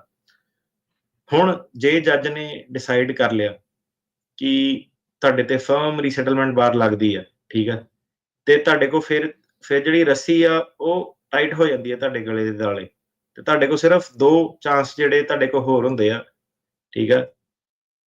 ਇੱਕ ਚਾਂਸ ਤੁਸੀਂ ਇਹ ਸ਼ੋਅ ਕਰ ਸਕਦੇ ਆ ਕਿ ਤੁਹਾਡੇ ਸਿਗਨੀਫੀਕੈਂਟ ਟਾਈਜ਼ ਨਹੀਂ ਸੀਗੇ ਕੰਟਰੀ ਦੇ ਵਿੱਚ। ਸਿਗਨੀਫੀਕੈਂਟ ਕਿਹਨੂੰ ਕਹਿੰਦੇ ਆਪਾਂ? ਘਰ ਲਿਆ, ਇੰਸ਼ੋਰੈਂਸ ਲਈ, ਬੈਨੀਫਿਟ ਤੇ ਟੈਕਸ ਦਿੱਤਾ ਨਹੀਂ ਦਿੱਤਾ, ਜਵਾਕ ਉੱਥੇ ਪੈਦਾ ਹੋਏ ਨਹੀਂ ਹੋਏ, ਜਵਾਕ ਸਕੂਲੇ ਪੜ੍ਹਦੇ ਆ ਕਿ ਨਹੀਂ ਪੜ੍ਹਦੇ ਆ, ਛੋਟੀਆਂ ਗੱਲਾਂ। ਤੇ ਜਿਹਨਾਂ ਦੇ ਹੁਣ ਜਵਾਕ ਹੈਗੇ ਆ ਸਕੂਲੇ ਸਕਾਲੇ ਪੜ੍ਹਦੇ ਆ, ਤੋਂ ਐਵੀਡੈਂਸ ਹੋ ਜਾਂਦਾ ਕਿ ਇਹ ਸਥਾਪਿਤ ਹੋ ਗਏ, ਉੱਥੇ ਘਰ-ਬਾਰ ਬਣਾ ਲਿਆ ਇਹਨਾਂ ਨੇ, ਠੀਕ ਆ, ਵਿਆਹ ਕਰਾ ਲਿਆ, ਜਵਾਕ ਹੋ ਗਏ ਇਹਨਾਂ ਦੇ, ਸਕੂਲ ਜਾਣ ਲੱਗ ਪਏ, ਗੱਡੀ ਲੈ ਲਈ ਇਹਨਾਂ ਨੇ, ਘਰ ਲੈ ਲਿਆ, ਠੀਕ ਆ, ਤੇ ਉੱਥੇ ਦੇ ਜਿਹੜੇ ਹੈਲਥ ਇੰਸ਼ੋਰੈਂਸ ਸੀਗੀ ਉਹ ਲੈ ਲਈ। ਤਾਂ ਸਵਾਲ ਇਹੀ ਪੁੱਛੂਗੇ ਉਹ ਕਿ ਤੁਹਾਡਾ ਜਿਹੜਾ ਜਵਾਕ ਪੈਦਾ ਹੋਇਆ ਸੀ ਉਹਦੇ ਪੈਸੇ ਤੁਸੀਂ ਦਿੱਤੇ ਆ, ਸਰਕਾਰ ਨੇ ਦਿੱਤੇ ਆ? ਤੁਹਾਡੀ ਜਿਹੜੀ ਇੰਸ਼ੋਰੈਂਸ ਆ ਤੁਹਾਡੀ ਆਪਣੀ ਮੁੱਲ ਲਈ ਹੋਈ ਸੀਗੀ ਕਿ ਉਹਦੇ ਵਿੱਚ ਸਰਕਾਰ ਨੇ ਸਬਸਿਡੀ ਕੀਤੀ ਸੀ। ਸੋ ਇਹ ਸਾਰੇ ਰੀਅਲ ਸਵਾਲ ਜਿਹੜੇ ਕੋਰਟ ਰੂਮ ਦੇ ਵਿੱਚ ਹੁੰਦੇ ਆ, ਉਹ ਜਿਹੜੇ ਬੰਦੇ ਨੇ ਕਿਸੇ ਵੀ ਕੰਟਰੀ ਦੇ ਵਿੱਚ ਬੈਨੀਫਿਟ ਲਿਆ, ਠੀਕ ਹੈ। ਹੁਣ ਸਾਨੂੰ ਇੱਥੇ ਵੀ ਕਈ ਵਾਰੀ ਪੁੱਛਦੇ ਆ ਕਿ ਬੈਨੀਫਿਟ ਹੈ ਨਾ, ਇਹ ਸੋ ਜਿਹੜਾ ਬੰਦਾ ਬੈਨੀਫਿਟ ਲੈ ਕੇ ਆਇਆ, ਸਰਕਾਰੀ ਬੈਨੀਫਿਟ ਲੈ ਕੇ ਆਇਆ, ਉਹਨੂੰ ਕਹਿੰਦੇ ਕਿ ਤੂੰ ਵਸ ਗਿਆ ਸੀਗਾ ਉੱਥੇ। ਦੂਜਾ ਤਰੀਕਾ ਤੁਹਾਡੇ ਕੋਲ ਹੁਣ ਇਹ ਆਪਾਂ ਗੱਲ ਕਰ ਰਹੇ ਹਾਂ ਜਿੱਤੇ ਫਰਮ ਰੀਸੈਟਲਮੈਂਟ ਬਾਹਰ ਅਪਲਾਈ ਹੋ ਗਈ, ਉਹ ਇੱਥੋਂ ਕਿੱਦਾਂ ਨਿਕਲੂਗਾ? ਉਹ ਆਪਣੇ ਟਾਈਜ਼ ਇਸਟੈਬਲਿਸ਼ ਕਰ ਸਕਦਾ ਕਿ ਉੱਥੇ ਸਿਗਨੀਫਿਕੈਂਟ ਟਾਈਜ਼ ਸੀਗੇ ਕਿ ਨਹੀਂ ਸੀਗੇ। ਤੇ ਦੂਜੀ ਚੀਜ਼ ਉਹ ਇਹ ਸ਼ੋ ਕਰ ਸਕਦਾ ਹੈਗਾ ਕਿ ਜਿਹੜੇ ਉਹਦੇ ਲਿਵਿੰਗ ਕੰਡੀਸ਼ਨ ਸੀਗੀਆਂ, ਉਹਦੇ ਜਿਹੜੇ ਹਾਲਾਤ ਸੀਗੇ, ਉਹ ਇੱਕ ਉੱਥੇ ਦਾ ਐਵਰੇਜ ਜਿਹੜਾ ਪਰਮਾਨੈਂਟ ਰੈਜ਼ੀਡੈਂਟ ਜਾਂ ਸਿਟੀਜ਼ਨ ਹੈਗਾ, ਸਪੇਨ ਆ ਜਾਂ ਇਟਾਲੀਅਨ ਜਾਂ ਕੋਈ ਵੀ, ਉਤੋਂ ਉਹ ਥਰਡੇ ਲੈਵਲ ਤੇ ਕਲਾਸ ਸਿਸਟਮ ਦੇ ਵਿੱਚ ਫਿੱਟ ਹੁੰਦਾ ਹੈਗਾ। ਉਹਨੂੰ ਉਹ ਸੇਮ ਹੱਕ ਨਹੀਂ ਹੈਗੇ ਕਿ ਉਹ ਵੋਟ ਪਾਉਣ ਵਾਲੀ ਆਪਾਂ ਗੱਲ ਨਹੀਂ ਹੁਣ ਇਹਦੇ ਵਿੱਚ ਕਰ ਸਕਦੇ। ਉਹ ਤਾਂ ਸਿਟੀਜ਼ਨ, ਉਹ ਤਾਂ ਇੱਥੇ ਵੀ ਨਹੀਂ ਹੈਗਾ, ਸਿਟੀਜ਼ਨ ਬਣ ਕੇ ਹੁੰਦਾ। ਆਪਾਂ ਗੱਲ ਕਰ ਰਹੇ ਹਾਂ ਕਿ ਪੁਲਿਸ ਉਹਦੀ ਸੁਣਵਾਈ ਨਹੀਂ ਕਰਦੀ ਜਾਂ ਉਹਨੂੰ ਵੇਜਿਸ ਦੀ ਉਹਦੀ ਪ੍ਰੋਬਲਮ ਆ, ਕਿ ਉਹਨੂੰ ਇੱਕ ਜਿੱਦਾਂ ਆਮ ਨਾਗਰਿਕ ਤੋਂ ਘੱਟ ਅਧਿਕਾਰ ਜਿਹੜੇ ਹੈਗੇ ਆ। ਸੋ ਇਹ ਦੋ ਚੀਜ਼ਾਂ ਨਾਲ ਤੁਸੀਂ ਬਾਹਰ ਜਿਹੜਾ ਆ ਸਕਦੇ ਆ। ਕੰਟਰੀ ਕੰਡੀਸ਼ਨਸ ਤੁਹਾਨੂੰ ਉਹ ਦੇਸ਼ ਦੀਆਂ ਵੀ ਸ਼ੋਅ ਜਿਹੜੀਆਂ ਕਰਨੀਆਂ ਪੈਂਦੀਆਂ। ਕਈ ਆਪਣੇ ਕੋਲ ਕੇਸ ਜਿਹੜੇ ਆਉਂਦੇ ਆ, ਠੀਕ ਹੈ। ਹੁਣ ਲਾਇਰ ਦੇ ਨਾਲ ਜਿਹੜਾ ਸਹੀ ਸਿਸਟਮ ਕੀ ਹੈਗਾ ਡੀਲ ਕਰਨ ਦਾ, ਇਸ ਮਾਧਿਅਮ ਦੇ ਰਾਹੀਂ ਆਪਾਂ ਤੁਹਾਡੇ ਅੱਗੇ ਉਹ ਸਿੱਧਾ ਰੱਖ ਦਿੰਦੇ ਹਾਂ ਕਿ ਮੇਰੀ ਇਕੁਏਸ਼ਨ ਉਹਦੇ ਵਿੱਚ ਕੀ ਆ। ਸੋ ਉਹ ਚ ਮੈਨੂੰ ਨਹੀਂ ਮੈਟਰ ਕਰਦਾ ਕਿ ਬੰਦਾ ਅਗਰੀ ਕਰ ਰਿਹਾ ਕਿ ਨਹੀਂ ਕਰ ਰਿਹਾ। ਮੈਂ ਆਪਣਾ ਪਹਿਲੂ ਰੱਖਤਾ, ਸਮਝਾ ਦੇਣਾ ਕਿ ਯਾਰ ਕੀ ਤੂੰ ਡੀਲ ਕਰ ਰਿਹਾ ਵਾ, ਕਿੰਨਾ ਕੰਮ ਹੈਗਾ, ਸਕੋਪ ਆਫ ਵਰਕ ਕੀ ਹੁੰਦਾ। ਹੁਣ ਵਕੀਲ ਦੇ ਕੇਸ ਦੇ ਵਿੱਚ ਕੀ ਹੁੰਦਾ ਕਿ ਕਈ ਚੀਜ਼ਾਂ ਦੇ ਵਿੱਚ ਸਕੋਪ ਆਫ ਵਰਕ ਇਨਕਰੀਜ਼ ਹੋ ਜਾਂਦਾ। ਮੰਨ ਲਓ ਕਿ ਹੁਣ ਬੰਦਾ ਇੰਡੀਆ ਤੋਂ ਸੀਗਾ, ਉਹਨੂੰ ਕੋਈ ਪ੍ਰੋਬਲਮ ਪਈ, ਪੋਲੀਟੀਕਲ ਮੁੱਦਾ ਪੈ ਗਿਆ ਉਹਦਾ, ਚਲੋ ਇੱਕ ਹਿਸਾਬ ਦਾ ਅਸਾਈਲਮ ਆ। ਕਈਆਂ ਦੇ ਉਹ ਮਿਕਸ ਵੀ ਹੋ ਜਾਂਦੇ ਕਿ ਸੋਸ਼ਲ ਮੁੱਦਾ ਵੀ ਆ ਗਿਆ, ਬੰਦਾ LGBTQ ਆ ਗਿਆ, ਧਾਰਮਿਕ ਲੈਵਲ ਤੇ ਕੋਈ ਪ੍ਰੋਬਲਮ ਜਾਂ ਉਹਨੂੰ ਹੈਗੀ ਆ ਪਾਰਟੀਬਾਜ਼ੀ ਕਰਕੇ ਆ, ਕਿਸਾਨੀ ਕਰਕੇ ਆ। ਆਪਣੀ ਕੰਟਰੀ ਦੇ ਵਿੱਚ ਹੀ ਬੰਦੇ ਦੇ 4 5 6 ਮੁੱਦੇ ਹੋ ਸਕਦੇ ਆ। ਉਹਦੇ ਵਿੱਚ ਡਿਪੈਂਡਿੰਗ ਕਿਹੜੇ ਹੈਗੇ ਆ, ਉਹਨੀਆਂ ਬਰੀਫਿੰਗਸ ਜਿਹੜੀਆਂ ਜਾ ਸਕਦੀਆਂ, ਠੀਕ ਆ। ਹੁਣ ਇਹ ਬੰਦਾ ਜੇ ਕਿਸੇ ਹੋਰ ਕੰਟਰੀ ਦੇ ਵਿੱਚ ਆ, ਕਈਆਂ ਦਾ ਉੱਥੇ ਪੰਗਾ ਪੈ ਜਾਂਦਾ, ਠੀਕ ਆ। ਚਿਲੀ ਦੇ ਵਿੱਚ ਆਪਾਂ ਨੂੰ ਬੜੇ ਕੇਸ ਸੀਗੇ, ਉੱਥੇ ਲੋਕਾਂ ਦੇ ਬੜੇ ਪੰਗੇ ਪਏ ਆ। ਤੇ ਯੂਰਪੀਅਨ ਕੰਟਰੀਆਂ ਚ ਕਈਆਂ ਚ, ਕਿਉਂਕਿ ਛੋਟੇ ਮੁਲਕ ਆ, ਸਿਆਸੀ ਲੈਵਲ ਤੇ ਜਿਹੜੇ ਹੁੰਦੇ ਆ, ਤੇ ਆਪਾਂ ਵੇਖਿਆ ਵੀ ਆ ਕਿ ਇੰਟਰਨੈਸ਼ਨਲ ਲੈਵਲ ਤੇ ਕੈਨੇਡਾ, UK ਜਿਹੜਾ ਕਾਫੀ ਜ਼ਿਆਦਾ ਹੁਣ ਜਿਹੜੇ ਬਾਹਰ ਵੀ ਕਿਲਿੰਗ ਸਕੂਲਿੰਗ ਜਿਹੜੀਆਂ ਹੋਈਆਂ, ਤੇ ਕਈ ਜਿਹੜੇ ਬੰਦੇ ਪੋਲੀਟੀਕਲੀ ਐਕਟਿਵ ਆ ਉਹਨਾਂ ਨੂੰ ਜਿਹਨਾਂ ਨੂੰ ਪ੍ਰੋਬਲਮ ਇਹ ਸੀਗੀ। ਹੁਣ ਇਹਦੇ ਵਿੱਚ ਸਿਰਫ ਏਦਾਂ ਨਹੀਂ ਕਿ ਤੁਸੀਂ ਉਹਨਾਂ ਨੂੰ ਕਿਹਾ ਤੇ ਜੱਜ ਨੇ ਤੁਹਾਡੀ ਗੱਲ ਮੰਨ ਲੈਣੀ ਹੈ। ਹੁਣ ਕੀ ਚੀਜ਼ ਆ ਗਈ ਕਿ ਤੁਹਾਡੇ ਕੋਲ ਆਲ ਟੂਗੈਦਰ ਇੱਕ ਤੁਹਾਡਾ ਆਪਣੀ ਕੰਟਰੀ ਦਾ ਅਸਾਈਲਮ ਹੋ ਗਿਆ, ਇੱਕ ਤੁਹਾਨੂੰ ਉਸ ਕੰਟਰੀ ਦੇ ਵਿੱਚ ਵੀ ਸੇਮ ਖਬਰਾਂ ਦੇ ਰਾਹੀਂ, ਕੰਟਰੀ ਕੰਡੀਸ਼ਨ ਦੇ ਰਾਹੀਂ, ਉੱਥੇ ਦੀ ਪੁਲਿਸ ਦੇ ਕੋਲ ਤੁਸੀਂ ਹੈਲਪ ਲਈ, ਨਹੀਂ ਲਈ, ਕਿਉਂ ਨਹੀਂ ਹੈਲਪ ਲਈ, ਤੁਸੀਂ ਉਹ ਦੂਜੀ ਕੰਟਰੀ ਦੇ ਵਿੱਚ ਕਿਸੇ ਹੋਰ ਪਾਸੇ ਜਾ ਕੇ ਕਿਉਂ ਨਹੀਂ ਰਹੇ। ਤੁਹਾਨੂੰ ਉਹ ਕੰਟਰੀ ਦਾ ਜਿਹੜਾ ਰੀਲੋਕੇਸ਼ਨ ਦਾ ਜਿਹੜਾ ਮੁੱਦਾ ਹੈਗਾ, ਇੰਟਰਨਲ ਰੀਲੋਕੇਸ਼ਨ ਦਾ, ਤੁਹਾਨੂੰ ਕਾਈਂਡ ਆਫ ਜਿਹੜੇ ਦੋ ਅਸਾਈਲਮ ਪੈਰਲਲੀ ਲੜਨੇ ਪੈ ਜਾਂਦੇ, ਇੱਕ ਤੁਹਾਡਾ ਆਪਣੀ ਕੰਟਰੀ ਦਾ, ਇੱਕ ਦੂਜੀ ਕੰਟਰੀ ਦਾ ਜਿਹੜਾ ਸਾਰਾ ਹੋਇਆ। ਹੁਣ ਇਹ ਚੀਜ਼ਾਂ ਦੇ ਵਿੱਚ ਕੀ ਹੈਗਾ ਕਿ ਇਹਨੂੰ ਕਿੱਦਾਂ ਲੜਨਾ ਹੈਗਾ। ਇਹਨੂੰ ਆਫ ਕੋਰਸ ਤੁਹਾਨੂੰ ਇਹਨੂੰ ਪੇਪਰਾਂ ਨੇ ਲੜ ਸਕਦੇ ਆ ਜਾ ਕੇ, ਕੋਈ ਜੱਜ ਨੇ ਬਹਿਸ ਨਾ ਤਾਂ ਨਹੀਂ ਹੈਗਾ ਕਿਸੇ ਨਾਲ। ਉਹਨੇ ਕਹਿਣਾ ਕਿ ਤੂੰ ਜੇ ਕਹਿ ਰਿਹਾ ਕਿ ਇਟਲੀ ਚ ਆਹ ਪ੍ਰੋਬਲਮ ਸੀਗੀ, ਤੂੰ ਇਟਲੀ ਚ ਪੁਲਿਸ ਕੋਲ ਨਹੀਂ ਗਿਆ। ਜੇ ਬੰਦਾ ਕਹਿ ਰਿਹਾ ਮੈਂ ਗਿਆ ਪੁਲਿਸ ਦੇ ਕੋਲ, ਆਹ ਦੇਖੋ ਮੇਰਾ ਪ੍ਰੂਫ ਆ। ਹਾਂਜੀ। ਹੁਣ ਜਿਹੜੇ ਬਾਹਰਲੇ ਮੁਲਕ ਆਏ ਤਾਂ ਸਿੱਧੇ ਹੀ ਡਾਕਟਰ, ਸਾਰਾ ਕੁਝ ਇਹਨਾਂ ਦਾ ਤਾਂ ਆਰਗੇਨਾਈਜ਼ਡ ਕੰਪਿਊਟਰ ਸਿਸਟਮ ਆ, ਠੀਕ ਹੈ। ਤੇ ਉਹ ਫਿਰ ਅੱਗੇ ਪੁੱਛੂਗਾ ਕਿ ਤੂੰ ਹੁਣ ਠੀਕ ਆ, ਇਟਲੀ ਚ ਤੇਰੇ ਨਾਲ ਇਹ ਹੋ ਗਿਆ, ਮਿਲਾਨ ਦੇ ਵਿੱਚ ਤੂੰ ਕਿਸੇ ਹੋਰ ਪਾਸੇ ਜਾ ਕੇ ਰਹਿ ਲਾ, ਉੱਥੇ ਕਿਉਂ ਨਹੀਂ ਗਿਆ? ਉੱਥੇ ਦੀ ਪੁਲਿਸ ਦੀ ਹੈਲਪ ਕਿਉਂ ਨਹੀਂ ਲਈ? ਉੱਥੇ ਕਿਉਂ ਨਹੀਂ ਤੂੰ ਟਰਾਈ ਕੀਤਾ? ਤੇ ਯੂਰਪੀਅਨ ਯੂਨੀਅਨ ਚ ਤੂੰ ਕਿਤੇ ਹੋਰ ਕਿਉਂ ਨਹੀਂ ਮੂਵ ਹੋ ਸਕਦਾ ਹੈਗਾ? ਸੋ ਜਿਹੜੇ ਸਾਰੇ ਸਵਾਲ ਆ ਇਹ ਕੋਰਟ ਦੇ ਵਿੱਚ ਜਿਹੜੇ ਆਉਂਦੇ ਆ, ਠੀਕ ਹੈ। ਤੇ ਇਹ ਫਿਰ ਖੜੇ ਪੈਰ ਕਈ ਵਾਰੀ ਐਂਡ ਆਫ ਦਾ ਡੇ ਬੰਦਾ ਜ਼ਰੂਰ ਆ ਕੇ ਕਹਿੰਦਾ ਕਿ ਯਾਰ ਤੁਸੀਂ ਸਹੀ ਕਿਹਾ ਹੈਗਾ ਕਿ ਸ਼ੇਲਨ ਨੇ ਪੂਰੀ ਲਾਈ 4 ਘੰਟੇ 5 ਘੰਟੇ। ਤੇ ਕਈ ਵਾਰੀ ਲੋਕਾਂ ਨੂੰ ਸੱਜਣ ਮਿੱਤਰ ਦੱਸ ਦਿੰਦਾ ਕਿ ਲੈ ਕੁਛ ਨਹੀਂ ਹੋਣਾ, 15-20 ਮਿੰਟ ਪੁੱਛਣੇ ਆ, ਮੇਰੇ ਨਾਲ ਵੀ ਇਦਾਂ ਹੈਗਾ ਤੇ ਤੈਨੂੰ ਵੀ ਨਹੀਂ ਕੁਛ ਹੋਣਾ। ਸੋ ਇਹ ਚੀਜ਼ ਆ ਕਿ ਜਿਹੜਾ ਡੂੰਘੇ ਪਾਣੀਆਂ 'ਚ ਗੱਲ ਜਿਹੜੀ ਜਾ ਸਕਦੀ ਹੈ, ਸਾਡਾ ਸ਼ੋਅ ਜਿਹੜਾ ਉਹ ਡੂੰਘੇ ਪਾਣੀਆਂ ਦੇ ਵਿੱਚ ਜਦੋਂ ਬੰਦਾ ਡੀਲ ਕਰ ਰਿਹਾ ਉਹਦੇ ਬਾਰੇ ਸਾਡਾ ਸ਼ੋਅ ਜਿਹੜਾ ਹੈਗਾ, ਠੀਕ ਹੈ। ਇਹ ਕੋਈ ਉਹ ਵਾਲਾ ਨਹੀਂ ਹੈਗਾ ਕਿ ਸਿਰਫ ਵੀਡੀਓ ਪਾਤੀ ਸੋਸ਼ਲ ਮੀਡੀਆ ਤੇ ਕਲਿੱਕ ਬੇਟ ਵਾਲਾ ਆਪਣਾ ਕਦੀ ਸ਼ੋਅ ਸੀਗਾ ਨਹੀਂ, ਤੇ ਨਾ ਹੀ ਕਦੀ ਇਹ ਜਿਹੜਾ ਹੋਣਾ ਜੀ। ਸੋ ਇਹ ਹੁਣ ਜਿਹੜੇ ਕੇਸ ਦੀ ਤੁਸੀਂ ਪਹਿਲਾਂ ਗੱਲ ਕੀਤੀ ਸੀ, ਕੇਸ ਕਾਫੀ ਜਿਹੜਾ ਉਹ ਪੁਰਾਣਾ ਆ। ਇਸ ਤੋਂ ਇਲਾਵਾ ਇਸ ਮਾਮਲੇ ਦੇ ਉੱਤੇ ਕੋਈ ਹੋਰ ਕੇਸ ਵੀ ਕੋਈ ਸਾਹਮਣੇ ਆਇਆ, ਕੋਈ ਨਵਾਂ ਕੇਸ ਜਿਹਦੇ ਵਿੱਚ BIA ਜਾਂ ਅਦਾਲਤਾਂ ਨੇ ਕੋਈ ਇਹਨੂੰ ਲੈ ਕੇ ਕੋਈ ਫੈਸਲਾ ਲਿਆ ਹੋਵੇ? ਬਿਲਕੁਲ ਆਇਆ ਜੀ। 2020 ਦੇ ਵਿੱਚ, ਠੀਕ ਆ, ਫਿਰ ਦੁਬਾਰਾ ਇੱਕ ਮੈਟਰ ਆਫ KSC ਇੱਕ ਕੇਸ ਜਿਹੜਾ ਸੀਗਾ, ਜਿਹਨੇ ਕਿ ਮੈਟਰ ਆਫ AGG ਜਿਹੜਾ ਆਪਾਂ ਪਹਿਲਾਂ ਹੁਣ ਡਿਸਕਸ ਕਰਕੇ ਹਟਿਆ ਨੂੰ ਹੋਰ ਪੱਕਾ ਕਰਤਾ। ਸੋ ਮੈਟਰ ਆਫ KSC ਜਿਹੜਾ ਹੈਗਾ ਉਹ ਆਪਣਾ ਕੀ ਕਹਿੰਦਾ, ਇਹਦੇ ਵਿੱਚ ਇੱਕ ਹੇਟੀ ਜਿਹੜਾ ਆਪਣੇ ਮੁਲਕ ਪੈਂਦਾ ਈਸਟ ਵਾਲੇ ਪਾਸੇ ਕੈਰੀਬੀਅਨ ਦੇ ਹਾਂਜੀ। ਵਿੱਚ। ਹੂੰ। ਤੇ ਹੇਸ਼ੀਅਨ ਇੱਕ ਨੈਸ਼ਨਲ ਸੀਗਾ ਜਿਹੜਾ ਬ੍ਰਾਜ਼ੀਲ ਵੱਲ ਚਲ ਗਿਆ ਤੇ ਬ੍ਰਾਜ਼ੀਲ ਜਾ ਕੇ ਉਹਨੇ ਅਸਾਈਲਮ ਅਪਲਾਈ ਕਰਤਾ। ਬ੍ਰਾਜ਼ੀਲ ਨੇ ਇਹਨੂੰ ਅਸਾਈਲਮ ਤੇ ਪਰਮਾਨੈਂਟ ਰੈਜ਼ੀਡੈਂਸੀ ਜਿਹੜੀ ਆਫਰ ਕਰਤੀ ਤੇ ਇਹਦਾ ਜਿਹੜਾ ਨਾਮ ਸੀਗਾ ਉਹ ਲਿਸਟ ਦੇ ਵਿੱਚ ਉਹਨਾਂ ਨੇ ਪਬਲਿਸ਼ ਕਰਤਾ ਕਿ ਇਹਨੂੰ ਆਪਾਂ ਅਸਾਈਲਮ ਇਹਦਾ ਗ੍ਰਾਂਟ ਹੋਣਾ। ਠੀਕ ਹੈ। ਪਰ ਇਹ ਜਿਹੜੀ ਉਹ ਉੱਥੇ ਇਹਨੂੰ ਰਜਿਸਟਰੀ ਕਹਿੰਦੇ ਆ ਬ੍ਰਾਜ਼ੀਲ ਦੇ ਵਿੱਚ, ਪਰ ਇਹ ਨਾ ਰਜਿਸਟਰੀ ਉੱਥੇ ਚੱਕਣ ਨਹੀਂ ਗਿਆ। ਸੋ ਇਹ ਰਜਿਸਟਰੀ ਜਿਹੜੀ ਆ ਅਵੇਲੇਬਲ ਨਹੀਂ ਹੁੰਦੀ ਆ। ਮਿਲਦੀ। ਜਿਹੜੇ ਵੀ ਬ੍ਰਾਜ਼ੀਲ ਵਾਲੇ ਆ, ਕਦੀ ਏਦਾਂ ਨਾ ਸੋਚਿਓ ਕਿ ਤੁਸੀਂ ਦੱਸਣਾ ਨਹੀਂ ਇਹਨਾਂ ਨੂੰ ਹੈਗਾ। ਇਹ ਜਿਹੜਾ ਹੈਗਾ ਬ੍ਰਾਜ਼ੀਲ 'ਚ ਰਹਿ ਕੇ ਬੜਾ ਸੌਖਾ ਜਿਹਾ ਕੰਮ ਉੱਥੇ ਹੁੰਦਾ ਤੇ ਉਹ ਸਰਕਾਰ ਜਿਹੜੀ ਹੈਗੀ ਡਿਪਾਰਟਮੈਂਟ ਆਫ ਹੋਮਲੈਂਡ ਸਿਕਿਉਰਿਟੀ ਉਹ ਰਜਿਸਟਰੀ ਜਿਹੜੀ ਫਾਈਲ ਕਰ ਦਿੰਦੇ ਕਿ ਆਹ ਦੇਖੋ ਇਹਦਾ ਨਾਂ ਸੀਗਾ। ਇਹ ਬੰਦੇ ਨੇ ਆ ਕੇ ਬਹਾਨਾ ਹੁਣ ਲਾਇਆ। ਕੀ ਲਾਇਆ ਬਹਾਨਾ? ਲੈ ਮੈਨੂੰ ਤਾਂ ਪਤਾ ਨਹੀਂ ਸੀਗਾ, ਮੈਨੂੰ ਤਾਂ ਲੈਂਗੁਏਜ ਨਹੀਂ ਆਉਂਦੀ, ਮੈਂ ਤਾਂ ਗਿਆ ਨਹੀਂ, ਮੈਂ ਤਾਂ ਇੱਧਰ ਆ ਗਿਆ, ਮੈਨੂੰ ਤਾਂ ਬਾਅਦ 'ਚ ਪਤਾ ਲੱਗਾ ਕਿ ਏਦਾਂ ਹੋਇਆ। ਹੂੰ। ਉਹ ਜਿਹੜਾ BIA ਸੀਗਾ, ਜੱਜ ਨੇ ਇਹਦਾ ਕੇਸ ਜਿਹੜਾ ਡਿਨਾਈ ਕਰਤਾ। ਜੱਜ ਤੇ BIA ਨੇ ਵੀ ਜੱਜ ਦੇ ਫੇਵਰ ਦੇ ਵਿੱਚ ਗੱਲ ਕੀਤੀ। ਉਹ ਕੀ ਕਹਿੰਦੇ ਆ ਕਿ ਉਹ ਕਹਿੰਦੇ ਕਿ ਸਾਨੂੰ ਨਹੀਂ ਕੋਈ ਲੈਣਾ ਦੇਣਾ ਕਿ ਤੈਨੂੰ ਪਤਾ ਸੀਗਾ ਨਹੀਂ ਪਤਾ ਸੀਗਾ, ਤੂੰ ਜਾ ਕੇ ਉੱਥੋਂ ਚੱਕਿਆ, ਉੱਥੋਂ ਗ੍ਰੀਨ ਕਾਰਡ ਆਪਣਾ ਨਹੀਂ ਚੱਕਿਆ, ਉਹ ਤੇਰੀ ਪ੍ਰੋਬਲਮ ਆ। ਆਪਾਂ ਸਿਰਫ ਜਿਹੜਾ ਕਾਨੂੰਨ ਹੈ ਇਹਦੇ ਹਿਸਾਬ ਨਾਲ ਇਹ ਦੇਖਣਾ ਹੁੰਦਾ ਕਿ ਤੂੰ ਉੱਥੇ ਪੱਕੇ ਤੌਰ ਤੇ ਰਹਿ ਸਕਦਾ ਸੀਗਾ ਕਿ ਨਹੀਂ ਰਹਿ ਸਕਦਾ ਸੀਗਾ। ਕਿਉਂਕਿ ਤੂੰ ਰਹਿ ਸਕਦਾ ਸੀਗਾ ਤੇ ਇਸ ਲਈ ਤੇਰਾ ਜਿਹੜਾ ਉੱਥੇ ਆਪਾਂ ਤੈਨੂੰ ਫਰਮਲੀ ਰੀਸੈਟਲਮੈਂਟ ਮੰਨਾਂਗੇ। ਠੀਕ ਹੈ। ਸੋ ਇਹ ਬੰਦੇ ਨੇ ਫਿਰ ਸਬੂਤ ਪੇਸ਼ ਕੀਤਾ ਕਿ ਇਹ ਸਿਰਫ 5 ਸਾਲਾਂ ਲਈ ਵੈਲਿਡ ਆ। ਠੀਕ ਆ। ਇਹ ਹੁਣ ਇਟਲੀ ਵਾਲੇ ਬੰਦੇ ਬੜੇ ਆਰਗੂ ਕਰਦੇ ਆ। ਉਹ ਕਹਿੰਦੇ ਆ ਕਿ 5 ਸਾਲਾਂ ਲਈ ਵੈਲਿਡ ਆ, ਵਰਕ ਦੇ ਬੇਸ ਤੇ ਕੰਟਿੰਜੈਂਟ ਆ ਕਿ ਮੈਨੂੰ ਜੌਬ ਜੇ ਨਹੀਂ ਮਿਲਦੀ ਤੇ ਮੈਨੂੰ ਪ੍ਰੋਬਲਮ ਆ ਜਾਣੀ ਸੀਗੀ। ਤਾਂ ਇਹ ਤੂੰ ਅੰਦਾਜ਼ਾ ਲਾ ਰਿਹਾ ਕਿ 5 ਸਾਲ ਬਾਅਦ ਤੈਨੂੰ ਜੌਬ ਨਹੀਂ ਮਿਲਣੀ। ਠੀਕ ਆ।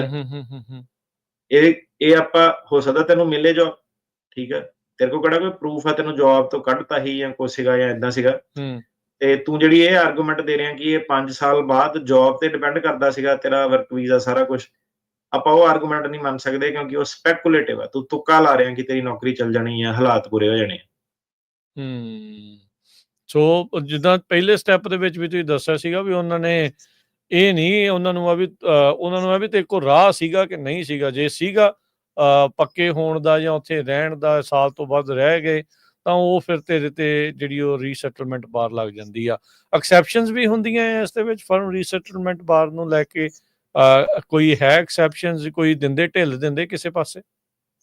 ਹਾਂਜੀ, ਢਿੱਲ ਦੱਸਿਆ ਕਿ 2 ਹੀ ਤਰੀਕੇ ਦੀ ਢਿੱਲ ਕਿ ਟਾਈ ਨਹੀਂ ਤੁਹਾਡੇ ਇੰਨੇ ਜ਼ਿਆਦਾ ਬੜੇ ਸਿਗਨੀਫੀਕੈਂਟ ਟਾਈ ਨਹੀਂ ਸੀਗੇ ਉੱਥੇ। ਜਿਹੜੀ ਆਪਾਂ ਗੱਲ ਕੀਤੀ ਕਿ ਘਰ-ਬਾਰ, ਇੰਸ਼ੋਰੈਂਸਾਂ, ਗਵਰਨਮੈਂਟ ਬੈਨੀਫਿਟ ਇਹ ਸਾਰਾ ਕੁਛ। ਤੇ ਦੂਜੀ ਇਹ ਹੈਗੀ ਕਿ ਤੁਹਾਡੇ ਹਾਲਾਤ ਜਿਹੜੇ ਸੀਗੇ ਬਾਕੀ ਜਿਹੜੇ ਐਵਰੇਜ ਉਹਨਾਂ ਦਾ ਰੈਜ਼ੀਡੈਂਟ ਹੈਗਾ, ਸਿਟੀਜ਼ਨ ਹੈਗਾ, ਉਹਨਾਂ ਨਾਲੋਂ ਤੁਹਾਡੇ ਨਾਲ ਜ਼ਿਆਦਾ ਧੱਕਾ ਉਸ ਕੰਟਰੀ ਦੇ ਵਿੱਚ ਹੁੰਦਾ। ਸੋ ਇਹ 2 ਹੀ ਹੈਗੇ ਆ। ਠੀਕ ਆ। ਕਿਹੜੇ ਆਰਗੂਮੈਂਟਸ ਫਿਰ ਜ਼ਿਆਦਾ ਇਸ ਦੇ ਵਿੱਚ ਆਪਾਂ ਦੇਖਦੇ ਆ ਜਿਹੜੇ ਫਰਮ ਰੀਸੈਟਲਮੈਂਟ ਬਾਰ ਨੂੰ ਜਿਹੜਾ ਉਹ ਲੈ ਕੇ ਜਿੱਦਾਂ RKK ਦੇ ਮੁੱਦੇ ਦੇ ਵਿੱਚ ਹੁਣ ਭਾਰ ਤੁਸੀਂ ਜਿਹੜਾ ਸਰਕਾਰ ਦੇ ਉੱਤੇ ਪਵਾ ਦਿੱਤਾ ਉਸ ਕੇਸ ਦੇ ਵਿੱਚ, ਇਹਦੇ ਵਿੱਚ ਵੀ ਇਦਾਂ ਦੀ ਚੀਜ਼ ਕੀਤੀ ਜਾ ਸਕਦੀ ਹੈ ਵੀ ਡਿਪਾਰਟਮੈਂਟ ਆਫ ਹੋਮਲੈਂਡ ਸਿਕਿਉਰਿਟੀ ਦੇ ਉੱਤੇ ਬਰਡਨ ਆਫ ਪ੍ਰੂਫ ਹੋਵੇ ਜਾਂ ਹੋਰ ਕਿੱਦਾਂ ਦੇ ਆਰਗੂਮੈਂਟਸ ਜਿਹੜੇ ਇਹਨਾਂ ਕੇਸਾਂ ਦੇ ਵਿੱਚ ਸੁਣਨ ਨੂੰ, ਦੇਖਣ ਨੂੰ ਤੁਹਾਨੂੰ ਜਿਹੜੇ ਉਹ ਤੁਸੀਂ ਪੇਸ਼ ਕਰਦੇ ਆ ਜਾਂ ਮਿਲਦੇ ਆ? ਸੋ ਜਦੋਂ ਆਪਾਂ ਇਹ ਸ਼ੁਰੂ ਕੀਤਾ ਸੀ ਪੰਜਾਬੀ ਰੇਡੀਓ ਦੇ ਥਰੂ ਕੰਮ ਆਪਣਾ, ਤੇ ਯੂਰਪ ਤੋਂ ਬੰਦੇ ਜਿਹੜੇ ਆਣੇ ਸ਼ੁਰੂ ਹੋਏ ਸੀਗੇ। ਠੀਕ ਹੈ। ਆਫਿਸ ਸੀਗਾ ਕਿ ਪਹਿਲੀ ਚੀਜ਼ ਤੁਸੀਂ ਹਰੇਕ ਚੀਜ਼ ਸੱਚ ਦੱਸਣੀ ਹੁੰਦੀ ਆ ਸਹੁੰ ਖਾ ਕੇ। ਤੇ ਤੁਹਾਨੂੰ ਮੈਂ ਦੱਸਿਆ ਵੀ ਕਿ 10 ਤੋਂ 9 ਜਾਣੇ ਉੱਠ ਕੇ ਚੱਲ ਜਾਂਦੇ ਸੀਗੇ ਕਿ ਲੈ ਯਾਰ ਫਲਾਨਾ ਵਕੀਲ ਤਾਂ ਕਹਿੰਦਾ ਇਹਨੂੰ ਦੱਸਣ ਦੀ ਲੋੜ ਹੀ ਨਹੀਂ ਹੈਗੀ। ਠੀਕ ਆ। ਇਹ ਕਿਹੜਾ ਸਿਸਟਮ ਚਾਹੁੰਦਾ, ਇਹ ਕਿਹੜਾ ਏਦਾਂ ਆਉਂਦਾ ਕਿ ਝੂਠ ਜਿਹੜੇ ਬੋਲ ਦਿੰਦੇ ਆ। ਤੇ ਪਹਿਲੀ ਗੱਲ ਆਪਾਂ ਕਦੀ ਭੱਜੇ ਨਹੀਂ ਕਿਸੇ ਚੀਜ਼ ਤੋਂ ਕਿ ਠੀਕ ਆ ਮੁੱਦਾ ਆ ਗਿਆ ਜਿਹੜਾ, ਕਿਉਂਕਿ ਸਾਰਾ ਕੁਝ ਸਹੁੰ ਖਾ ਕੇ ਸੱਚ ਦੱਸਣਾ ਹੁੰਦਾ, ਉਹ ਤੁਹਾਡੀ ਜ਼ਿੰਮੇਵਾਰੀ ਬਣਦੀ ਆ। ਤੇ ਆਪਣੇ ਕੋਲ ਜਿਹੜੇ ਵੀ ਆਏ ਫਿਰ ਉਹਨਾਂ ਨੇ ਸਾਰਿਆਂ ਨੇ ਦੱਸਿਆ ਆਪਣਾ। ਠੀਕ ਆ। ਫਿਰ ਆਪਾਂ ਉਹਦੀ ਵੀਡੀਓ ਜਿਹੜੀ ਸੀਗੀ ਕਲਾਇੰਟ ਰਿਵਿਊ ਦੇ ਥਰੂ ਜਿਹੜੀ ਪਾਣੀ ਸ਼ੁਰੂ ਕੀਤੀ, ਲੋਕਾਂ ਨੂੰ ਪਤਾ ਲੱਗਣਾ ਸ਼ੁਰੂ ਹੋਇਆ ਕਿ ਇਹ ਕਰਦੇ ਆ। ਹੁਣ ਜੇ ਤੁਸੀਂ ਦੱਸਿਆ ਕਿ ਕੀ ਇਹਦੇ ਵਿੱਚ ਸੀਗਾ, ਸਟ੍ਰੈਟਜੀ ਬੜੀ ਸਿੰਪਲ ਸੀਗੀ। ਪਹਿਲਾਂ ਜਿਹੜਾ ਲਾਅ ਨੂੰ ਸਮਝੋ, ਪੜ੍ਹੋ ਤੇ ਸਮਝੋ।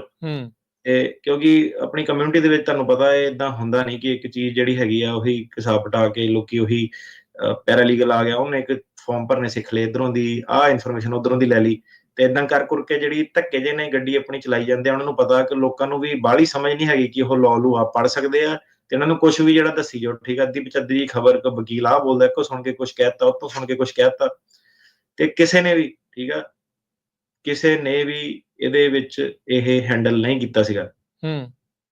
ਉਹ ਆਪਣੀ ਜਿਹੜੀਆਂ ਵੀਡੀਓ ਜਿਹੜੀਆਂ ਸੀਗੀਆਂ ਉਸ ਤੋਂ ਪਹਿਲਾਂ ਇਹ ਮੁੱਦਾ ਨਹੀਂ ਹੈਂਡਲ ਕੀਤਾ ਸੀਗਾ। ਉਹ ਜਿਹੜੀਆਂ ਵੀਡੀਓ ਤੋਂ ਬਾਅਦ ਆਪਾਂ ਇਨਫੋਰਮੇਸ਼ਨ ਜਦੋਂ ਲੋਕਾਂ ਕੋਲ ਗਈ, ਲੋਕੀ ਫਿਰ ਭੱਜੇ ਨਹੀਂ ਕਮਿਊਨਿਟੀ ਵੀ ਇਸ ਚੀਜ਼ ਤੋਂ ਭੱਜੀ ਨਹੀਂ, ਉਹਨਾਂ ਨੇ ਵੀ ਆ ਕੇ ਆਪਣਾ ਪੂਰਾ ਜਿਹੜਾ ਦੱਸਿਆ ਕਿ ਠੀਕ ਆ ਮੇਰੀ ਪ੍ਰੋਬਲਮ ਸੀਗੀ, ਫਰਮ ਰੀਸੈਟਲਮੈਂਟ ਬਾਰ ਆਪਾਂ ਫਿਰ ਬੜੀ ਵਾਰੀ ਆਪਣੀ ਜਿਹੜੀ ਜੱਜਾਂ ਦੇ ਜੱਜ ਵੀ ਫਿਰ ਕਈ ਵਾਰੀ ਖੁਸ਼ ਹੁੰਦੇ ਆ ਕਿ ਯਾਰ ਅੱਛਾ ਠੀਕ ਆ, ਇਹਦਾ ਏਦਾਂ ਸੀਗਾ, ਉਹਨਾਂ ਨੂੰ ਵੀ ਕੇਸ ਜਿਹੜਾ ਇੰਟਰਸਟਿੰਗ ਲੱਗਦਾ। ਸੋ ਪਹਿਲਾਂ ਆਪਾਂ ਕੀ ਚੀਜ਼ ਕੀਤੀ ਸੀਗੀ ਕਿ ਇੱਕ ਬਰੀਫਿੰਗਸ, ਠੀਕ ਆ, ਸੋ ਸਾਰੇ ਡਾਕੂਮੈਂਟ ਸਾਰਾ ਦਿਓ, ਦੌੜਨਾ ਨਹੀਂ ਕਦੀ ਉਹਨਾਂ ਨੂੰ ਜਿਹੜਾ ਫੇਸ ਕਰਨਾ ਵਾ।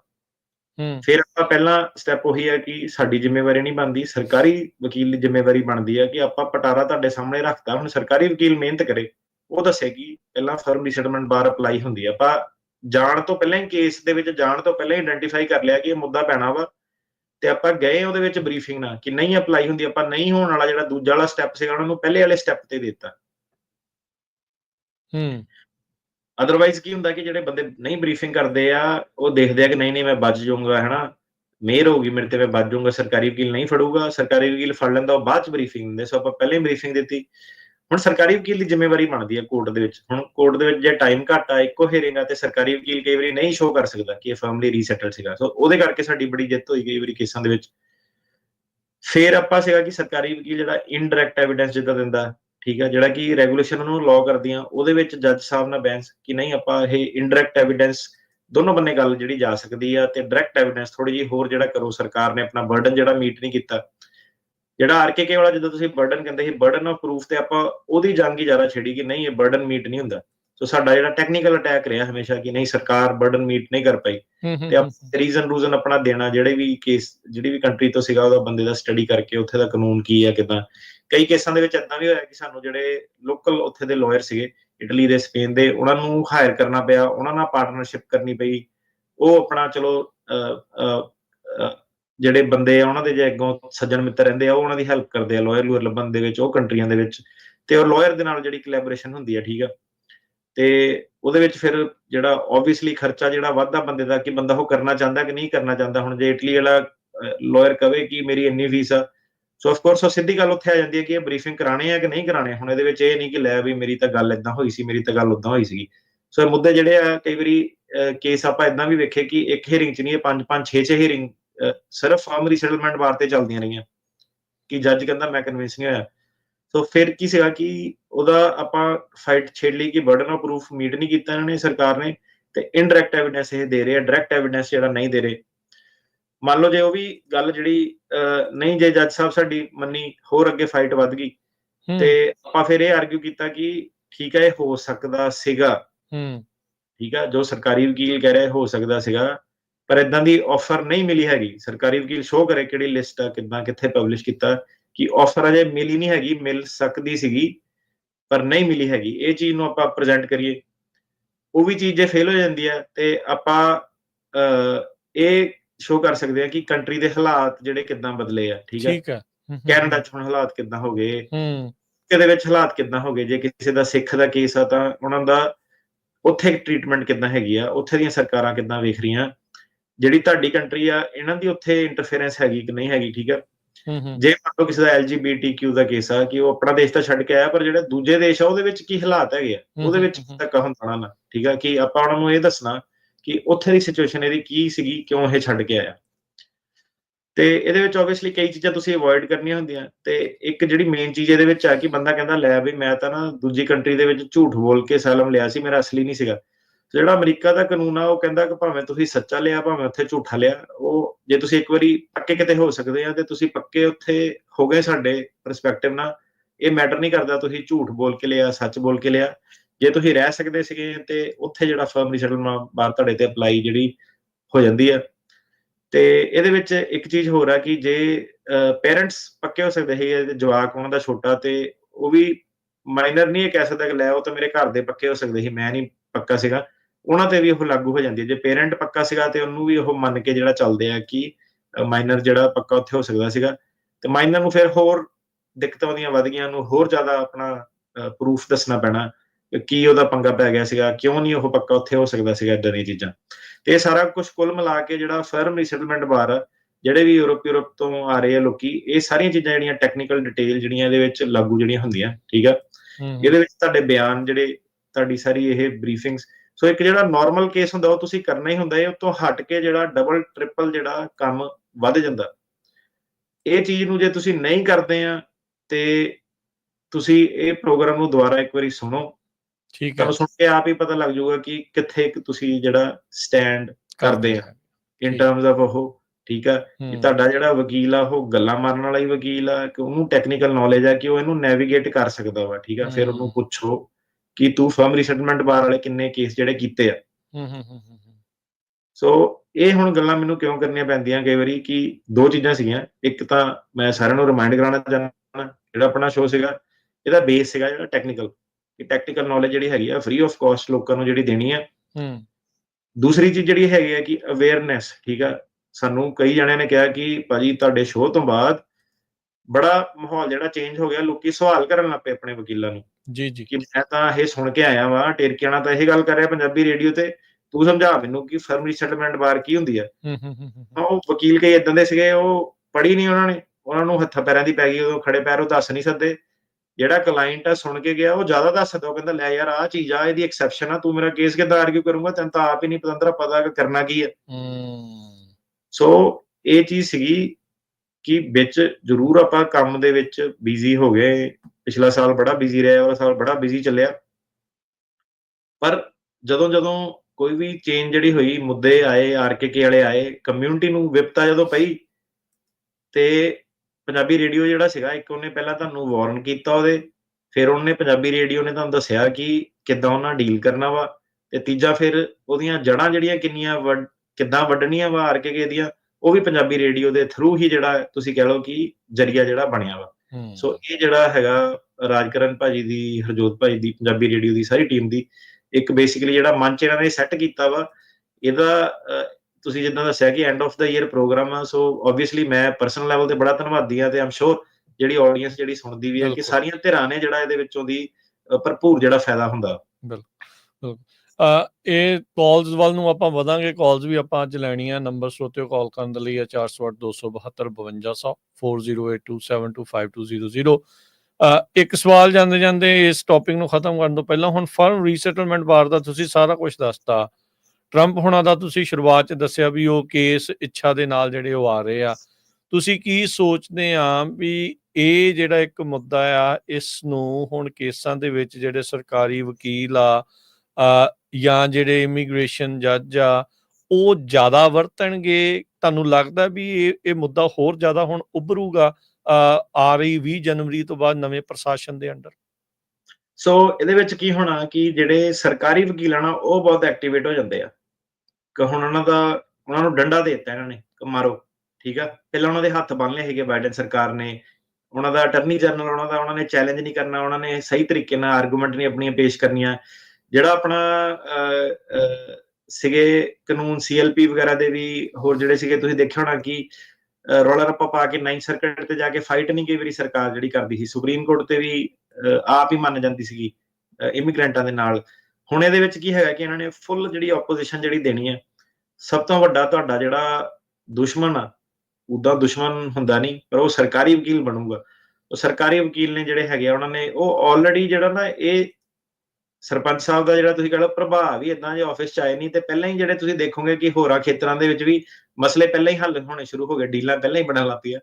ਉਹ ਜਿਹੜੇ ਸਰਕਾਰੀ ਵਕੀਲ ਆ, ਉਹ ਆਲਰੇਡੀ ਜਿਹੜੇ ਹੈਗੇ ਆ ਚਾਰਜ ਹੋ ਗਏ ਆ ਇਹਦੇ ਜਿੱਤਣ ਤੋਂ ਬਾਅਦ।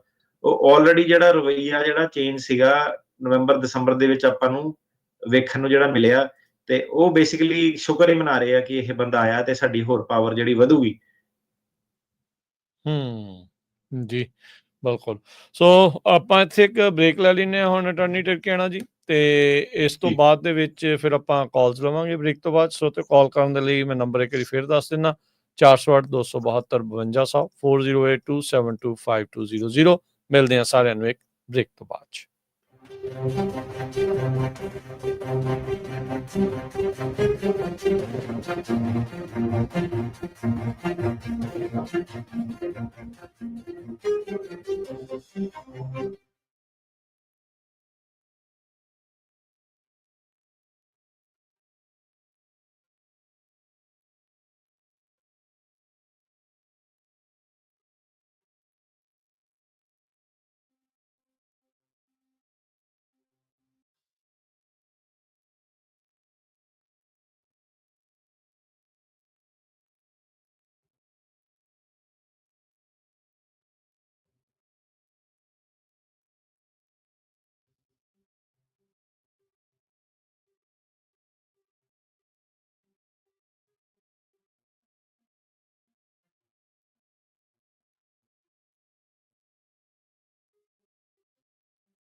ਬ੍ਰੇਕ ਤੋਂ ਬਾਅਦ ਇੱਕ ਵਾਰੀ ਫਿਰ ਆਪ ਸਭ ਦਾ ਸਵਾਗਤ ਹੈ। ਸੋ ਤੇ ਪ੍ਰੋਗਰਾਮ ਚੱਲ ਰਿਹਾ ਜੀ ਇਸ time update immigration US immigration ਦੇ ਅਟਾਰਨੀ ਜੇ ਟਿਰਕੇਣਾ ਜੀ ਦੇ ਨਾਲ। ਅਟਾਰਨੀ ਟਿਰਕੇਣਾ ਜੀ, ਜੀ ਆਇਆਂ ਨੂੰ ਇੱਕ ਵਾਰੀ ਫਿਰ ਸਵਾਗਤ ਹੈ। ਸਤਿ ਸ੍ਰੀ ਅਕਾਲ ਜੀ। ਸਤਿ ਸ਼੍ਰੀ ਅਕਾਲ ਜੀ ਸਾਰਿਆਂ ਨੂੰ ਜੀ। ਤੇ ਸਰੋਤੇ ਹੁਣ ਆਪਾਂ ਤੁਹਾਡੀਆਂ ਲਵਾਂਗੇ ਕਾਲ ਕਰ ਸਕਦੇ ਹੋ ਸਟੂਡੀਓ ਦੇ ਵਿੱਚ। ਨੰਬਰ ਹੈ 408 272 5200 4082725200 ਦੇ ਉੱਤੇ ਜਿਹੜੀ ਆ ਉਹ ਤੁਸੀਂ ਕਾਲ ਕਰੋ। ਤੇ ਹੁਣ ਅਟਾਰਨੀ ਟਿਰਕੇਣਾ ਜੀ ਆਪਣੇ ਅੱਜ ਦੇ ਪਹਿਲੇ ਕਾਲਰ ਨੇ ਸ਼ਰਨਜੀਤ ਜੀ। ਹਾਂਜੀ, ਸਤਿ ਸ਼੍ਰੀ ਅਕਾਲ ਜੀ। ਕੀ ਸਵਾਲ ਹੈ ਜੀ ਸ਼ਰਨਜੀਤ ਜੀ? ਹਾਂਜੀ, 310 ਏਰੀਆ ਕੋਡ ਜੀ। ਮੈਨੂੰ ਲੱਗਦਾ ਜੀ ਭੁੱਲ ਗਏ ਨੇ ਉਹ, ਤੇ ਆਪਾਂ ਅੱਗੇ ਵਧਦੇ ਹਾਂ। ਹਾਂਜੀ, ਨਵਜੋਤ ਜੀ। ਸਤਿ ਸ਼੍ਰੀ ਅਕਾਲ ਜੀ, and thank you for platform ਤੇ ਹੈਪੀ ਨਿਊ ਈਅਰ ਦੋਨੋਂ ਭਰਾਵਾਂ ਨੂੰ। Thank you. ਸਤਿ ਸ਼੍ਰੀ ਅਕਾਲ ਜੀ। ਮੇਰਾ ਕੋਈ ਕੁਐਸਚਨ ਹੈ ਜੀ। ਮੈਂ ਯੂਐਸ ਸਿਟੀਜ਼ਨ ਹਾਂ ਤੇ ਮੈਂ ਪੇਰੈਂਟਸ ਦਾ I-130 ਪਾਇਆ ਹੈ ਤੇ ਫॉर द ਫਰਸਟ ਟਾਈਮ ਉਹ ਆਏ ਨੇ ਵਿਜ਼ਿਟਰ ਵੀਜ਼ਾ ਤੇ। ਮੰਥ ਕਹਿ ਕੇ ਅਸੀਂ ਆਏ ਸੀ ਤੇ ਥੋੜਾ ਟਾਈਮ ਸਪੈਂਡ ਕਰਨਾ ਚਾਹੁੰਦੇ ਨੇ ਐਡੀਸ਼ਨਲ। ਤੇ ਜੇ ਐਕਸਟੈਂਡ ਕਰਵਾਈਏ ਤੇ I-130 ਤੇ ਫਰਕ ਤਾਂ ਨਹੀਂ ਪਏਗਾ? I-130 ਕਦੋਂ ਫਾਈਲ ਕੀਤਾ ਹੈਗਾ ਤੁਸੀਂ? ਅਬਾਊਟ ਅ ਈਅਰ ਹੋ ਗਿਆ। ਤੇ ਹੁਣ ਉਹ ਯੂਐਸ ਦੇ ਵਿੱਚ ਆਲਰੇਡੀ ਹੈਗੇ ਨੇ ਉਰੇ? ਹਾਂਜੀ ਹਾਂਜੀ। ਤੇ ਕਿੰਨੀ ਦੇਰ ਹੋ ਗਈ ਉਹਨਾਂ ਨੂੰ ਆਏ ਨੂੰ? ਆਲਮੋਸਟ ਮੰਥ ਹੋ ਗਿਆ। ਠੀਕ ਹੈ। ਤੇ ਜਦੋਂ ਆਏ ਸੀਗੇ ਤੇ ਉਦੋਂ ਵਾਪਸ ਜਾਣ ਦੇ ਇਰਾਦੇ ਨਹੀਂ ਆਏ ਸੀਗੇ? ਹਾਂਜੀ ਹਾਂਜੀ। ਠੀਕ ਹੈ। ਸੋ ਹਾਂਜੀ, ਤੁਸੀਂ ਇਹਨਾਂ ਦੇ ਵਿੱਚ ਫਿਰ ਉਹਨਾਂ ਦਾ ਜਿਹੜਾ ਐਡਜਸਟਮੈਂਟ ਆਫ ਸਟੇਟਸ ਜਿਹੜਾ ਗ੍ਰੀਨ ਕਾਰਡ ਹੁੰਦਾ ਉਹ ਅਪਲਾਈ ਕਰ ਸਕਦੇ ਆ ਜੇ ਉਹ ਰਹਿਣਾ ਚਾਹੁੰਦੇ ਆ ਤਾਂ। ਤੇ ਇਹਦੇ ਵਿੱਚ ਐਟਲੀਸਟ 90 ਡੇਜ਼ ਨਹੀਂ ਹੋਏ। ਅੱਛਾ, 3 ਮਹੀਨੇ ਨਹੀਂ ਹੋਏ। ਅੱਛਾ ਹਾਂਜੀ, ਨਹੀਂ ਉਹੀ। So you understand the law. ਤਾਂ ਹੀ ਮੈਂ ਪੁੱਛਿਆ ਕਿ ਰਹਿਣ ਦੇ ਇਰਾਦੇ ਨਾਲ ਇੱਕ ਨਹੀਂ, ਹੁਣ ਆਲਰੇਡੀ ਜਿਹੜਾ ਆ ਗਏ ਆ ਤੇ 90 ਡੇਜ਼ ਤੁਹਾਨੂੰ ਵੇਟ ਕਰਨੀ ਪੈਣੀ ਆ। ਕੋਈ ਹਾਰਡ ਐਂਡ ਫਾਸਟ ਰੂਲ ਨਹੀਂ ਹੈਗਾ ਇਸ ਸਿਨੈਰੀਓ ਦੇ ਵਿੱਚ। ਮਤਲਬ ਤੁਸੀਂ ਪ੍ਰੂਵ ਕਰਨਾ ਹੁੰਦਾ ਕਿ ਇਸ ਇਰਾਦੇ ਨਾਲ ਨਹੀਂ ਆਏ ਸੀਗੇ, ਹਨਾ। ਤੇ 90 ਡੇਜ਼ ਜੇ ਵੇਟ ਕਰਦੇ ਆ ਤੁਹਾਡੇ ਬੈਸਟ ਇੰਟਰਸਟ 'ਚ ਹੈਗਾ। ਠੀਕ ਹੈ ਜੀ। ਹਾਂਜੀ ਠੀਕ ਹੈ। ਇੱਕ ਵਨ ਮੋਰ ਕੁਐਸਚਨ। ਜੀ, ਜੇ ਚਲੇ ਜਾਂਦੇ ਨੇ ਵਾਪਸ ਤੇ ਕਿੰਨੀ ਦੇਰ ਬਾਅਦ ਵਾਪਸ ਆ ਸਕਦੇ ਨੇ? ਇਹ ਤਾਂ ਡਿਪੈਂਡ ਕਰਦਾ ਹੁਣ ਜਿਹੜੀ ਨਵੀਂ ਸਰਕਾਰ ਆ ਹੁਣ ਉਹਨਾਂ ਨੇ ਇਹ ਚੀਜ਼ ਨੂੰ ਕਿੱਦਾਂ ਦੇਖਣਾ। ਹੁਣ ਤਾਂ ਚੇਂਜ ਹੋ ਜਾਣਾ ਇਹ ਇਕੁਏਸ਼ਨ ਨਾ। ਕੋਈ ਐਸਾ ਹਾਰਡ ਐਂਡ ਫਾਸਟ ਰੂਲ ਨਹੀਂ ਹੈਗਾ। ਉਹ ਡਿਪੈਂਡ ਕਰਦਾ ਕਿ ਐਦਾਂ ਨਹੀਂ ਹੋ ਸਕਦਾ ਕਿ 6 ਮਹੀਨੇ ਇੱਥੇ ਰਹਿ ਕੇ ਤੇ 10 ਕੁ ਦਿਨ ਬੰਦਾ ਬਾਹਰ ਚਲ ਜਾਵੇ ਫਿਰ ਵਾਪਸ ਆਉਣ ਦੀ ਕੋਸ਼ਿਸ਼ ਕਰੇ। ਤੇ ਜ਼ਿਆਦਾਤਰ ਉਹ ਇੱਕ ਪੈਟਰਨ ਜਿਹੜਾ ਰੈਕਗਨਾਈਜ਼ ਕਰ ਲੈਂਦੇ ਆ ਤੇ ਫਿਰ ਉਹ ਪ੍ਰੋਬਲਮ ਕਈ ਵਾਰੀ ਕਾਜ਼ ਕਰ ਲੈਂਦੇ ਆ। ਗੁੱਡ ਰੂਲ ਆਫ ਥੰਬ ਮੈਂ ਹਮੇਸ਼ਾ ਲੋਕਾਂ ਨੂੰ ਇਹੀ ਕਹਿੰਦਾ ਕਿ ਜੇ ਤੁਸੀਂ 6 ਮਹੀਨੇ ਇੱਥੇ ਲਾ ਰਹੇ ਆ ਤਾਂ 6 ਮਹੀਨੇ ਉੱਥੇ ਲਾਓ ਆਪਣੀ ਕੰਟਰੀ 'ਚ। So keep it a fair balance. ਠੀਕ ਹੈ ਜੀ। ਠੀਕ ਹੈ ਜੀ, ਥੈਂਕ ਯੂ। ਥੈਂਕ ਯੂ ਜੀ, ਮਿਹਰਬਾਨੀ। ਕੁਲਜੀਤ ਜੀ, ਸਤਿ ਸ਼੍ਰੀ ਅਕਾਲ। ਹਾਂ, ਸਤਿ ਸ਼੍ਰੀ ਅਕਾਲ ਜੀ। ਮੈਂ ਪੁੱਛਣਾ ਸੀਗਾ, ਮੇਰੇ ਪੇਰੈਂਟਸ ਦਾ I-94 ਐਕਸਪਾਇਰ ਹੋਣਾ ਆ ਜਨਵਰੀ 25 ਨੂੰ ਤੇ ਜੀ। ਉਹ still adjustment of status file ਕਰ ਸਕਦੇ I-130 ਐਂਡ 485? ਸੋ ਪੇਰੈਂਟਸ ਤੁਹਾਡੇ ਵੀਜ਼ੇ ਤੇ ਆਏ ਸੀਗੇ ਉਰੇ? ਹਾਂਜੀ, B2 ਵੀਜ਼ੇ ਤੇ। ਹਾਂਜੀ, ਕਰ ਸਕਦੇ ਆ ਤੁਸੀਂ, ਕੋਈ ਪ੍ਰੋਬਲਮ ਨਹੀਂ। ਤੇ 20-25 ਦਿਨ ਰਹਿੰਦੇ ਆ ਹਲੇ I-94 ਐਕਸਪਾਇਰ ਹੋਣ ਦੇ ਵਿੱਚ, ਉਹਦਾ ਕੋਈ ਇਸ਼ੂ ਤੇ ਨਹੀਂ ਹੈਗਾ?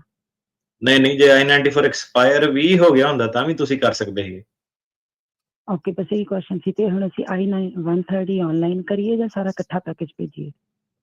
ਇਹ ਤੁਹਾਡੀ ਮਰਜ਼ੀ ਆ, ਜਿੱਦਾਂ ਵੀ ਤੁਸੀਂ ਫਾਈਲ ਕਰੋ, ਜਸਟ ਮੇਕ ਸ਼ੋਰ ਕਿ ਇਨਸਟਰਕਸ਼ਨਸ ਫੋਲੋ ਹੋਣ। ਜਿਹੜੀ ਤੁਸੀਂ ਕਰ ਸਕਦੇ ਆ ਚੀਜ਼ ਹੈਂਡਲ, ਉਹਦੇ ਹਿਸਾਬ ਨਾਲ ਕਰੋ। ਓਕੇ, ਠੀਕ ਹੈ। ਮਤਲਬ ਵੀ ਇਹਦਾ ਕੋਈ ਇਸ਼ੂ ਨਹੀਂ ਹੈਗਾ ਵੀ ਐਜ਼ ਲੌਂਗ ਐਜ਼ ਮਤਲਬ I-94 ਉਹਨਾਂ ਦੇ ਕੋਲ ਹਲੇ ਹੈਗਾ, ਉਹ 25 ਜਨਵਰੀ ਤੱਕ ਹੈਗਾ ਆ ਵੀ ਅਸੀਂ ਅਪਲਾਈ ਕਰ ਦਈਏ, ਰਾਈਟ? ਜਿਹੜਾ US ਸਿਟੀਜ਼ਨ ਜਵਾਕ ਜਿਹੜਾ ਹੁੰਦਾ, ਉਹ ਪੇਰੈਂਟ ਭਾਵੇਂ ਕੱਚਾ ਵੀ ਹੋ ਗਿਆ, ਠੀਕ ਹੈ, ਐਜ਼ ਲੌਂਗ ਐਜ਼ ਉਹ ਲੀਗਲ ਸਟੇਟਸ ਤੇ ਆਇਆ ਸੀ ਤੇ ਡੀਪੋਰਟੇਸ਼ਨ ਜਾਂ ਕੋਈ ਹੋਰ ਬਾਤ ਨਹੀਂ ਹੈਗੀ, ਇਰਰਿਸਪੈਕਟਿਵ ਆਫ I-94 ਉਹਨੂੰ ਪੱਕਾ ਕਰ ਸਕਦਾ ਹੈ। ਓਕੇ, ਉਹ ਫਸਟ ਟਾਈਮ ਹੀ ਆਏ ਨੇ ਤੇ ਸੋਚਦੇ ਆ ਵੀ ਕਰ ਦਈਏ। ਓਕੇ, ਸੋ ਤੁਹਾਡਾ ਦੇ ਦਿੱਤਾ ਮੈਂ ਜਵਾਬ ਜਿਹੜਾ ਕੰਸਰਨ ਸੀਗਾ। ਸੋ ਤੁਸੀਂ ਕਰੋ ਫਾਈਲ ਜੀ। ਠੀਕ ਹੈ ਜੀ, ਥੈਂਕ ਯੂ ਜੀ। Thank you. ਰਣਜੀਤ ਜੀ। ਹਾਂਜੀ, ਸਤਿ ਸ਼੍ਰੀ ਅਕਾਲ ਜੀ। ਸਤਿ ਸ਼੍ਰੀ ਅਕਾਲ ਜੀ। ਜਿੱਦਾਂ ਜੀ ਆਪਣੇ ਫਾਦਰ ਨੇ ਆਪਣੇ ਇੰਡੀਆ ਰਹਿੰਦੇ ਮੈਰਿਡ ਬੱਚੇ ਲਈ ਅਪਲਾਈ ਕੀਤਾ ਸੀਗਾ, ਉਹਨਾਂ ਨੂੰ ਐਫੀਡੇਵਿਟ ਆਫ ਸਪੋਰਟ ਦੀ ਲੋੜ ਆ ਤੇ ਉਹਨਾਂ ਦੇ ਨਾਲ ਹੀ ਇੱਥੇ ਰਹਿ ਰਹੇ ਉਹਨਾਂ ਦੇ ਬੱਚੇ ਨੇ ਉਹ ਐਫੀਡੇਵਿਟ ਸਪੋਰਟਸ ਲਾਉਣਾ ਆ। ਉਹਦੇ ਲਈ ਆਪਾਂ ਨੂੰ ਜੁਆਇੰਟ ਸਪਾਂਸਰ ਚ ਭਰਨਾ ਪੈਣਾ ਜਾਂ ਹਾਊਸ ਹੋਲਡ ਇਨਕਮ ਚ ਭਰਨਾ ਪੈਣਾ ਉਹਦੇ ਲਈ? ਇਹ ਭਾਜੀ ਮੈਂ ਫਾਰਮ ਭਰਨ ਦੀ ਕੋਚਿੰਗ ਤਾਂ ਨਹੀਂ ਦੇ ਸਕਦਾ ਹੈਗਾ, ਤੇ ਬੇਸਿਕਲੀ ਕੀ ਹੈਗਾ ਕਿ ਜਿਹੜਾ ਮੇਨ ਬੰਦਾ ਨਾ ਉਹ ਆਪਣਾ ਪਹਿਲਾਂ ਐਫੀਡੇਵਿਟ ਆਫ ਸਪੋਰਟ ਭਰੇ ਪੂਰਾ, ਭਾਵੇਂ ਉਹਦੀ ਜ਼ੀਰੋ ਇਨਕਮ ਵੀ ਹੈ, ਤੇ ਫਿਰ ਜਿਹੜਾ ਨਾਲ ਦੂਸਰਾ ਉਹ ਐਜ਼ ਅ ਜੁਆਇੰਟ ਸਪਾਂਸਰ ਜਿਹੜਾ ਐਡ ਹੋਵੇ। ਤੇ ਉਹ ਫਾਰਮ ਨੂੰ ਕਿੱਦਾਂ ਭਰਨਾ, ਉਹਦੀ ਇੰਸਟਰਕਸ਼ਨਸ ਇੱਕ ਵਾਰੀ ਜ਼ਰੂਰ ਪੜ੍ਹ ਲਿਓ ਚੰਗੀ ਤਰੀਕੇ ਨਾਲ ਸਾਰੀਆਂ। ਉਹਨਾਂ ਨੇ ਇਕੱਲੀ ਜਿਹੜੀ ਚੀਜ਼ ਹੈ ਨਾ, ਕਿੱਦਾਂ ਕਿਹੜਾ ਬਾਕਸ ਮਾਰਕ ਕਰਨਾ, ਤੇ ਐਜ਼ ਅ ਜੁਆਇੰਟ ਸਪਾਂਸਰ ਜਿਹੜਾ ਜਾਊਗਾ। ਠੀਕ ਹੈ ਜੀ, ਓਕੇ ਜੀ, ਠੀਕ ਹੈ ਜੀ, ਮਿਹਰਬਾਨੀ ਜੀ। ਪਵਨ ਕੁਮਾਰ। ਸਰ ਹਾਂਜੀ, ਸਤਿ ਸ਼੍ਰੀ ਅਕਾਲ ਭਾਜੀ। ਸਤਿ ਸ਼੍ਰੀ ਅਕਾਲ ਜੀ। ਭਾਜੀ ਮੇਰਾ ਸਵਾਲ ਆ, ਮੈਂ 2016 ਚ ਆਇਆ ਸੀਗਾ, ਮੇਰਾ ਬ੍ਰਦਰ 2022 ਵਿੱਚ ਆਇਆ, ਤੇ ਮੇਰੇ ਬ੍ਰਦਰ ਦਾ ਕੇਸ ਭਾਈ ਤੁਹਾਡੇ ਕੋਲ ਆ ਜੀ। ਤੇ ਸਾਨੂੰ ਕੇਸ ਕੰਸੋਲੀਡੇਟ ਕਰਨਾ ਜ਼ਰੂਰੀ ਹੈ ਜਾਂ ਫਿਰ ਇਕੱਲਾ ਕੇਸ ਵੀ ਲੜ ਸਕਦੇ ਹਾਂ? ਇਹਦੀ ਮੇਰਾ ਵੀਰ ਮੈਂ ਨਾ ਐਕਚੁਅਲੀ ਕੱਲ ਮੈਨੂੰ ਟਾਈਮ ਨਹੀਂ ਲੱਗਿਆ, ਇਹਦੀ ਇੱਕ ਮੈਂ ਵੀਡੀਓ ਆਊਗੀ ਆਪਣੇ ਆਫਿਸ ਵੱਲੋਂ ਕੱਲ 1-2 ਦਿਨਾਂ 'ਚ ਮੈਂ ਪਾ ਦੂੰਗਾ, ਜਦੋਂ ਮੇਰਾ ਇੱਕ ਸੇਮ ਜਿਹੜੇ ਤੁਸੀਂ ਪੁੱਛ ਰਹੇ ਆ ਨਾ ਇਹਦੇ ਰਿਲੇਟਡ ਹੀ 2 ਭਰਾਵਾਂ ਦਾ ਕੇਸ ਸੀਗਾ, ਤੇ ਉਹਦੇ ਵਿੱਚ ਕਾਫੀ ਇਨਫੋਰਮੇਸ਼ਨ ਤੁਹਾਨੂੰ ਜਿਹੜੀ ਮਿਲੂਗੀ। ਤੁਸੀਂ ਆਪਣੇ ਨਾ ਸੋਸ਼ਲ ਮੀਡੀਆ ਤੇ ਚੈੱਕ ਕਰ ਲਿਓ ਇੱਕ ਤਾਂ ਡਿਟੇਲ ਵੀਡੀਓ। ਲੌਂਗ ਸਟੋਰੀ ਸ਼ਾਰਟ ਇਹ ਹੈਗੀ ਕਿ ਕੰਸੋਲੀਡੇਟ ਕਰਨਾ ਜ਼ਰੂਰੀ ਨਹੀਂ ਹੁੰਦਾ। ਕੰਸੋਲੀਡੇਟ ਦਾ ਮਤਲਬ ਹੁੰਦਾ ਕੇਸ ਇਕੱਠੇ ਕਰਨੇ, ਉਹ ਜ਼ਰੂਰੀ ਨਹੀਂ ਹੁੰਦੇ, ਪਰ ਜਿਹੜੇ ਜੱਜ ਸਾਹਿਬ ਹੈਗੇ ਉਹ ਗਵਾਹੀ ਪਵਾਉਣ ਲਈ ਤੁਹਾਨੂੰ ਕਹਿ ਸਕਦੇ ਆ ਕਿ ਨਹੀਂ ਗਵਾਹੀ ਕਿਉਂ ਨਹੀਂ ਦੇਣ ਆਇਆ, ਠੀਕ ਹੈ। ਤੇ ਉਹਦੇ ਵਿੱਚੋਂ ਕਈ ਵਾਰੀ ਬਹਾਨੇ ਜਿਹੜੇ ਹੈਗੇ ਕਿ ਨਹੀਂ ਸੁਣਦੇ, ਇੱਕ ਵਕੀਲ ਮੰਨਦਾ ਨਹੀਂ ਹੈ ਏਦਾਂ ਉੱਦਾਂ, ਤੇ ਉਹ ਗਵਾਹੀ ਜਿਹੜੀ ਤੁਹਾਨੂੰ ਪਵਾਉਣ ਨੂੰ ਕਹਿੰਦੇ ਆ। ਹੁਣ ਚੱਕਰ ਇਹ ਹੈ ਕਿ ਜੇ ਬੰਦੇ ਨੇ ਗਵਾਹੀ ਹੀ ਦੇਣੀ ਹੈ, ਠੀਕ ਹੈ, ਤੇ ਫਿਰ ਆਪਣਾ ਇਹ ਹੈ ਕਿ ਫਿਰ ਉਸ ਪੱਖੋਂ ਕੰਸੋਲੀਡੇਸ਼ਨ ਦਾ ਫਾਇਦਾ ਇਹ ਕਿ ਜੇ ਗਵਾਹੀ ਤੁਹਾਨੂੰ ਦੇਣ ਨੂੰ ਕਹਿ ਦਿੱਤਾ, ਉਹ ਵੀ ਤੁਹਾਡੇ ਅਗੇਂਸਟ ਵਰਤੀ ਜਾਣੀ ਆ, ਭਾਵੇਂ ਫਿਰ ਤਾਂ ਇਕੱਠੇ ਕਰਕੇ ਇੱਕੋ ਵਾਰੀ ਚ ਜਿਹੜਾ ਸੀਗਾ ਨਿਪਟਾਰਾ ਕਰੋ। 2-2 ਤਰੀਕਾਂ ਕਿਉਂ ਕਰਨੀਆਂ, ਹਨਾ। ਸੋ ਮੇਰੀ ਥੌਟ ਪ੍ਰੋਸੈਸ ਇਹ ਹੈ, ਤੇ ਬਾਕੀ ਤੁਸੀਂ ਉਹ ਵੀਡੀਓ ਸੁਣਿਆ, ਤੁਹਾਨੂੰ ਕਾਫੀ ਇਨਫੋਰਮੇਸ਼ਨ ਮਿਲੂਗੀ। ਪਰ ਭਾਈ ਜਦੋਂ ਮੈਂ ਅਮਰੀਕਾ, ਮੇਰਾ ਬ੍ਰਦਰ ਇੰਡੀਆ ਵਿੱਚ ਨਹੀਂ। ਆਵਾਜ਼ ਬੜੀ ਕੱਟ ਰਹੀ ਤੁਹਾਡੀ। ਆਵਾਜ਼ ਕੱਟ ਗਈ, ਕੀ ਪੁੱਛਿਆ? ਬ੍ਰਦਰ ਤੁਹਾਡਾ ਇੰਡੀਆ 'ਚ ਕਿੰਨਾ? ਜਿਸ ਟਾਈਮ ਭਾਜੀ ਮੈਂ ਅਮਰੀਕਾ ਸੀਗਾ, ਉਹ ਮੇਰਾ ਬ੍ਰਦਰ ਇੰਡੀਆ ਸੀਗਾ, ਉਹ ਕਿਤੇ ਹੋਰ ਕੰਟਰੀ ਵਿੱਚ ਸੀਗਾ। ਕਿਸੇ ਹੋਰ ਕੰਟਰੀ 'ਚ ਸੀਗਾ? ਮੈਂ ਸਮਝਿਆ ਨਹੀਂ ਸਵਾਲ, ਭਾਜੀ ਆਵਾਜ਼ ਕੱਟ ਰਹੀ ਸੀ, ਕੀ ਕਹਿ ਰਹੇ? ਕਹਿੰਦੇ ਵੀ ਜਿਸ ਟਾਈਮ ਮੈਂ ਇੱਥੇ ਸੀ ਤੇ ਜਦੋਂ ਅਪਲਾਈ ਕੀਤਾ ਸੀ ਉਦੋਂ ਕਹਿੰਦੇ ਆ ਵੀ ਉਹ ਭਰਾ ਤੁਹਾਡਾ ਕਿਸੇ ਹੋਰ ਮੁਲਕ 'ਚ ਸੀਗਾ? ਹਾਂਜੀ, ਜਦੋਂ ਮੈਂ ਇੱਥੇ ਅਮਰੀਕਾ ਐਂਟਰ ਹੋਇਆ ਸੀਗਾ, ਇੱਥੇ ਅਮਰੀਕਾ 'ਚ ਆਇਆ ਸੀ, ਮੈਂ ਹੋਰ ਕੰਟਰੀ ਵਿੱਚ ਸੀਗਾ, ਮੈਂ ਇੰਡੀਆ ਵਿੱਚ ਨਹੀਂ ਸੀਗਾ। ਭਰਾ ਇਹਨਾਂ ਦਾ ਹੋਰ ਕੰਟਰੀ 'ਚ ਸੀਗਾ ਜਦੋਂ ਇਹ ਅਮਰੀਕਾ 'ਚ ਆਏ ਸੀ। ਇਸ ਚੀਜ਼ ਦਾ ਕੋਈ ਅਸਰ ਹੁੰਦਾ ਹੈ ਕੰਸੋਲੀਡੇਸ਼ਨ ਤੇ? ਕੰਸੋਲੀਡੇਸ਼ਨ ਨੂੰ ਨਾ ਕਿਸਾਂ 'ਚ ਜਿਹੜੀ ਬੈਟਰ ਹੁੰਦੀ ਆ, ਜਿਨ੍ਹਾਂ ਦੇ ਵਿੱਚ ਤੁਹਾਡੇ ਮੁੱਦੇ ਸਾਂਝੇ ਜਿਹੜੇ ਹੁੰਦੇ ਆ। ਜੇ ਉਹ ਕੋਈ ਹੋਰ ਕੰਟਰੀ 'ਚ ਸੀਗਾ, ਉਹਦਾ ਕੋਈ ਹੋਰ ਕੇਸ ਆ, ਹੋਰ ਮੁੱਦੇ ਹੈਗੇ, ਫਿਰ ਤੁਸੀਂ ਕੰਸੋਲੀਡੇਸ਼ਨ ਦਾ ਤੁਹਾਨੂੰ ਫਾਇਦਾ ਨਹੀਂ ਹੋਣਾ। ਜੀ, ਤੁਹਾਨੂੰ ਤਕਰੀਬਨ ਆਪਣੀ ਗੱਲ ਦਾ ਪਤਾ ਲੱਗ ਗਿਆ, ਸਵਾਲ ਦਾ ਪਤਾ ਲੱਗ ਗਿਆ, ਜਵਾਬ ਦਾ। ਵਰਿੰਦਰਜੀਤ। ਹਾਂਜੀ, ਸਤਿ ਸ਼੍ਰੀ ਅਕਾਲ ਜੀ। ਭਾਜੀ ਮੇਰਾ ਸਵਾਲ ਸੀਗਾ ਕਿ ਭਾਜੀ ਜਿੱਦਾਂ ਅਸਾਈਲਮ ਦੇ ਰਿਮੂਵਲ ਆਰਡਰ ਲੱਗੇ ਹੋਣ ਤੇ ਯੂ ਵੀਜ਼ੇ ਦੀ ਲਾਈਨ ਅਪਰੂਵ ਹੋਈ ਹੋਵੇ, ਤੇ ਉਹਨੂੰ ਸਟਿਲ ਡੈਪੂਟੇਸ਼ਨ ਦਾ ਪ੍ਰੋਬਲਮ ਹੈ ਕਿ ਜਾਂ ਨਹੀਂ ਭਾਜੀ? ਜੇ ਯੂ ਵੀਜ਼ਾ ਅਪਰੂਵ ਹੋਇਆ ਹੋਵੇ ਤੇ ਰਿਮੂਵਲ ਲੱਗਾ ਹੋਵੇ? ਜੇ ਭਾਜੀ ਅਸਾਈਲਮ ਤੇ ਰਿਮੂਵਲ ਹੋਵੇ ਤੇ ਜਿਹੜਾ ਯੂ ਵੀਜ਼ੇ ਦੀ ਲਾਈਨ ਅਪਰੂਵ ਹੋਈ ਹੋਵੇ। ਹਾਂਜੀ, ਉਹ ਤਾਂ ਭਾਜੀ ਕੋਈ ਸਟੇਟਸ ਨਹੀਂ, ਉਹ ਤਾਂ ਯੂ ਵੀਜ਼ਾ ਜਦੋਂ ਅਪਰੂਵ ਹੋਊਗਾ ਐਕਚੁਅਲ ਦੇ ਵਿੱਚ 4 ਸਾਲ ਦਾ, ਉਦੋਂ ਹੀ ਬੰਦਾ ਬਚ ਸਕਦਾ ਵਾ। ਉਸ ਤੋਂ ਪਹਿਲਾਂ ਤਾਂ ਕੋਈ ਨਹੀਂ। ਉਹਨਾਂ ਨੇ ਜੇ ਡੈਪੂਟੇਸ਼ਨ ਜੇ ਫਾਈਨਲ ਤੁਹਾਡੀ ਹੈਗੀ ਆ, ਤੇ ਤੁਸੀਂ ਉਹਦੇ ਵਿੱਚ ਆਪਣਾ ਜਿਹੜਾ ਆਈਸ ਵਗੈਰਾ ਨਾਲ ਨਾ ਸਟੇ ਆਫ ਰਿਮੂਵਲ ਹੁੰਦਾ, ਉਹ ਫਾਈਲ ਕਰਾਓ ਆਪਣੇ ਵਕੀਲ ਤੋਂ। ਠੀਕ ਹੈ। ਤੇ ਭਾਜੀ ਜਿੱਦਾਂ ਹੁਣ ਮੇਰੇ ਕੋਲ ਇਹਦਾ ਉਹਨਾਂ ਨੇ ਵਰਕ ਪਰਮਿਟ ਦਿੱਤਾ ਵਾ ਆਪਣੇ ਇਹਦਾ ਯੂ ਵੀਜ਼ੇ ਦੇ ਬੇਸ ਤੇ ਭਾਜੀ ਉਹਦੇ ਕਰਕੇ ਵੀ ਮਤਲਬ ਵੀ ਮੈਂ ਕੰਮ ਜਿੱਦਾਂ ਹੁਣ ਕਰਦਾ ਵਾ, ਜੇ ਕੱਲ ਨੂੰ ਕੋਈ ਪ੍ਰੋਬਲਮ ਹੋ ਸਕਦੀ ਹੈ ਉਹਦੇ ਉੱਤੇ ਵੀ? ਦੇਖੋ, ਜਿਹੜਾ ਬੰਦੇ ਤੇ ਫਾਈਨਲ ਆਰਡਰ ਆਫ ਰਿਮੂਵਲ ਹੈਗਾ ਨਾ, ਉਹਨੂੰ ਚੱਕ ਕੇ ਵਾਪਸ ਭੇਜਿਆ ਜਾ ਸਕਦਾ। ਟਰੱਕ ਚਲਾਉਂਦੇ ਬੰਦੇ ਨੂੰ ਫੜਿਆ ਜਾ ਸਕਦਾ, ਡਿਪੈਂਡਿੰਗ ਜੇ ਟਰੰਪ ਹੁਣੀ ਕਹਿਣ ਕਿ ਨਾਕਾ ਉਦਾਂ ਦਾ ਲਾਣਾ।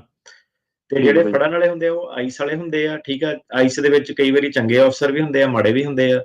ਤੇ ਕੇਸ ਤਾਂ ਆਪਾਂ ਇਦਾਂ ਦੇ ਵੀ ਦੇਖੇ ਆ ਕਿ ਆਪਣਾ ਜਿਹੜਾ ਇੱਕ ਆਪਾਂ ਹੁਣੇ ਡਿਸਕਸ ਕੀਤਾ ਹੈਗਾ, ਬੜਾ ਪੁਰਾਣਾ ਜਿਹਾ ਕੇਸ ਸੀਗਾ, ਉਹਦੇ ਵਿੱਚ ਉਹਨਾਂ ਨੂੰ ਅਫਸਰ ਬੜਾ ਵਧੀਆ ਟੱਕਰਿਆ ਸੀਗਾ। ਉਹ ਹਾਜ਼ਰੀਆਂ ਲਵਾ ਕੇ ਤੇ ਅੱਗੇ ਤਰੀਕ ਦੇ ਦਿੰਦਾ ਸੀਗਾ। ਤੇ ਕਈ ਵਾਰੀ ਅਫਸਰ ਏਦਾਂ ਦਾ ਵੀ ਹੁੰਦਾ ਕਿ ਰਾਤੋਂ ਰਾਤ ਹੀ ਫੇਰ ਚੁਕਾ ਦਿੰਦੇ ਬੁਰੀਆ ਬਿਸਤਰਾ। ਏਦਾਂ ਦੇ ਵੀ ਅਫਸਰ ਜਿਹੜੇ ਹੁੰਦੇ ਆ। ਹੁਣ ਇਹ ਟਰੰਪ ਹੁਣੀ ਕਿੱਧਰ ਦੇ ਪਾਸੇ ਨੂੰ ਹਵਾ ਲੈ ਕੇ ਜਾਂਦੇ ਆ, ਰੁੱਖ ਉਹਦਾ ਇਹ ਡਿਪੈਂਡ ਕਰਦਾ। ਇਹਦੇ ਵਿੱਚ ਜਿਹੜੀ ਜਿੱਦਾਂ ਦੇ ਹਾਲਾਤ ਆ ਟਰਕੀਆਂ ਨਾਲ, ਆਪਾਂ ਨੂੰ ਪਤਾ ਹੀ ਆ ਵੀ ਕਿਹੜੇ ਪਾਸੇ ਦੀ ਹਵਾ ਵਗਣੀ ਆਪਾਂ ਨੂੰ।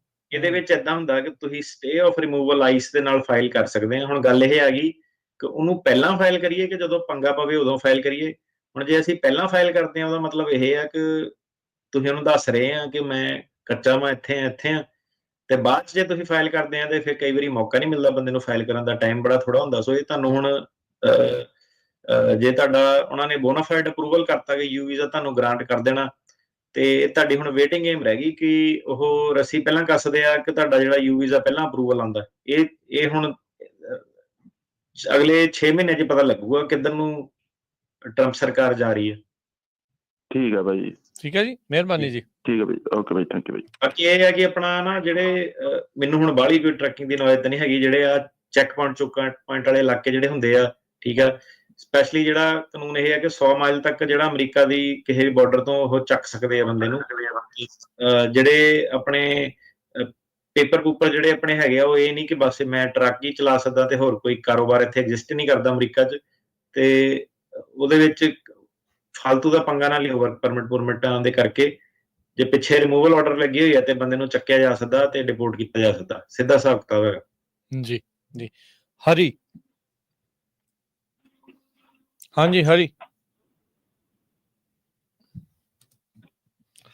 ਭਾਈ ਜੀ ਪੁੱਛ ਲਓ ਸਵਾਲ, ਫਿਰ ਕਹਿਣਾ ਵਾਰੀ ਨਹੀਂ ਆਈ। ਜੇ ਹੁਣ ਵਾਰੀ ਆਈ ਹੈ ਤਾਂ ਸਵਾਲ ਪੁੱਛ ਲਓ। 408 ਏਰੀਆ ਕੋਡ ਆ ਤੁਹਾਡਾ। ਹੈਲੋ, ਹਾਂਜੀ ਹਾਂਜੀ ਬੋਲੋ ਜੀ, ਪੁੱਛੋ ਜੀ ਸਵਾਲ।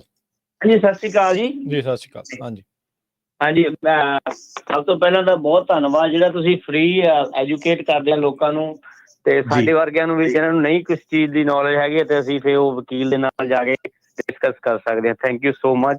ਤੇ ਦੂਜੀ ਇਹ ਹੈ ਕਿ ਮੇਰਾ ਇੱਕ ਕਜ਼ਨ ਆ, ਉਹਨੇ ਲਾਸਟ ਈਅਰ ਵਿਆਹ ਕਰਾਇਆ ਸੀ ਗੁਰਦੁਆਰਾ ਸਾਹਿਬ 'ਚ ਜਾ ਕੇ। ਅਸਾਈਲਮ ਕੇਸ ਆ ਉਹਦਾ, ਤੇ ਉਹ ਕੁੜੀ ਇੰਡੀਆ ਤੋਂ ਆਈ ਸੀ ਤੇ ਵਿਜ਼ਟਰ ਵੀਜ਼ੇ ਤੇ ਉਹਨਾਂ ਵਿਆਹ ਕਰਾ ਲਿਆ ਜੀ। ਤੇ ਉਸ ਤੋਂ ਬਾਅਦ ਇਹ ਹੋਇਆ ਜੀ ਕਿ ਉਹਨੇ ਉਹ ਵਿਆਹ ਜਿਹੜਾ ਰਜਿਸਟਰ ਨਹੀਂ ਕਰਾਇਆ ਜੀ, ਤੇ ਉਹ ਰਜਿਸਟਰ ਹੁਣ ਉਹਨੇ ਇਸ ਸਾਲ ਬਾਅਦ ਕਰਾਇਆ, ਪਰ ਉਹਨਾਂ ਨੇ ਉਹਨੂੰ ਉਹ ਸਰਟੀਫਿਕੇਟ ਬਣਾ ਕੇ ਦੇ ਦਿੱਤਾ। ਉਹ ਫਿਰ ਅਸੀਂ ਉਹ ਵਕੀਲ ਨੂੰ ਸਬਮਿਟ ਕਰ ਦਈਏ? ਨਹੀਂ, ਆਪਣਾ ਇਹ ਤਾਂ ਹੁਣ ਗੰਭੀਰ ਕੁਐਸਚਨ ਹੋ ਗਿਆ। ਮੁੱਦਾ ਕੀ ਹੈਗਾ ਉਹ ਸਮਝਾਓ ਕਿ ਕੇਸ ਪਰਪਸ ਲਈ ਆਪਾਂ ਗੱਲ ਕਰ ਰਹੇ ਹੈਗੇ ਹਾਂ, ਅਸਾਈਲਮ ਦੀ ਗੱਲ ਕਰ ਰਹੇ ਹਾਂ, ਆਪਾਂ ਕਾਹਦੀ ਗੱਲ ਕਰ ਰਹੇ ਹੈਗੇ? ਹਾਂਜੀ, ਉਹ ਅਸਾਈਲਮ ਦੇ ਵਿੱਚ ਹੀ ਸੀਗਾ ਮੁੰਡੇ ਦਾ, ਤੇ ਉਹਨੇ ਵਿਆਹ ਕਰਾ ਕੇ ਉਹ ਗੁਰਦੁਆਰਾ ਸਾਹਿਬ ਕਰਾ ਕੇ ਉਸ ਤੋਂ ਗੁਰਦੁਆਰਾ ਸਾਹਿਬ ਤੋਂ ਸਰਟੀਫਿਕੇਟ ਲੈ ਕੇ ਉਹਨੇ ਵਿਆਹ ਰਜਿਸਟਰ ਕਰਾ ਲਿਆ ਹੁਣ। ਤੇ ਕੁੜੀ ਜਿਹੜੀ ਹੈਗੀ ਉਹਨੇ ਵੀ ਅਸਾਈਲਮ ਕੇਸ ਲਾਇਆ ਹੋਇਆ ਆ। ਨਹੀਂ, ਮੁੰਡੇ ਦਾ ਕੇਸ ਪਾਸ ਹੋ ਗਿਆ? ਨਹੀਂ ਪਾਸ ਨਹੀਂ ਹੋਇਆ, ਅਜੇ ਪੈਂਡਿੰਗ ਹੀ ਆ। ਉਹਨੂੰ ਭਾਜੀ ਰਜਿਸਟਰ ਕਰਾਓ ਵਿਆਹ ਨੂੰ। ਹਾਂਜੀ, ਉਹ ਰਜਿਸਟਰ ਉਹ ਸਾਲ ਬਾਅਦ ਕਰਾਇਆ ਰਜਿਸਟਰ, ਉਹਦਾ ਕੋਈ ਪ੍ਰੋਬਲਮ ਤਾਂ ਨਹੀਂ ਹੋਊਗੀ? ਨਹੀਂ, ਪ੍ਰੋਬਲਮ ਕੋਈ ਨਹੀਂ, ਜਦੋਂ ਰਜਿਸਟਰ ਹੋਇਆ ਉਹਦੇ ਹਿਸਾਬ ਨਾਲ ਵਿਆਹ ਫਿਰ ਮੰਨਿਆ ਜਾਊਗਾ। ਓਕੇ ਜੀ, ਠੀਕ ਆ। ਤੇ ਉਹ ਫਿਰ ਜਿਹੜਾ ਰਜਿਸਟਰ ਕਰਨ ਤੋਂ ਬਾਅਦ ਜਿਹੜਾ ਪੇਪਰ ਅਸੀਂ ਉਹ ਇਮੀਗ੍ਰੇਸ਼ਨ ਭੇਜ ਦੇਵਾਂਗੇ, ਰਾਈਟ? ਮੈਰਿਜ ਸਰਟੀਫਿਕੇਟ ਤਾਂ ਤੁਹਾਨੂੰ ਚਾਹੀਦਾ ਹੀ ਹੈ ਨਾ ਉਹਦੇ ਲਈ। ਮੈਰਿਜ ਸਰਟੀਫਿਕੇਟ ਆਪਣੇ, ਹਾਂਜੀ, ਉਹ ਡਿਪੈਂਡ ਕਰਦਾ ਹੁਣ ਉਹਨੇ ਮੁੰਡੇ ਤੇ ਆਪਣੇ ਕੇਸ 'ਚ ਉਹਨੂੰ ਇਨਕਲੂਡ ਕਰਨਾ ਨਹੀਂ ਇਨਕਲੂਡ ਕਰਨਾ। ਹਾਂਜੀ, ਉਹ ਵਕੀਲ ਨਾਲ ਸਲਾਹ ਕਰੋ, ਪਰ ਹਾਂਜੀ ਜਦੋਂ ਰਜਿਸਟਰ ਤੁਹਾਡਾ ਹੋ ਗਿਆ ਉਹਨੂੰ ਵਿਆਹ ਮੰਨਿਆ ਜਾਊਗਾ ਜੀ। ਕੱਲਾ ਗੁਰਦੁਆਰੇ ਰਜਿਸਟਰ ਨਹੀਂ ਤੇ ਮੈਰਿਜ ਸਰਟੀਫਿਕੇਟ ਵੀ ਆਪਣੀ ਕਾਉਂਟੀ 'ਚ ਵੀ ਕਰ ਲਿਓ ਜਾ ਕੇ, ਫੇਰ ਹੀ ਵਿਆਹ ਮੰਨਿਆ ਜਾਣਾ ਹੈ। ਦੋਨੋਂ ਚੀਜ਼ਾਂ ਉਹ ਜਿਹੜੀਆਂ ਉਹ ਉੱਥੋਂ ਦਾ ਲੈ ਕੇ ਤੇ ਉੱਧਰ ਜਾ ਕੇ ਜਿਹੜਾ ਉਹ ਦਿਖਾਓ ਤੇ ਫਿਰ ਮੈਰਿਜ ਸਰਟੀਫਿਕੇਟ ਲਾਓ ਜੀ। ਮਨਜੀਤ, ਸਤਿ ਸ੍ਰੀ ਅਕਾਲ ਜੀ। ਜੀ ਮਨਜੀਤ ਜੀ। ਜੀ ਵਕੀਲ ਸਾਹਿਬ, ਮੇਰੀ ਦੋ ਸਵਾਲ। ਇੱਕ ਤਾਂ ਹੈਗਾ ਵੀ ਮੈਂ 15 ਚ ਆਇਆ ਸੀ ਇੱਥੇ ਤੇ ਸੈਲੋਂ ਦਾ ਕੇਸ ਲਾਤਾ ਸੀ, ਤੇ ਮੇਰਾ ਹੁਣ ਪਾਸਪੋਰਟ ਨਿਊ ਕਰਾਉਣ ਵਾਲਾ ਵੀ ਮੈਂ ਪਾਸਪੋਰਟ ਨਿਊ ਮੈਂ ਤਾਂ ਕਰਾਉਣੇ ਨੇ ਵੀ ਮੇਰਾ ਬੇਟਾ ਆਸਟ੍ਰੇਲੀਆ 'ਚ ਆ, ਵੀ ਮੈਂ ਉੱਥੇ ਟਰੈਵਲ ਡਾਕੂਮੈਂਟ ਬਣਾ ਕੇ ਜਾ ਸਕਦਾ? ਭਾਜੀ ਪਾਸਪੋਰਟ ਤੁਸੀਂ ਰਿਨਿਊ ਨਹੀਂ ਕਰਾ ਸਕਦੇ ਹੈਗੇ। ਜੇ ਪਾਸਪੋਰਟ ਰਿਨਿਊ ਕਰਾਉਂਦੇ ਆ ਤੇ ਫਿਰ ਇਨਫਰੈਂਸ ਇਹ ਜਾਂਦਾ ਕਿ ਇਹ ਜਿਹੜੀ ਕੰਟਰੀ ਦੀ ਪ੍ਰੋਬਲਮ ਦੱਸ ਰਿਹਾ ਉਹਨੇ ਇਹਦਾ ਪਾਸਪੋਰਟ ਕਿੱਦਾਂ ਬਣਾਤਾ, ਇਹਨੂੰ ਤਾਂ ਕੋਈ ਪ੍ਰੋਬਲਮ ਨਹੀਂ ਫਿਰ ਹੈਗੀ। ਸੋ ਉਹ ਇੱਕ ਕੁਐਸਚਨ ਤੁਹਾਡਾ ਰਾਈਜ਼ ਹੋਊਗਾ। ਤੇ ਜਿਹੜਾ ਟਰੈਵਲ ਡਾਕੂਮੈਂਟ ਜਿਹੜਾ ਹੈਗਾ ਉਹ ਭਾਜੀ ਐਮਰਜੈਂਸੀ ਪੈਰੋਲ ਜਿਹੜਾ ਹੁੰਦਾ ਉਹ ਦੇ ਦਿੰਦੇ ਆ ਉਹ, ਜੇ ਬੰਦੇ ਨੂੰ ਕਿਸੇ ਨੂੰ ਪ੍ਰੋਬਲਮ ਹੋਵੇ ਇੱਦਾਂ ਵਿਜ਼ਿਟ ਕਰਨ ਲਈ ਕਿ ਮੁੰਡੇ ਨੂੰ ਆਸਟ੍ਰੇਲੀਆ ਵਿਜ਼ਿਟ ਕਰਨ ਜਾਣਾ, ਇੱਦਾਂ ਦਾ ਕੋਈ ਚੀਜ਼ ਨਹੀਂ ਹੈਗੀ। ਇੱਦਾਂ ਤੇ ਜੇ ਦੇਣ ਲੱਗ ਪੈਣ ਅਸਾਈਲਮ ਵਾਲਿਆਂ ਨੂੰ ਫਿਰ ਤਾਂ ਆਪਣੇ ਪੰਜਾਬੀਆਂ ਦੀ ਸਾਰਿਆਂ ਦੀ ਬੱਲੇ ਬੱਲੇ ਹੋ ਗਈ। ਉਹ ਤਾਂ ਫਿਰ ਮੈਂ ਕਿਹਾ ਯੂਰਪ ਵਕੇਸ਼ਨ ਕਰਨ ਚਲ ਜਾਊਗੇ ਉਸ ਹਿਸਾਬ ਨਾਲ। ਇੱਦਾਂ ਨਹੀਂ ਕੋਈ ਟਰੈਵਲ ਡਾਕੂਮੈਂਟ ਉਹਨਾਂ ਨੇ ਦੇਣਾ। ਤੇ ਜਿਹੜਾ ਕੋਈ ਫੈਮਿਲੀ ਐਮਰਜੈਂਸੀ ਆ, ਕੋਈ ਲਾਈਫ ਡੈਥ ਸਿਚੁਏਸ਼ਨ ਜਿਹੜੀ ਹੈਗੀ ਆ, ਉਹਦੇ ਵਿੱਚ ਉਹ ਜਿਹੜੇ ਐਮਰਜੈਂਸੀ ਜਿਹੜਾ ਪੇਰੋਲ ਡਾਕੂਮੈਂਟ ਜਿਹੜੇ ਉਹ ਦਿੰਦੇ ਆ। ਤੇ ਜਿਹੜੇ ਤੁਸੀਂ ਅਸਾਈਲਮ ਦੀ ਜਿਹੜੇ ਤੁਸੀਂ ਟਰੈਵਲ ਡਾਕੂਮੈਂਟ ਦੀ ਗੱਲ ਕਰਦੇ ਹੋ, ਜਦੋਂ ਬੰਦਾ ਕੇਸ ਜਿੱਤਦਾ ਉਸ ਤੋਂ ਬਾਅਦ ਆਉਂਦਾ ਉਹ ਵਾਲਾ ਟਰੈਵਲ ਡਾਕੂਮੈਂਟ, ਕਿ ਜਿਹੜਾ ਬੰਦਾ ਕਹਿੰਦਾ ਮੈਂ ਘੁੰਮਣ ਫਿਰਨ ਨੂੰ ਜਾਣਾ ਵਾ। ਠੀਕ ਆ ਜੀ। ਇਹ ਦੂਜਾ ਸਵਾਲ ਆ ਜੀ, ਜਿਵੇਂ ਸਾਨੂੰ ਆਸਟ੍ਰੇਲੀਆ ਦੀ ਟਾਪਣਾ ਉਹਨਾਂ ਨੇ ਕੈਨੇਡਾ ਦੀ ਫਾਈਲ ਲਾਈ ਸੀ, ਉਹ ਕਹਿੰਦੇ ਵੀ ਤੁਹਾਨੂੰ ਮਿਲਣਾ ਨਹੀਂ ਹੈਗਾ, ਹੁਣ ਜੇ ਇੱਧਰਲੀ ਫਾਈਲ ਲਾਉਂਦੇ ਨੇ ਮਿਲਣ ਵਾਸਤੇ ਜਾਂ ਘੁੰਮਣ ਵਾਸਤੇ, ਤੇ ਉਹ ਫਾਈਲ ਤੁਸੀਂ ਵੀ ਤਿਆਰ ਕਰ ਸਕਦੇ ਹੋ। ਮੈਨੂੰ ਭਾਜੀ ਸਵਾਲ ਨਹੀਂ ਸਮਝਿਆ, ਆਵਾਜ਼ ਥੋੜੀ ਕੱਟ ਰਹੀ ਸੀਗੀ।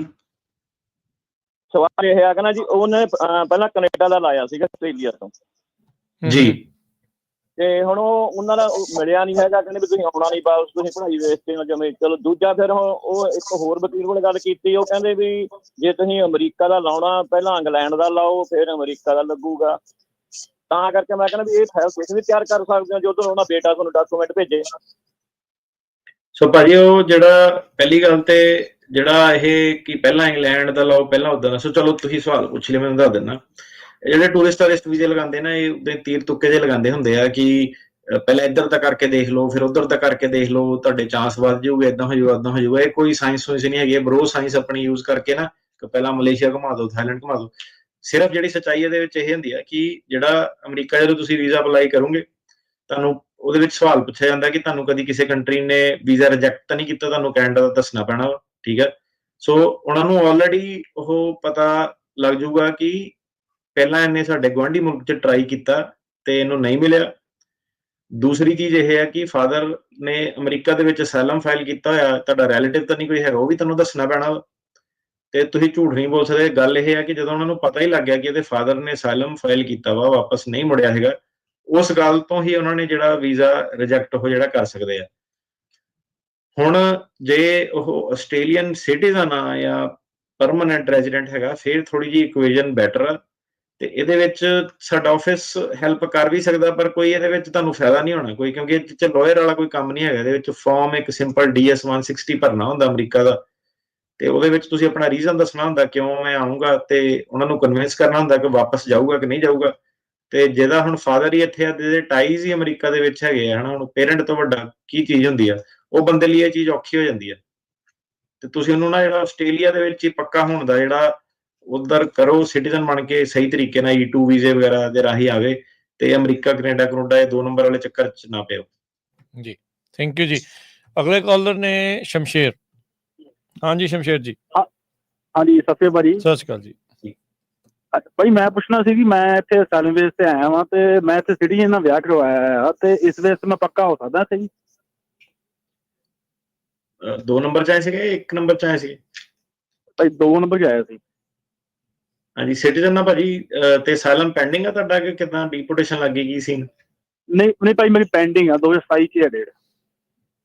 ਹਾਂਜੀ ਭਾਜੀ ਉਹਦੇ ਵਿੱਚ ਨਾ ਕਾਫੀ ਲੰਬਾ ਚੌੜਾ ਪ੍ਰੋਸੈਸ ਜਿਹੜਾ ਹੁੰਦਾ, ਤੇ ਲੌਂਗ ਸਟੋਰੀ ਸ਼ਾਰਟ ਇਹ ਹੈਗੀ ਹੈ ਕਿ ਤੁਹਾਨੂੰ ਫਾਇਦਾ ਉਹਦਾ ਹੋ ਸਕਦਾ ਸਿਟੀਜ਼ਨ ਦੇ ਥਰੂ, ਤੇ ਕੰਟਰੀ ਆਊਟ ਉਹਦੇ ਵਿੱਚ ਕਰਨਾ ਪੈਂਦਾ, ਤੇ ਇੱਕ ਰਾਹ ਜਿਹੜਾ ਬਣ ਜਾਂਦਾ। ਠੀਕ ਆ ਭਾਜੀ, ਥੈਂਕ ਯੂ। ਠੀਕ ਹੈ ਜੀ, ਮਿਹਰਬਾਨੀ। ਇੱਕ ਸਵਾਲ ਆਇਆ ਆਨਲਾਈਨ ਵੀ ਜੇ ਗ੍ਰੀਨ ਕਾਰਡ ਕਹਿੰਦੇ ਵੀ 2025 ਮਈ 'ਚ ਐਕਸਪਾਇਰ ਹੋਣਾ ਆ, ਜਨਵਰੀ ਫਰਵਰੀ ਦੇ ਵਿੱਚ ਉਹ ਇੰਡੀਆ ਨੂੰ ਜਾਣਾ ਚਾਹੁੰਦੇ ਆ, ਕਿਉਂਕਿ ਉਦੋਂ ਫਿਰ 6 ਮਹੀਨੇ ਤੋਂ ਘੱਟ ਦਾ ਵਕਤ ਰਹਿ ਜਾਣਾ ਹੈ, ਤੇ ਉਹ ਇਦਾਂ ਜਾ ਸਕਦੇ ਆ ਗ੍ਰੀਨ ਕਾਰਡ ਐਕਸਪਾਇਰ ਦੇ ਹੋਣ ਦੇ ਵਿੱਚ ਜਾਂ ਕਿੱਦਾਂ ਕਰ ਸਕਦੇ ਕਿ ਅਪਲਾਈ ਕਰਕੇ ਚਲੇ ਜਾਣ ਉਹਦਾ ਰੀਨਿਊਅਲ ਦਾ, ਤੇ ਫਿਰ ਜਾ ਸਕਦੇ ਵਿਚਾਲੇ ਉਹਦੇ? ਜੇ ਰੀਨਿਊਅਲ ਦਾ ਵੀ ਅਪਲਾਈ ਕਰਦੇ ਹੋ, ਆਟੋਮੈਟਿਕ ਤੁਹਾਨੂੰ ਇੱਕ ਐਕਸਟੈਂਸ਼ਨ ਦੇ ਦਿੰਦੇ ਆ, ਤੇ ਤੁਸੀਂ ਜਾ ਸਕਦੇ ਆ ਬਿਲਕੁਲ। ਹਾਂਜੀ ਤੇ ਇਹ ਚੱਕਰ ਤਾਂ ਨਹੀਂ ਨਾ ਹੁੰਦਾ ਵੀ ਜਦੋਂ ਤੁਸੀਂ ਇੱਧਰ ਨੂੰ ਆ ਰਹੇ ਹੋ ਤਾਂ ਐਟਲੀਸਟ 6 ਮਹੀਨੇ ਦਾ ਜਿਹੜਾ ਉਹ ਪਿਆ ਹੋਵੇ, ਵੈਲਿਡ ਹੋਣਾ ਚਾਹੀਦਾ ਬਸ ਉਦੋਂ? ਹਾਂਜੀ ਪਰਮਾਨੈਂਟ ਰੈਜ਼ੀਡੈਂਟ ਤੇ ਪਰਮਾਨੈਂਟ ਰੈਜ਼ੀਡੈਂਟ ਹੀ ਆ, ਉਹਨਾਂ ਨੂੰ ਪਰਮਾਨੈਂਟ ਰੈਜ਼ੀਡੈਂਟ 'ਚ ਉਹ ਤੁਹਾਨੂੰ ਬਾਹਰ ਕੱਢਣਾ ਨਹੀਂ ਚਾਹੁੰਦੇ, ਤੁਹਾਨੂੰ ਹਾਰਡਸ਼ਿਪ ਇਹ ਦਿੰਦੇ ਕਿ ਤੁਸੀਂ ਬਾਹਰ ਕਿਉਂ ਜ਼ਿਆਦਾ ਦੇ ਰਹੇ ਹੋ, ਤੁਹਾਨੂੰ ਇੱਥੇ ਖਿੱਚਣਾ ਚਾਹੁੰਦੇ ਆ, ਤੁਸੀਂ ਬਾਹਰ ਨਾ ਜਾਓ, ਇੱਥੇ ਰਹੋ, ਇੱਥੇ ਰਹੋ ਤੇ ਟੈਕਸ ਦਿਓ। ਟੈਕਸ ਦਾ ਮੁੱਕ ਦੀ ਗੱਲ ਜੀ। ਮੋਹਨ ਜੀ ਸਤਿ ਸ਼੍ਰੀ ਅਕਾਲ ਜੀ। ਸਤਿ ਸ਼੍ਰੀ ਅਕਾਲ ਜੀ। ਸਰ ਜੀ ਇੱਕ ਮੇਰੀ ਬੇਨਤੀ ਹੈਗੀ ਤੁਹਾਡੇ ਦੋਨਾਂ ਨੂੰ। ਹਾਂਜੀ ਜੀ ਬੋਲੋ ਜੀ। ਮੈਂ ਕਿਹਾ ਜਿਹੜੇ ਅਸਾਲਾਮਾਂ ਦੇ ਬੱਚੇ ਸਿਟੀਜ਼ਨ ਹੋ ਕੇ ਆਪਣੇ ਪੈਰੈਂਟਸ ਨੂੰ ਅਪਲਾਈ ਕਰਦੇ ਤੇ ਇੰਡੀਆ ਇੰਟਰਵਿਊ ਹੁੰਦੇ, ਉਸ ਟਾਈਮ ਉਹਨਾਂ ਨੂੰ ਸਮਗਲਿੰਗ ਦਾ ਕੇਸ ਲਗਾ ਦਿੰਦੇ ਉਹਨਾਂ ਦੇ ਉੱਪਰ।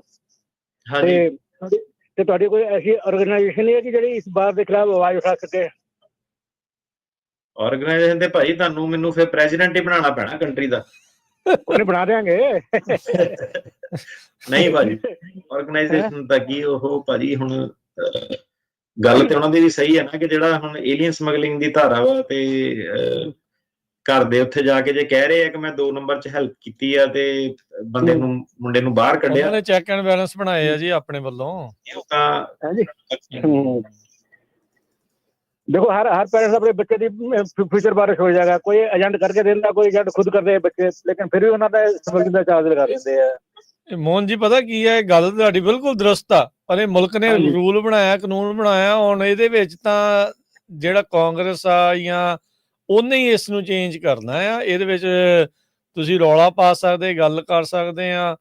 I don't know supreme court 'ਚ ਕੇਸ ਜਾ ਸਕਦਾ ਜਾਂ ਨਹੀਂ ਜਾ ਸਕਦਾ, ਇਦਾਂ ਦਾ ਜਾਂ ਕਿੱਦਾਂ, ਪਰ ਇਹਦੇ ਤੇ ਆਲਰੇਡੀ ਜਾ ਚੁੱਕਿਆ ਹੈਗਾ ਸੁਪਰੀਮ ਕੋਰਟ ਦੇ ਵਿੱਚ ਕੇਸ, ਤੇ ਉਹਨਾਂ ਨੇ ਆਪਾਂ ਡਿਸਕਸ ਵੀ ਕਰ ਚੁੱਕੇ ਹਾਂ ਰੇਡੀਓ ਤੇ ਕਿ ਜਿਹੜਾ ਕੌਂਸੂਲੇਟ ਆਫਿਸਰ ਜਿਹੜਾ ਹੈਗਾ, ਉਹਨੇ ਜਦੋਂ ਡਿਨਾਈ ਕਰਤਾ, ਭਾਵੇਂ ਉਹਨੇ ਕੋਈ ਰੀਜ਼ਨ ਦਿੱਤਾ, ਭਾਵੇਂ ਉਹਨੇ ਰੀਜ਼ਨ ਨਹੀਂ ਦਿੱਤਾ, ਉਹ ਇੱਥੇ ਅਮਰੀਕਾ ਦੇ ਵਿੱਚ ਕੋਰਟ ਦੇ ਵਿੱਚ ਚੈਲੰਜ ਨਹੀਂ ਹੋ ਸਕਦਾ।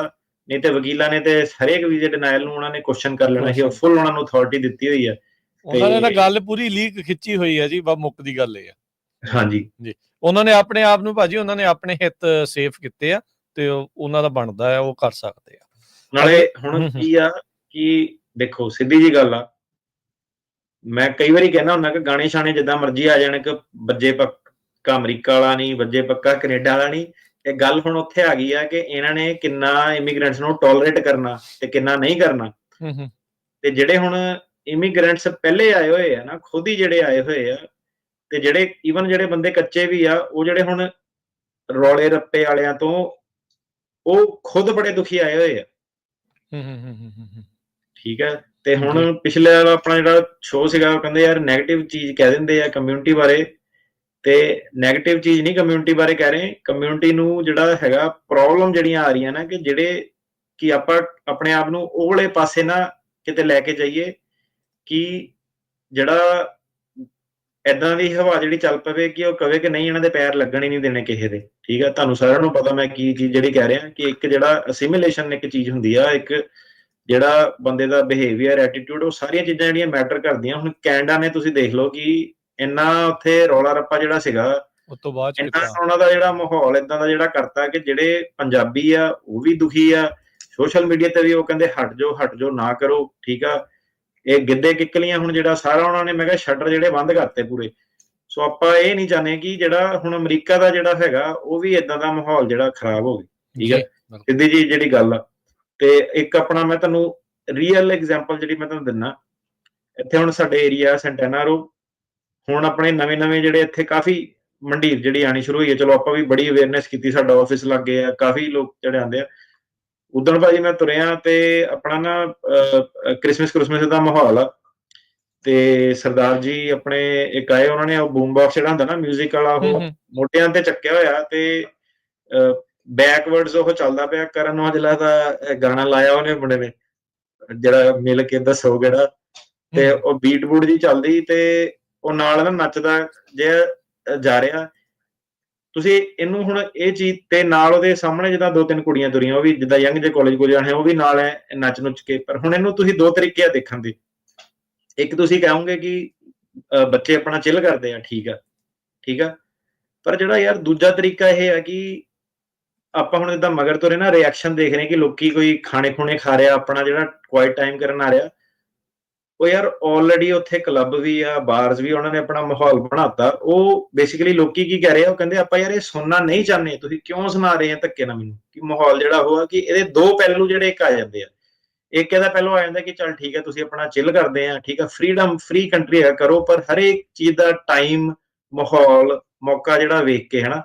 ਉਹ ਚੀਜ਼ ਜਦੋਂ ਇਹ ਆ ਜਾਂਦੀ ਨਾ ਕਿ ਨਹੀਂ ਜੀ ਮੈਂ ਤਾਂ ਪਰਵਾਹ ਹੀ ਨਹੀਂ ਕਰਦਾ, ਮੈਨੂੰ ਤਾਂ ਕੋਈ ਨਹੀਂ ਜੀ, ਇੱਥੇ ਤਾਂ ਏਦਾਂ ਵਾ, ਠੀਕ ਆ, ਆਪਣੀ ਮਰਜ਼ੀ ਆ, ਬਾਕੀ ਗਏ ਸਾਰੇ ਤੇਲ ਲੈਣ, ਉਹ ਚੀਜ਼ ਜਿਹੜੀ ਗਲਤ ਹੋ ਜਾਂਦੀ ਆ। ਤੇ ਉਹ ਚੀਜ਼ ਹੁਣ ਜਿੱਦਾਂ ਸੀਗਾ ਕਿ ਆਪਾਂ ਕੋਰਟ ਸਿਸਟਮ ਦੇ ਵਿੱਚ ਦੇਖਦੇ ਆ, ਤੇ ਰਿਐਲਿਟੀ ਜਿਹੜੀ ਇਹ ਹੈ ਕਿ 6-7 ਜਾਣੇ ਚੱਲ ਜਾਂਦੇ ਐਲੀਵੇਟਰ 'ਚ, ਜਿਹੜਾ ਉੱਤੇ ਜਾਣਾ ਉਹ ਵਿੱਚੇ ਕਈ ਵਾਰੀ ਜੱਜ ਜਾ ਰਿਹਾ ਹੁੰਦਾ, ਉਹ ਸੇਮ ਹੀ ਜੱਜ ਆ, ਉਹ ਟੋਟਲ ਡਿਸਰਿਸਪੈਕਟ, ਕਿ ਮਾਹੌਲ ਕਿੱਦਾਂ, ਖੜੇ ਹੋਣਾ, ਕਿ ਕਿਸੇ ਲਈ ਦਰਵਾਜ਼ਾ ਫੜ ਲਓ, ਪਲੀਜ਼, ਥੈਂਕ ਯੂ, ਸੌਰੀ, ਉਹ ਤਾਂ ਬੜੀਆਂ ਦੂਰ ਦੀਆਂ ਗੱਲਾਂ। ਕਈ ਵਾਰੀ ਨਾ ਉਹ ਏਦਾਂ ਦਾ ਮਾਹੌਲ ਜਿਹੜਾ ਹੋ ਜਾਂਦਾ ਕਿ ਤੁਹਾਨੂੰ ਦਿਖਣਾ ਸ਼ੁਰੂ ਹੋ ਜਾਂਦਾ ਕਿ ਯਾਰ ਇਹ ਨਾ ਜਿਹੜਾ ਸਾਹਮਣੇ ਵਾਲਾ ਬੰਦਾ ਇਰੀਟੇਟ ਹੋ ਰਿਹਾ।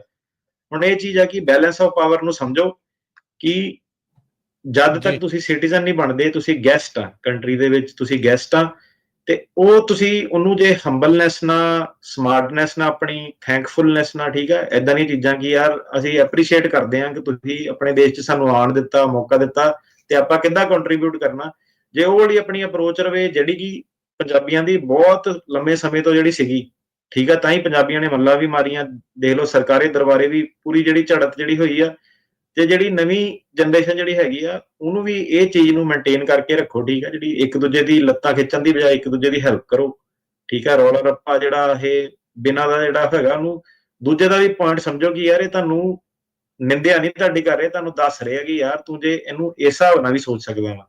ਸੋ ਉਹ ਚੀਜ਼ ਹੁਣ ਸਾਨੂੰ ਵੀ ਇੱਥੇ ਦੇਖਣ ਨੂੰ ਜਿਹੜੀ ਮਿਲ ਰਹੀ ਆ, ਸੇਮ ਜਿਹੜੀ ਆਪਾਂ ਨੂੰ ਬਰੈਂਪਟਨ ਇੱਧਰਲੇ ਸ਼ਹਿਰਾਂ 'ਚ ਸੀਗੀ ਉਹ ਉਰੇ ਵੀ ਜਿਹੜੀ ਆ ਗਈ ਆ। ਸੋ ਸੇਮ ਬੰਦੇ ਬੇਸਿਕਲੀ ਜਿਹੜੇ ਉੱਥੇ ਸੀਗੇ ਉਹ ਉਰੇ ਆ ਗਏ ਆ। ਇਹ ਚੀਜ਼ ਜਿਹੜੀ ਹੁਣ ਹੋ ਰਹੀ ਆ, ਠੀਕ ਆ, ਸੈਂਟੈਨਾ ਰੋ ਤੱਕ ਠੀਕ ਆ, ਪਰ ਜਿਹੜਾ ਇਮੀਗ੍ਰੇਸ਼ਨ ਕੋਡ ਆ ਗਿਆ ਉਹਦੇ ਪਾਰਕਿੰਗ ਲੋਟ ਦੇ ਵਿੱਚ ਭੰਗੜੇ ਨਹੀਂ ਪਾਣੇ ਹੈਗੇ, ਕਿਉਂਕਿ ਤੁਹਾਡੇ ਤੋਂ ਬਾਅਦ ਜਿਹੜੇ ਬੰਦੇ ਦਾ ਕੇਸ ਹੋਣਾ ਜੱਜ ਨੇ ਉੱਤੇ ਕਸਰ ਕੱਢਣੀ ਫੇ।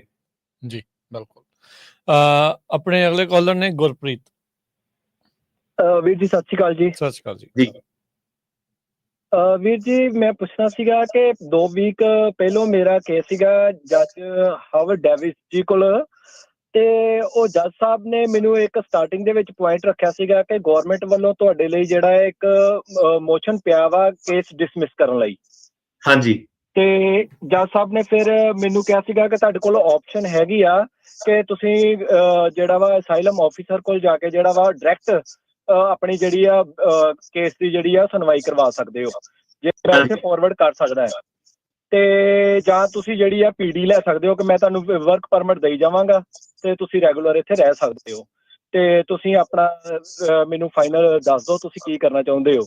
ਤੇ ਉਹਨਾਂ ਨੇ ਕਿਹਾ ਆਪਣੇ ਵਕੀਲ ਨਾਲ 10 ਮਿੰਟ ਜਾ ਕੇ ਗੱਲ ਕਰ ਲਓ। ਵਕੀਲ ਨਾਲ 10 ਮਿੰਟ ਗੱਲ ਕਰਨ ਤੋਂ ਬਾਅਦ ਵਕੀਲ ਸਾਹਿਬ ਨੇ ਤੇ ਜਿਹੜਾ ਪੱਲਾ ਝਾੜਿਆ ਆਪਣੇ ਵੱਲੋਂ, ਤੇ ਵਕੀਲ ਸਾਹਿਬ ਨੇ ਜਦੋਂ ਇੰਨੀ ਗੱਲ ਕਹੀ ਹੈ ਕਿ ਆਪਾਂ ਥੱਲੇ ਜਾਈਏ ਜ਼ਿਆਦਾ ਵਧੀਆ ਹੈ।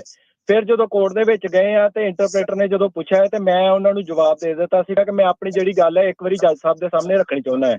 ਫਿਰ ਜੱਜ ਸਾਹਿਬ ਨੇ ਜਿਹੜਾ ਕੇਸ ਹੈ ਉਹ ਗਵਰਨਮੈਂਟ ਦਾ ਮੋਸ਼ਨ ਜਿਹੜਾ ਉਹਨੂੰ ਡਿਨਾਈ ਕਰ ਦਿੱਤਾ ਸੀਗਾ, ਤੇ ਉਹ ਫਿਰ ਉਹਨਾਂ ਨੇ ਅੱਗੋਂ ਜਿਹੜੀ ਹੀਅਰਿੰਗ ਸਟਾਰਟ ਕਰ ਦਿੱਤੀ ਸੀ, ਤੇ ਸਰਕਾਰੀ ਵਕੀਲ ਜਿਹੜੇ ਉਹਨਾਂ ਨੇ ਵੀ ਹੀਅਰਿੰਗ ਸਟਾਰਟ ਕਰ ਦਿੱਤੀ। ਹੁਣ ਮੈਨੂੰ ਨੈਕਸਟ ਕੋਈ ਇਸ ਚੀਜ਼ ਦੀ ਕੋਈ ਪ੍ਰੋਬਲਮ ਤਾਂ ਨਹੀਂ ਪਏਗੀ? ਕਿਸ ਚੀਜ਼ ਦੀ ਪ੍ਰੋਬਲਮ? ਕਿ ਤੁਸੀਂ ਕੋ ਕੇਸ ਲੜਨ ਲਈ ਉੱਥੇ ਹੀ ਐਗਰੀ ਕੀਤਾ ਕੋਰਟ ਦੇ ਵਿੱਚ? ਜਿਹੜਾ ਕੇਸ ਡਿਸਮਿਸ ਉਹਨਾਂ ਨੇ ਜਿਹੜਾ ਮੋਸ਼ਨ ਪਿਆ ਸੀਗਾ ਉਹਦੀ ਨੈਕਸਟ ਮੈਨੂੰ ਕੋਈ ਹੁਣ ਪ੍ਰੋਬਲਮ ਤਾਂ ਨਹੀਂ ਆਏਗੀ? ਨਹੀਂ ਭਾਜੀ, ਦੇਖੋ ਜਿਹੜਾ ਮੋਸ਼ਨ ਹੁੰਦਾ ਨਾ ਉਹਦੇ ਵਿੱਚ ਕੀ ਹੈਗਾ ਕਿ ਜਿਹੜਾ ਸਰਕਾਰੀ ਵਕੀਲ ਆ ਉਹਦਾ ਪੂਰਾ ਹੱਕ ਬਣਦਾ ਮੋਸ਼ਨ ਕਰਨ ਦਾ ਫਾਈਲ, ਤੇ ਇਹ ਜੱਜ ਤੋਂ ਜੱਜ ਡਿਪੈਂਡ ਕਰਦਾ। ਜਿਹੜੇ ਤਾਂ ਕਾਈਂਡ ਜੱਜ ਆ ਉਹ ਕਹਿੰਦੇ ਚੱਲ ਬੰਦੇ ਨੂੰ ਯਾਰ ਦੇ ਦਈਏ ਟਾਈਮ ਇਹਦਾ, ਤੇ ਕਈ ਸਾਰੇ ਜਿਹੜੇ ਜੱਜ ਇਦਾਂ ਦੇ ਆ ਉਹਨਾਂ ਦੇ ਅੱਗੇ ਜਿੱਦਾਂ ਕਹਿ ਲਓ ਤੁਸੀਂ ਮੱਝ ਅੱਗੇ ਬੀਨ ਵਜਾਉਣ ਵਾਲੀ ਗੱਲ ਹੋ ਜਾਂਦੀ ਹੈ ਕਿ ਉਹਨਾਂ ਨੇ ਸਰਕਾਰ ਦੇ ਨਾਲ ਹੀ ਐਗਰੀ ਕਰਨਾ, ਭਾਵੇਂ ਤੁਸੀਂ ਕਹੋ ਮੇਰੇ ਬੱਚੇ ਪਿੱਛੇ ਰੋਂਦੇ ਜਾਂ ਘਰ ਵਾਲੀ ਇੰਡੀਆ ਬੈਠੀ ਆ, ਤੇ ਕਈ ਜੱਜਾਂ ਨੇ ਉਹਦੇ ਹਿਸਾਬ ਨਾਲ ਹੀ ਫੈਸਲਾ ਜਿਹੜਾ ਕਰਨਾ ਹੁੰਦਾ। ਇਹ ਹੁਣ ਜਿਹੜੀ ਮੋਸ਼ਨ ਆ ਇਹਦੇ ਵਿੱਚ ਜੇ ਸਰਕਾਰੀ ਵਕੀਲ ਨੇ ਅਗਰੀ ਕਰ ਲਿਆ, ਕੇਸ ਤੁਹਾਡਾ ਜਿਹੜਾ ਚੱਲ ਪਿਆ ਉਹ ਗੱਲ ਉੱਥੇ ਖਤਮ ਹੋ ਗਈ। ਹੁਣ ਤੁਹਾਡਾ ਕੇਸ ਜਿਹੜੀ ਇਹਦੀ ਸੁਣਵਾਈ ਹੋ ਰਹੀ ਆ ਜਿਹੜੇ ਹਿਸਾਬ ਨਾਲ ਤੁਸੀਂ ਦੱਸ ਰਹੇ ਆ, ਤੇ ਆਪਣਾ ਬਸ ਹਾਂਜੀ ਜਿੱਦਾਂ ਤੁਸੀਂ ਗਏ ਹੈਗੇ ਕੇਸ ਦੇ ਉਦਾਂ ਹੀ ਤਿਆਰੀ ਰੱਖੋ ਆਪਣੀ ਖਿੱਚ ਕੇ, ਤੇ ਜੱਜ ਸਾਹਿਬ ਵਧੀਆ ਨੇ ਹਾਵਰਡ ਡੇਵਿਸ, ਤੇ ਹੋਪਫੁਲੀ ਤੁਹਾਡੇ ਫੇਵਰ 'ਚ ਆਵੇ। ਮੇਰੇ ਕੋਲੋਂ ਜੱਜ ਸਾਹਿਬ ਨੇ ਜਿਹੜੇ ਆ ਨਾ ਉਹ ਬਰੀਫਲੀ ਜਿਹੜੀ ਰਿਪੋਰਟ ਮੰਗੀ ਆ ਡਾਕਟਰੀ ਦੀ, ਤੇ ਉਹਦੇ ਕਹਿੰਦੇ ਜਿਹੜੀ ਸਮਰੀ ਹੁੰਦੀ ਹੈ ਨਾ ਉਹ ਮੈਨੂੰ ਸਬਮਿਟ ਕਰਾ ਦਿਓ ਪਹਿਲੋਂ ਆਪਣੀ ਤਰੀਕ ਤੋਂ ਪਹਿਲੋਂ। ਹਾਂਜੀ ਠੀਕ ਹੈ ਜੀ। ਚਲੋ ਠੀਕ ਹੈ ਜੀ, ਥੈਂਕ ਯੂ, ਧੰਨਵਾਦ ਜੀ, ਮਿਹਰਬਾਨੀ ਜੀ, ਥੈਂਕ ਯੂ ਜੀ। ਸੋ ਟਰਾਈ ਕਰਿਆ ਕਰੋ। ਮੈਂ ਸਾਰਿਆਂ ਨੂੰ ਫੇਰ ਬੇਨਤੀ ਕਰਦਾ, ਆਪਣੇ ਕੋਲ ਕਾਲਰ ਬਹੁਤ ਜ਼ਿਆਦਾ ਨੇ ਤੇ ਗੱਲ ਥੋੜੀ ਜੀ ਸ਼ਾਰਟ ਰੱਖਣ ਦੀ ਕੋਸ਼ਿਸ਼ ਕਰੋ ਤਾਂ ਜੋ ਆਪਾਂ ਵੱਧ ਤੋਂ ਵੱਧ ਕਾਲਸ ਜਿਹੜੀਆਂ ਉਹ ਲੈ ਸਕੀਏ। ਹਾਂਜੀ ਗਿੱਲ ਜੀ। ਹੈਲੋ। ਹਾਂਜੀ ਗਿੱਲ ਜੀ, ਪੁੱਛੋ ਜੀ ਸਵਾਲ। ਮੇਰਾ ਬੇਨਤੀ ਇਹ ਹੈ ਜੀ, ਆਪਣਾ ਜੇ ਕੋਈ ਮੁੰਡਾ ਕੁੜੀ ਮਤਲਬ ਅਮਰੀਕਾ ਚ ਆਉਂਦੇ ਟੂਰਿਸਟ ਵੀਜ਼ੇ ਤੇ ਜਾਂ ਪੜ੍ਹਨ ਵਾਸਤੇ, ਤੇ ਮੁੜ ਕੇ ਇੱਥੇ ਪਾਸਪੋਰਟ ਉਮਰ ਹੋ ਜਾਂਦਾ, ਪੇਪਰ ਕੋਲੇ ਕੋਈ ਨਹੀਂ, ਤੇ ਇੱਥੇ ਉਹਨੂੰ ਗ੍ਰੀਨ ਕਾਰਡ ਮੁੰਡਾ ਕੁੜੀ ਪੱਕੇ ਕਰਾ ਸਕਦੇ ਆ? ਜਿਹੜਾ ਵੀਜ਼ੇ ਤੇ ਆਇਆ ਸਟੂਡੈਂਟ ਤੇ I-94 ਜਿਹੜਾ ਸੀਗਾ ਉਹ ਜੇ ਉਹ ਬੰਦਾ ਆਇਆ ਤੇ ਸਿਟੀਜ਼ਨ ਬੰਦਾ ਉਹਨੂੰ ਪੱਕਾ ਕਰਾ ਸਕਦਾ ਜੇ ਵਿਆਹ ਅਸਲੀ ਹੋਵੇ ਤੇ ਹੋਰ ਕੋਈ 12 ਨਾ ਲੱਗਦੀਆਂ ਹੁਣ। ਠੀਕ ਹੈ ਜੀ, ਇਦਾਂ ਹੋ ਸਕਦਾ। ਰਵਿੰਦਰ ਜੀ। ਹਾਂਜੀ ਰਵਿੰਦਰ ਕੌਰ ਜੀ। ਮਨਦੀਪ ਸਿੰਘ। ਹਾਂਜੀ ਸਤਿ ਸ਼੍ਰੀ ਅਕਾਲ ਭਾਜੀ। ਸਤਿ ਸ਼੍ਰੀ ਅਕਾਲ। ਹਾਂਜੀ ਸਤਿ ਸ਼੍ਰੀ ਅਕਾਲ ਭਾਈ, ਤੁਹਾਨੂੰ ਵੀ ਜੀ। ਸਤਿ ਸ਼੍ਰੀ ਅਕਾਲ ਜੀ ਭਾਈ। ਮੇਰਾ ਕੁਐਸਚਨ ਹੀ ਕਿ ਜਿੱਦਾਂ ਮੇਰੇ ਨਾਲ ਨਾ ਅਸੋਲਟ ਹੋਇਆ, ਜਿੱਦਾਂ ਮੈਂ ਉਬਰ ਚਲਾਉਂਦਾ ਸੀ ਤੇ ਮਾਰਕੀਟ ਜਿੱਦਾਂ ਹੋਈ ਤੇ ਸਾਡੀ ਦੋਵਾਂ ਦੀ ਲੜਾਈ ਹੋ ਗਈ ਸੀ। ਜਿੱਦਾਂ ਉਹਨੇ ਮੈਨੂੰ ਪਹਿਲੋਂ ਅਸੋਲਟ ਕੀਤਾ ਸੀ ਤੇ ਮੈਂ ਪੁਲਿਸ ਰਿਪੋਰਟ ਵੀ ਬਣਾਈ ਸੀ, ਪੁਲਿਸ ਵੀ ਆਈ ਆ, ਵੀਡੀਓ ਵੀ ਹੈਗੀ ਆ, ਤੇ ਹਸਪੀਟਲ ਵੀ ਗਿਆ ਸੀ ਕਿਉਂਕਿ ਦੋਵੇਂ ਲੜ ਪਏ। ਪਹਿਲੋਂ ਉਹਨੇ ਮੈਨੂੰ ਕੀਤਾ, ਜਿੱਦਾਂ ਮੇਰੀ ਪੱਗ ਵੀ ਉਤਾਰੀ ਸੀ ਉਹਨੇ, ਤੇ ਫਿਰ ਲੜਾਈ ਹੋ ਗਈ ਤੇ ਬਲੱਡ ਵੀ ਨਿਕਲਿਆ ਨਾ, ਉਦੋਂ ਹੀ ਨਿਕਲਿਆ ਸੀ ਕਿਉਂਕਿ ਆਪਣੀ ਸਾਡੀ। ਤੇ ਉਹਦੇ ਵਿੱਚ ਯੂ ਵੀਜ਼ਾ ਕਿੱਦਾਂ ਅਪਲਾਈ ਕਰ ਸਕਦਾ ਮੈਂ? ਇਹ ਡਿਪੈਂਡ ਕਰਦਾ ਹੁਣ ਪੁਲਿਸ ਨੂੰ ਤੁਸੀਂ ਕੀ ਦੱਸਿਆ, ਹੇਟ ਕ੍ਰਾਈਮ ਸੀਗਾ, ਕਿਹੜਾ ਕ੍ਰਾਈਮ ਸੀਗਾ, ਸਿੰਪਲ ਅਸੌਲਟ ਸੀਗਾ, ਕੀ ਸੀਗਾ ਹਨਾ? ਤੇ ਜੇ ਉਹਨਾਂ ਨੇ ਚਾਰਜਸ ਵੀ ਲਾਏ ਹੋਏ ਸਾਰੇ ਕੁਝ। ਹਾਂਜੀ, ਡਿਪੈਂਡ ਕਰਦਾ ਚਾਰਜ ਕੀ ਲਾਇਆ। ਸਿੰਪਲ ਅਸੌਲਟ ਤਾਂ ਨਹੀਂ ਹੁੰਦਾ। ਜੇ ਹੇਟ ਕ੍ਰਾਈਮ ਵਗੈਰਾ ਸੀਗਾ ਤੇ ਵੈਪਨ ਵੂਪਨ ਵਰਤਿਆ ਹੈਗਾ, ਦੇਖਣਾ ਪੈਣਾ ਕੀ ਚੀਜ਼ ਆ। ਹਾਂਜੀ, ਡਿਪੈਂਡ ਕਰਦਾ ਫੈਲਨੀ ਕਿਹੜੀ ਆ, ਉਹ ਚਾਰਜ ਦੇ ਉੱਤੇ ਡਿਪੈਂਡ ਕਰਨਾ ਹੈ ਵੀ ਕਿੱਦਾਂ ਦਾ। ਫੈਲਨੀ ਤਾਂ ਨਹੀਂ, ਹਾਂਜੀ ਫੈਲਨੀ ਤਾਂ ਨਹੀਂ ਲੱਗਦੀ ਸੁਣ ਕੇ ਇਹ, ਪਰ ਹਾਂਜੀ ਚਾਰਜਸ ਤੇ ਡਿਪੈਂਡ ਕਰਦਾ ਕਿ ਕੀ ਹੈ। ਠੀਕ ਹੈ ਜੀ, ਠੀਕ। ਉਹਨਾਂ ਪੁਲਿਸ ਰਿਪੋਰਟ ਆਣੀ ਹੈ, ਫਿਰ ਉਹਦੇ ਵਿੱਚ ਪਤਾ ਲੱਗੂਗਾ ਕਿ ਕੀ। ਤੁਸੀਂ ਪੁਲਿਸ ਰਿਪੋਰਟ ਜਿਹੜੀ ਲੈ ਕੇ ਆ ਜਾਓ ਆਪਣੇ ਕੋਲ, ਤੇ ਫਿਰ ਆਪਾਂ ਅੱਗੇ ਗੱਡੀ ਚਲਾਉਣੀ ਤੁਹਾਡੀ। ਚਲੋ ਠੀਕ ਹੈ, ਥੈਂਕ ਯੂ ਭਾਜੀ, ਮਿਹਰਬਾਨੀ ਜੀ। ਤਰਸੇਮ ਸਿੰਘ ਜੀ, ਸਰ ਸਤਿ ਸ਼੍ਰੀ ਅਕਾਲ ਜੀ। ਸਤਿ ਸ਼੍ਰੀ ਅਕਾਲ ਜੀ। ਸਰ ਇਸ ਤਰ੍ਹਾਂ ਮੈਂ 2023 ਵਿੱਚ ਅਮਰੀਕਾ ਆਇਆ ਸੀਗਾ, ਤੇ ਮੇਰੇ ਬੱਚੇ ਤੇ ਮੇਰੀ ਵਾਈਫ ਇੰਡੀਆ ਹੈਗੇ ਆ, ਤੇ ਮੇਰੇ ਸਰ ਬੱਚਿਆਂ ਦਾ ਪਾਸਪੋਰਟ ਐਕਸਪਾਇਰ ਹੋ ਗਿਆ ਵਾ, ਤੇ ਸਰ ਮੈਨੂੰ ਰੀਨਿਊ ਕਰਵਾਉਣ ਵਾਸਤੇ ਅਪਾਇੰਟਮੈਂਟ ਬਣਾਈ ਸੀ, ਬਟ ਉਹ ਕਹਿੰਦੇ ਆ ਕਿ ਫਾਦਰ ਦਾ ਕੰਸੈਂਟ ਵਿੱਚ ਜ਼ਰੂਰ ਚਾਹੀਦਾ ਹੈਗਾ ਵਾ, ਤੇ ਉਹ ਕਹਿੰਦੇ ਕਿ ਅਮਰੀਕਨ ਐਮਬੈਸੀ ਵਿੱਚ ਤੁਸੀਂ ਜਾ ਕੇ, ਮਤਲਬ ਅਮਰੀਕਾ ਵਿੱਚ ਇੰਡੀਅਨ ਐਮਬੈਸੀ ਜਾ ਕੇ ਤੁਸੀਂ ਉਹਨਾਂ ਨੂੰ ਰੀਨਿਊ ਦੀ ਐਪਲੀਕੇਸ਼ਨ ਦੇ ਸਕਦੇ। ਕੀ ਸਰ ਮੈਂ ਇਸ ਤਰ੍ਹਾਂ ਕਰ ਸਕਦਾ? ਮੈਂ ਨਾ ਤੁਹਾਨੂੰ ਥੋੜਾ ਜਿਹਾ ਰੋਕਦਾ। ਇਹ ਜਿਹੜਾ ਮੇਰਾ ਪ੍ਰੈਕਟਿਸ ਹੈਗੀ, ਉਹ ਹੈਗੀ ਫੋਕਸ US ਦੇ ਇਮੀਗ੍ਰੇਸ਼ਨ ਸਿਸਟਮ ਨਾਲ ਡੀਲ ਕਰਨ ਦੀ। ਬਿਲਕੁਲ ਹਾਂ, ਇਹ ਆਪਣੇ ਜਿਹੜੇ ਸੀਗੇ ਪਾਵਰ ਤੋਂ ਬਾਹਰ ਆ, ਪਾਸਪੋਰਟ ਜਿਹੜੇ ਇੰਡੀਆ ਵਾਲੇ ਜਿਹੜੇ ਹੈਗੇ ਆ, ਇਹ ਤੁਸੀਂ ਏਜੰਟ ਫੜੋ ਕੋਈ ਜਿਹੜਾ ਪਾਸਪੋਰਟ 'ਚ ਹੈਲਪ ਕਰਦੇ। ਜਿਹੜੇ ਇੰਡੀਆ ਵਾਲੇ ਕਰਦੇ ਨੇ ਜੀ, ਉਹਨਾਂ ਦੇ ਕੰਮ ਕਰਦੇ ਆ, ਉਹਨਾਂ ਦੇ ਨਾਲ ਤੁਸੀਂ ਪਲੀਜ਼ ਕੰਟੈਕਟ ਜਿਹੜਾ ਉਹ ਕਰ ਲਿਓ। ਥੈਂਕ ਯੂ ਜੀ। ਦਵਿੰਦਰ ਜੀ। ਹਾਂਜੀ ਭਾਜੀ, ਸਤਿ ਸ਼੍ਰੀ ਅਕਾਲ ਜੀ। ਸਤਿ ਸ਼੍ਰੀ ਅਕਾਲ ਜੀ। ਭਾਜੀ ਮੇਰਾ ਕੁਐਸਚਨ ਇਹ ਆ ਜੀ, ਮੇਰਾ ਨਾ ਭਾਜੀ ਕੇਸ ਹੋਇਆ ਸੀ ਡਿਸਮਿਸ ਵਿਦਆਊਟ ਪ੍ਰੈਜੁਡਿਸ ਹੋਇਆ ਸੀ, ਮੈਂ ਦੁਬਾਰਾ ਅਸਾਈਲਮ ਦਾ ਕੇਸ ਲਵਾਤਾ ਨਾ ਅਸਾਈਲਮ ਆਫਿਸ 'ਚ ਜੀ। ਕੋਈ ਡੈਪੂਟੇਸ਼ਨ ਦਾ ਇਦਾਂ ਕੋਈ ਪ੍ਰੋਬਲਮ ਤਾਂ ਨਹੀਂ ਪਊਗੀ? ਤੇ ਪਲੱਸ ਮੈਂ ਆਪਣੇ ਕੋਲ ਡਾਕੂਮੈਂਟ ਕਿਹੜੇ ਰੱਖਾਂ, ਕਿਉਂਕਿ ਜੀ ਮੇਰੇ ਕੋਲ ਨੋਟਿਸ ਆਫ ਅਪੀਅਰ ਤਾਂ ਹੈ ਨਹੀਂ, ਉਹ ਵਰਕ ਪਰਮਿਟ ਤਾਂ ਜ਼ਰੂਰ ਹੈਗਾ ਹੈ ਜੀ। ਅਸਾਈਲਮ 'ਚ ਫਾਈਲ ਕਰਨਾ ਨਾ, ਅਸਾਈਲਮ ਆਫਿਸ 'ਚ ਤੁਹਾਨੂੰ ਰਸੀਦ ਆਣੀ ਹੈ, ਉਹ ਰੱਖੋ ਆਪਣੇ ਕੋਲ। ਹਾਂਜੀ ਮੈਨੂੰ ਭਾਜੀ ਰਸੀਦ ਆਈ ਆ ਆਲਰੇਡੀ। ਬਸ ਉਹ ਰੱਖੋ ਤੇ ਵਰਕ ਪਰਮਿਟ, ਦੈਟਸ ਇਟ। ਠੀਕ ਹੈ ਵੀਰ, ਓਕੇ। ਡੈਪੂਟੇਸ਼ਨ ਦੀ ਭਾਈ ਕੋਈ ਪ੍ਰੋਬਲਮ ਨਹੀਂ ਨਾ ਮੈਨੂੰ, ਕਿਉਂਕਿ ਮੈਂ ਰਿਮੂਵਲ ਤਾਂ ਮੇਰੇ ਤੋਂ ਹਟਾਤੀ ਹੈ ਜੀ। ਰਾਈਟ, ਡੈਪੂਟੇਸ਼ਨ ਦੀ ਕੋਈ ਪ੍ਰੋਬਲਮ ਨਹੀਂ, ਉਹਦਾ ਜੱਜ ਜੇ ਦਊਗਾ ਰਿਮੂਵਲ ਆਰਡਰ ਤੇ ਤਾਂ ਹੀ ਪੰਗਾ ਪਊਗਾ। ਠੀਕ ਹੈ ਜੀ। ਠੀਕ ਹੈ ਸਰ, ਠੀਕ ਹੈ, thank you so much, thank you ਜੀ। ਆਪਣੇ ਅਗਲੇ ਕਾਲਰ ਨੇ ਜੀ ਅਨਮੋਲ। ਹਾਂਜੀ ਸਤਿ ਸ਼੍ਰੀ ਅਕਾਲ ਜੀ। ਹਾਂਜੀ ਸਤਿ ਸ਼੍ਰੀ ਅਕਾਲ ਜੀ। ਜੀ ਮੈਂ ਇਹ ਪੁੱਛਣਾ ਸੀਗਾ ਜੀ, ਮੈਨੂੰ ਸਟੈਪ ਮਦਰ ਨੇ ਇੱਥੇ ਬੁਲਾਇਆ ਸੀਗਾ US ਦੇ ਵਿੱਚ, ਤੇ ਜਿਹੜੇ ਮੇਰੇ ਬਾਇਓਲੋਜੀਕਲ ਮਦਰ ਆ ਉਹ ਸਾਲ ਪਹਿਲਾਂ ਇੱਥੇ ਆਏ ਆ ਜੀ ਵਿਜ਼ਿਟਰ ਵੀਜ਼ੇ ਤੇ ਜਿਵੇਂ ਮੇਰੇ ਕੋਲ ਗ੍ਰੀਨ ਕਾਰਡ ਆ, ਮੈਂ ਉਹਨਾਂ ਦਾ ਮਤਲਬ ਅਪਲਾਈ ਕਰ ਸਕਦਾ? ਉਹ ਮੇਰੇ ਜਿਹੜੇ ਬਾਇਓਲੋਜੀਕਲ ਮਦਰ US ਦੇ ਵਿੱਚ ਹੀ ਹੈ ਜੀ। ਤੁਸੀਂ ਕਿੰਨੇ ਸਾਲ ਦੇ ਹੁਣ ਇਸ ਵੇਲੇ? ਮੈਂ ਜੀ ਜਿਨ੍ਹਾਂ ਦੀ 21 ਸਾਲ ਦਾ ਹੈ। ਹਾਂਜੀ, ਸਿਟੀਜ਼ਨ ਬਣ ਕੇ ਤੁਸੀਂ ਕਰ ਸਕਦੇ ਹੋ ਬਾਇਓਲੋਜੀਕਲ ਦੇ ਵੀ, ਤੇ ਚਾਹੇ ਉਹ ਆਪਣੇ ਸਟੈਪ ਮਦਰ ਦੇ ਨਾਲ ਰਹਿ ਰਹੇ ਆ। ਹਾਂਜੀ, ਕਿਉਂਕਿ ਇਹਨਾਂ ਦਾ ਕੋਈ ਅਡਾਪਸ਼ਨ ਵਾਲਾ ਮਸਲਾ ਜਿਹੜਾ ਗਾਰਡੀਅਨਸ਼ਿਪ ਵਾਲਾ ਤਾਂ ਨਹੀਂ ਹੈ ਨਾ ਕੇਸ ਤੁਹਾਡਾ? ਮੈਂ ਭਾਜੀ ਐਕਚੁਅਲੀ ਸਵਾਲ ਦਾ ਨਾ ਜਵਾਬ ਵਾਪਸ ਲੈਣਾ ਆਪਣਾ, ਮੈਂ ਇਹਦੇ ਵਿੱਚ ਕੋਈ ਚੀਜ਼ ਚੈੱਕ ਕਰਨੀ ਚਾਹੁੰਦਾ, ਮੈਂ ਤੁਹਾਨੂੰ ਅਗਲੇ ਹਫਤੇ ਦਾ ਜਵਾਬ ਦੇ ਦੂੰਗਾ। ਠੀਕ ਹੈ ਜੀ, ਥੈਂਕ ਯੂ ਜੀ। Okay, thank you. ਉਦਾਂ ਦੱਸ ਦਿਓ, ਗਾਰਡੀਅਨਸ਼ਿਪ ਦਾ ਤਾਂ ਨਹੀਂ ਸੀ ਕੇਸ? ਨਹੀਂ ਜੀ, ਗਾਰਡੀਅਨਸ਼ਿਪ ਦਾ ਨਹੀਂ ਸੀ। ਓਕੇ, ਠੀਕ ਹੈ, ਥੈਂਕ ਯੂ। ਆਪਣੇ ਅਗਲੇ ਕਾਲਰ ਨੇ ਪਰਮਿੰਦਰ। ਹਾਂਜੀ ਭਾਈ ਸਤਿ ਸ਼੍ਰੀ ਅਕਾਲ। ਸਤਿ ਸ਼੍ਰੀ ਅਕਾਲ ਜੀ। ਭਾਜੀ ਮੇਰੇ ਦੋ ਸਵਾਲ ਸੀਗੇ। ਇੱਕ ਤੇ ਭਾਜੀ ਆਪਣਾ ਜਿੱਦਾਂ ਤੁਸੀਂ ਕਹਿੰਦੇ ਹੋ ਕਿ ਦੋਨੇ ਭਰਾ ਅਸੀਂ ਵੇਬਰ ਲਾਇਆ ਨਾ, ਮੇਰੀ ਤਰੀਕ ਆਈ ਏ, ਤੇ ਉਹ ਗਵਾਹੀ ਦਾ ਕੀ ਸਿਸਟਮ ਹੈ ਭਾਈ? ਜਿੱਦਾਂ ਤੁਸੀਂ ਕਹਿੰਦੇ ਪਏ ਗਵਾਹੀ ਭਰਾ ਨੂੰ ਨਾਲ ਲੈ ਕੇ ਜਾਣਾ ਪੈਂਦਾ, ਕੀ ਹਿਸਾਬ ਆ ਭਾਈ?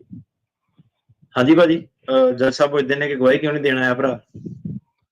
ਠੀਕ ਹੈ ਭਾਜੀ, ਉਹਨੂੰ ਨਾਲ ਲੈ ਕੇ ਜਾਵਾਂ ਆਪਣੇ ਬ੍ਰਦਰ ਨੂੰ ਉਹਨਾਂ ਤਰੀਕ ਤੇ? ਨਹੀਂ, ਉਹ ਸਿਰਫ ਨਾਲ ਨਹੀਂ ਲੈ ਕੇ ਜਾਣਾ, ਉਹਦੇ ਵਿੱਚ ਭਾਜੀ ਉਹਦੇ ਨਾ ਬਿਆਨ ਵੀ ਲੱਗਣੇ ਆ ਜਿੱਦਾਂ ਬੰਦੇ ਦੇ, ਤੇ ਇੱਕ ਵੇਵਰ ਸਾਈਨ ਕਰਨਾ ਹੁੰਦਾ ਉਹਨੇ, ਪ੍ਰਾਈਵੇਸੀ ਵੇਵਰ ਉਹਨੂੰ ਕਹਿੰਦੇ ਆ, ਕਿ ਮਤਲਬ ਜਿਹੜਾ ਸਰਕਾਰੀ ਵਕੀਲ ਆ ਉਹ ਇਨਫੋਰਮੇਸ਼ਨ ਜਿਹੜੀ ਭਰਾਵਾਂ ਦੀ ਐਪਲੀਕੇਸ਼ਨ 'ਚ ਇੱਕ ਦੂਜੇ ਦੇ ਖਿਲਾਫ ਜਿਹੜੀ ਵਰਤ ਸਕਦਾ, ਉਹਨੇ ਤੁਹਾਡੀ ਵੀ ਫਾਈਲ ਖੋਲ ਕੇ ਦੇਖਣੀ ਆ, ਭਰਾ ਦੀ ਵੀ ਫਾਈਲ ਖੋਲ ਕੇ ਦੇਖਣੀ ਹੈ। ਠੀਕ ਹੈ ਭਾਜੀ। ਭਾਈ ਦੂਸਰਾ ਸਵਾਲ ਇਹ ਸੀਗਾ, ਮੈਂ ਨਾ ਤੁਹਾਨੂੰ ਏਲੀਅਨ ਨੰਬਰ ਦੱਸਣਾ ਆਪਣਾ, ਬੜਾ ਜੱਜ ਸਾਹਿਬ ਦੱਸ ਸਕਦੇ ਹੋ ਕਿੱਦਾਂ ਦੇ ਨੇ, ਕਿ ਕਦੀ ਹੋਇਆ? ਮੇਰਾ ਵੀਰ ਪਰਸਨਲ ਸਰਵਿਸ ਹੀ ਬਣਾਤੀ ਤੂੰ। ਸਾਡੀ ਜੱਜ ਸਾਹਿਬ ਦਾ ਨਹੀਂ ਆਪਾਂ ਦੱਸ ਸਕਦੇ, ਕਿਉਂਕਿ ਜੇ ਜੱਜ ਸਾਹਿਬ ਬਾਈ ਚਾਂਸ ਤੇਰੇ ਮਾੜੇ ਵਾਲੇ ਨਿਕਲ ਗਏ, ਫਿਰ ਮੈਂ ਤਾਂ ਫਸ ਜਾਣਾ। ਜੇ ਉਹਨਾਂ ਨੂੰ ਇਦਾਂ ਕਹਿ ਤਾਂ ਅਗਲਿਆਂ ਨੂੰ ਪਤਾ ਲੱਗ ਗਿਆ, ਬਾਅਦ ਵਿੱਚ ਕਲਿੱਪ ਕੱਢ ਕੇ ਤੁਸੀਂ ਜੱਜ ਨੂੰ ਘੱਲ ਦੇਣਾ ਇਹਨਾਂ ਦਾ, ਦੇਖੋ ਤੁਹਾਡੇ ਬਾਰੇ ਕੀ ਕਹਿੰਦੇ ਆ। ਜੱਜ ਸਾਹਿਬ ਸਾਰੇ ਵਧੀਆ, ਆਪਾਂ ਚਾਹੀਦਾ। ਬਾਕੀ ਜੱਜ ਦੀ ਰੇਟਿੰਗ ਕਰਨੀ ਆ ਉਹ ਤੁਸੀਂ ਆਨਲਾਈਨ ਪੜ੍ਹ ਲਓ, ਉਹ ਕੰਮ ਸੌਖਾ ਆ, ਗੂਗਲ ਤੇ ਸਰਚ ਮਾਰੋ ਜੀ। ਮੋਹਨ ਲਾਲ ਜੀ। ਹਾਂਜੀ, ਸਤਿ ਸ਼੍ਰੀ ਅਕਾਲ ਭਾਈ। ਸਤਿ ਸ਼੍ਰੀ ਅਕਾਲ ਜੀ। ਭਾਜੀ ਜਿੱਦਾਂ ਨਾ ਮੇਰਾ ਭਾਣਜਾ ਆਇਆ ਸੀ ਜੀ ਕੈਨੇਡਾ ਦੇ ਇੱਧਰ ਸਟੱਡੀ ਤੇ ਜੀ, ਉਹਦੀ ਸੈਲਮ ਪੈ ਗਈ ਸੀ, ਇੱਥੇ ਕੈਂਪ 'ਚ ਆ ਗਿਆ ਸੀ ਜੀ। ਕੈਂਪ 'ਚ ਇਹਨਾਂ ਨੇ ਪਿੱਛੇ ਭੇਜਤਾ ਜੀ, ਉਹ ਹਾਲੇ 20.5 ਸਾਲ ਦਾ ਸੀ। ਫਿਰ ਉੱਥੇ ਭਾਈ ਕੈਨੇਡਾ 'ਚ ਫਿਰ ਸੈਲਮ ਦੀ ਵੇਟ ਕਰੀਏ ਜੀ ਜਾਂ ਇੱਧਰ ਪਲਾ ਲਈਏ ਭਾਈ? ਨਹੀਂ, ਇੱਧਰ ਕੀ ਕਹਿ ਰਹੇ ਤੁਸੀਂ? ਕੈਨੇਡਾ ਆਇਆ ਸੀਗਾ ਤੇ ਕੈਨੇਡਾ ਤੋਂ ਅਮਰੀਕਾ ਟੱਪਣ ਦੀ ਕੋਸ਼ਿਸ਼ ਕੀਤੀ, ਅਮਰੀਕਾ ਵਾਲਿਆਂ ਨੇ ਵਾਪਸ ਕੈਨੇਡਾ ਭੇਜਤਾ, ਇਹੀ ਕਹਿ ਰਹੇ ਨਾ?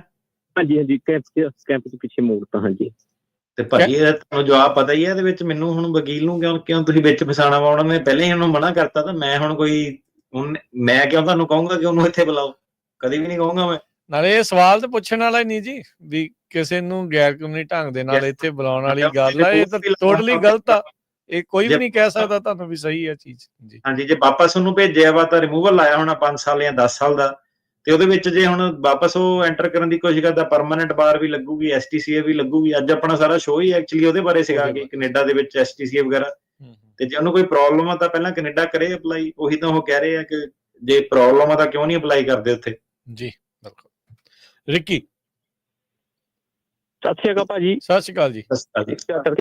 ਠਰਕਿਆਨ ਸਾਹਿਬ ਜੀ, ਮੈਂ ਜੀ ਮੇਰਾ ਆਪਣਾ ਕੋਈ ਕੇਸ ਨਹੀਂ, ਮੈਂ ਇੱਕ ਛੇਤੀ ਦੀ ਇੱਕ ਘਟਨਾ ਦੱਸਣਾ ਚਾਹੁੰਦਾ ਕਿ ਜਿਹੜੀ ਹੁਣੀ ਹੋਈ ਹੈ। ਇੱਕ ਸਾਡੇ ਭਾਈ ਸਾਹਿਬ ਜਿੱਦਾਂ ਜਾਣਕਾਰ ਨੇ, ਉਹ ਆਏ ਸੀ ਇੰਡੀਆ ਤੋਂ 2010 ਦੇ ਵਿੱਚ, ਤੇ ਜਿਹੜੇ ਬਿਨਾਂ ਗੱਲੋਂ ਸਲਾਹਾਂ ਲੈਂਦੇ ਤੇ ਦਿੰਦੇ ਆ, ਉਹਨਾਂ ਲਈ ਇਹ ਜ਼ਰੂਰੀ ਹੈ। ਤੇ ਉਹ ਭਾਈ ਸਾਹਿਬ ਨੇ ਜੀ 5 ਸਾਲ ਸੇਫ ਆ ਗਏ, 5 ਸਾਲ ਉਹਨਾਂ ਨੇ ਕੇਸ ਹੀ ਨਹੀਂ ਲਾਇਆ। ਕਿਸੇ ਨੇ ਮੇਰੇ ਵਰਗੇ ਨੇ ਸਲਾਹ ਦੇ ਦਿੱਤੀ ਕਿ ਰਹਿਣ ਦੇ, ਤੂੰ ਹਜੇ ਕਰ, ਤੂੰ ਪੈਸੇ ਖਰਚਣੇ ਨੇ।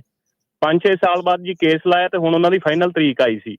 ਫਾਈਨਲ ਤਰੀਕ ਦੇ ਸਾਰਾ ਕੁਝ ਡਾਕੂਮੈਂਟ ਅੱਗੇ ਰੱਖੇ, ਤੇ ਜੱਜ ਸਾਹਿਬਾਂ ਨੇ ਉਹਨਾਂ ਨੂੰ ਪੁੱਛਿਆ ਕਿ ਅਸੀਂ ਤੁਹਾਡੇ ਤੋਂ ਕੁਝ ਵੀ ਨਹੀਂ ਪੁੱਛਣਾ, ਸਿਰਫ ਸਾਨੂੰ ਇਹ ਦੱਸੋ ਤੁਸੀਂ 2010 ਦੀ ਇੰਨੀ ਤਰੀਕ ਨੂੰ ਫਲਾਣੇ ਥਾਂ ਤੋਂ ਉੱਡੇ ਹੋ ਤੇ ਫਲਾਣੇ ਥਾਂ ਚਲ ਗਏ ਹੋ, ਤੇ ਤੁਸੀਂ ਆ 5-6 ਸਾਲ ਕਿੱਥੇ ਰਹੇ ਸੀ?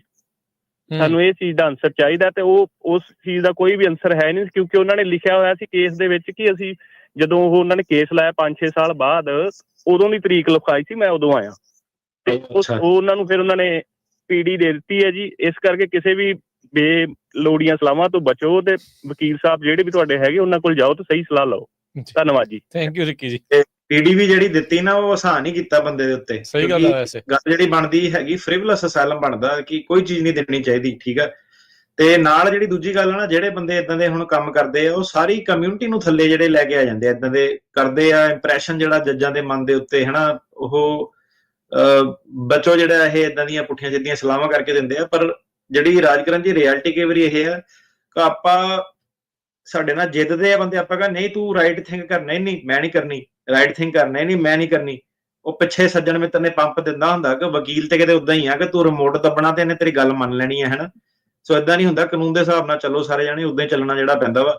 ਨਹੀਂ ਹੁੰਦਾ ਤੇ ਫਿਰ ਵਕੀਲ ਨੂੰ ਕੇਸ ਚੋਂ ਬਾਹਰ ਵੀ ਨਿਕਲਣਾ ਪੈ ਜਾਂਦਾ ਕਈ ਵਾਰੀ, ਹਨਾ। ਸਿੱਧੀ ਅਪਰੋਚ ਹੈ ਕਿ ਕਿਸੇ ਨੇ ਵੀ ਆਪਣਾ ਲਾਇਸੈਂਸ ਜਿਹੜਾ ਹੈਗਾ ਕਿਸੇ ਦੇ ਕਰਕੇ ਰਿਸਕ ਤੇ ਨਹੀਂ ਜਿਹੜਾ ਪਾਣਾ ਹੁੰਦਾ।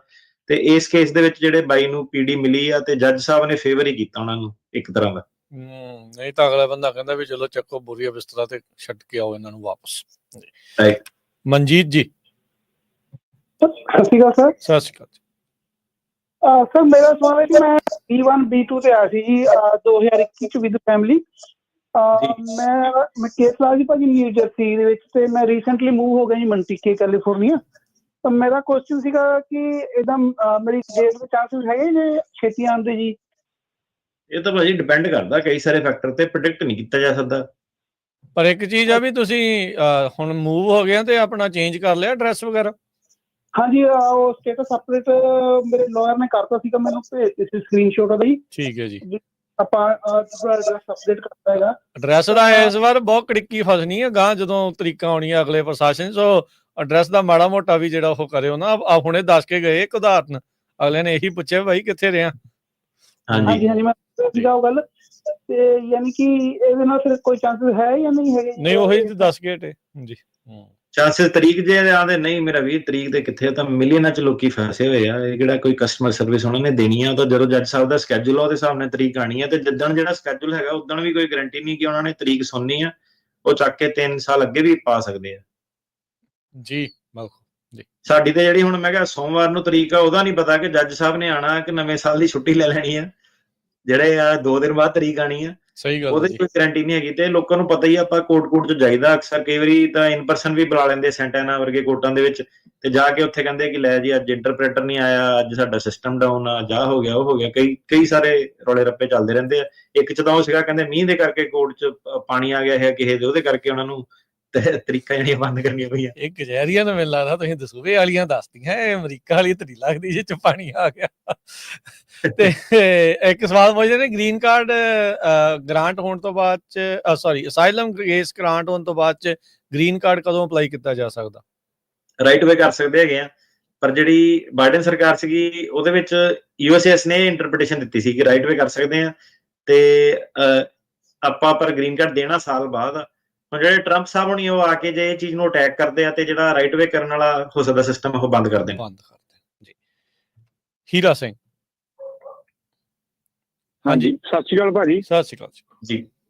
ਹਾਂਜੀ ਭਾਜੀ, ਮੇਰਾ ਇੱਕ ਕੁਐਸਚਨ ਸੀਗਾ, ਮੈਂ 2018 ਦੇ ਵਿੱਚ ਆਇਆ ਸੀਗਾ US ਦੇ ਵਿੱਚ ਜੀ, ਤੇ ਮੈਂ 2019 ਦੇ ਵਿੱਚ ਮੇਰੀ ਜਿੱਦਾਂ ਮਾਸਟਰ ਹੀਅਰਿੰਗ ਹੋਈ ਸੀਗੀ ਆਲਰੇਡੀ ਸੈਨ ਫਰਾਂਸਿਸਕੋ ਕੋਰਟ ਦੇ ਵਿੱਚ ਸੀਗਾ ਜੀ, ਤੇ ਉਸ ਤੋਂ ਬਾਅਦ ਚ ਮੇਰੀ ਤਰੀਕ ਜਿੱਦਾਂ 2 ਵਾਰੀ ਚੇਂਜ ਹੋ ਗਈ। ਪਹਿਲਾਂ ਫਾਈਨਲ ਮੇਰੀ 2020 ਦੇ ਵਿੱਚ ਸੀ ਤੇ ਉਸ ਤੋਂ ਬਾਅਦ 2022 ਚ ਹੋ ਗਈ ਸੀਗੀ ਦਸੰਬਰ ਦੇ ਵਿੱਚ ਜੀ, ਤੇ ਉਸ ਤੋਂ ਬਾਅਦ ਚ ਫਿਰ 2000 ਦਸੰਬਰ ਤੋਂ 22 ਤੋਂ ਪਹਿਲਾਂ 5 ਮਹੀਨੇ ਪਹਿਲੇ ਮੇਰੀ ਜਿੱਦਾਂ ਜੱਜ ਚੇਂਜ ਹੋ ਗਈ। ਹੁਣ ਮੇਰੀ ਜੱਜ ਹੈ ਕਿ ਨਾਵਾ ਮਾਰਲਮ ਜੀ, ਤੇ ਉਹ ਹੁਣ ਹਾਂਜੀ ਉਹ ਮੇਰਾ ਹੁਣ ਫਾਈਨਲ ਤਰੀਕ ਸੀਗੀ ਆ ਮਈ ਦੇ ਵਿੱਚ ਜੀ, ਇਹਦੇ ਵਿੱਚ ਫਾਈਨਲ ਤਰੀਕ ਸੀਗੀ 2025 ਚ। ਹਾਂਜੀ ਹਾਂਜੀ ਪੁੱਛ ਲਓ ਸਵਾਲ ਜੀ। ਤੇ ਹੁਣ ਮੇਰੀ ਪਿਛਲੇ ਵੀਕ ਮੇਰੀ ਦੁਬਾਰਾ ਫਿਰ ਉਹਨਾਂ ਨੇ ਮਾਸਟਰ ਹੀਅਰਿੰਗ ਪਾਤੀ ਆ ਜਨਵਰੀ 8 ਤਰੀਕ ਨੂੰ ਜੀ। ਹਾਂਜੀ ਹਾਂਜੀ, ਉਹ ਪਤਾ ਨਹੀਂ ਭਾਜੀ ਉਹਦਾ ਰੀਜ਼ਨ ਹੁਣ ਕੀ ਹੈ। ਕਈ ਵਾਰੀ ਸਕੈਜੂਲਿੰਗ ਆਰਡਰ ਹੁੰਦੇ ਆ, ਸਕੈਜੂਲਿੰਗ ਆਰਡਰ ਨਾਲ ਕੋਈ ਮਿਸ ਹੋਇਆ ਹੋਵੇ ਜਾਂ ਉਹਨਾਂ ਨੇ ਕੋਈ ਹੋਰ ਵਾਰਤਾਲਾਪ ਜਿਹੜੀ ਕਰਨੀ ਹੈ, ਸੋ ਵਕੀਲ ਨੇ ਬਹਿ ਕੇ ਜਿਹੜੀ ਸਲਾਹ ਕਰੋ ਕਿ ਕਿਉਂ ਏਦਾਂ ਹੋਇਆ ਤੇ ਜੱਜ ਸਾਹਿਬ ਕੀ ਕਰਨਾ ਚਾਹੁੰਦੇ ਹਨਾ, ਕਈ ਵਾਰੀ ਪੀਡੀ ਪੂਡੀ ਦੇਣਾ ਚਾਹੁੰਦੇ ਆ, ਕੀ ਰੌਲਾ ਰੱਪਾ ਕੀ ਹੈ, ਜਿਹੜਾ ਵਕੀਲ ਸਾਹਿਬ ਨਾਲ ਆਪਣੇ ਬਹਿ ਕੇ ਗੱਲ ਕਰੋ। ਠੀਕ ਹੈ ਜੀ, ਠੀਕ ਹੈ, ਥੈਂਕ ਯੂ ਭਾਜੀ। ਜੀ ਹਰਵਿੰਦਰ ਜੀ। ਹਾਂਜੀ ਸਤਿ ਸ਼੍ਰੀ ਅਕਾਲ ਜੀ। ਸਤਿ ਸ਼੍ਰੀ ਅਕਾਲ ਜੀ। ਸਤਿ ਸ਼੍ਰੀ ਅਕਾਲ।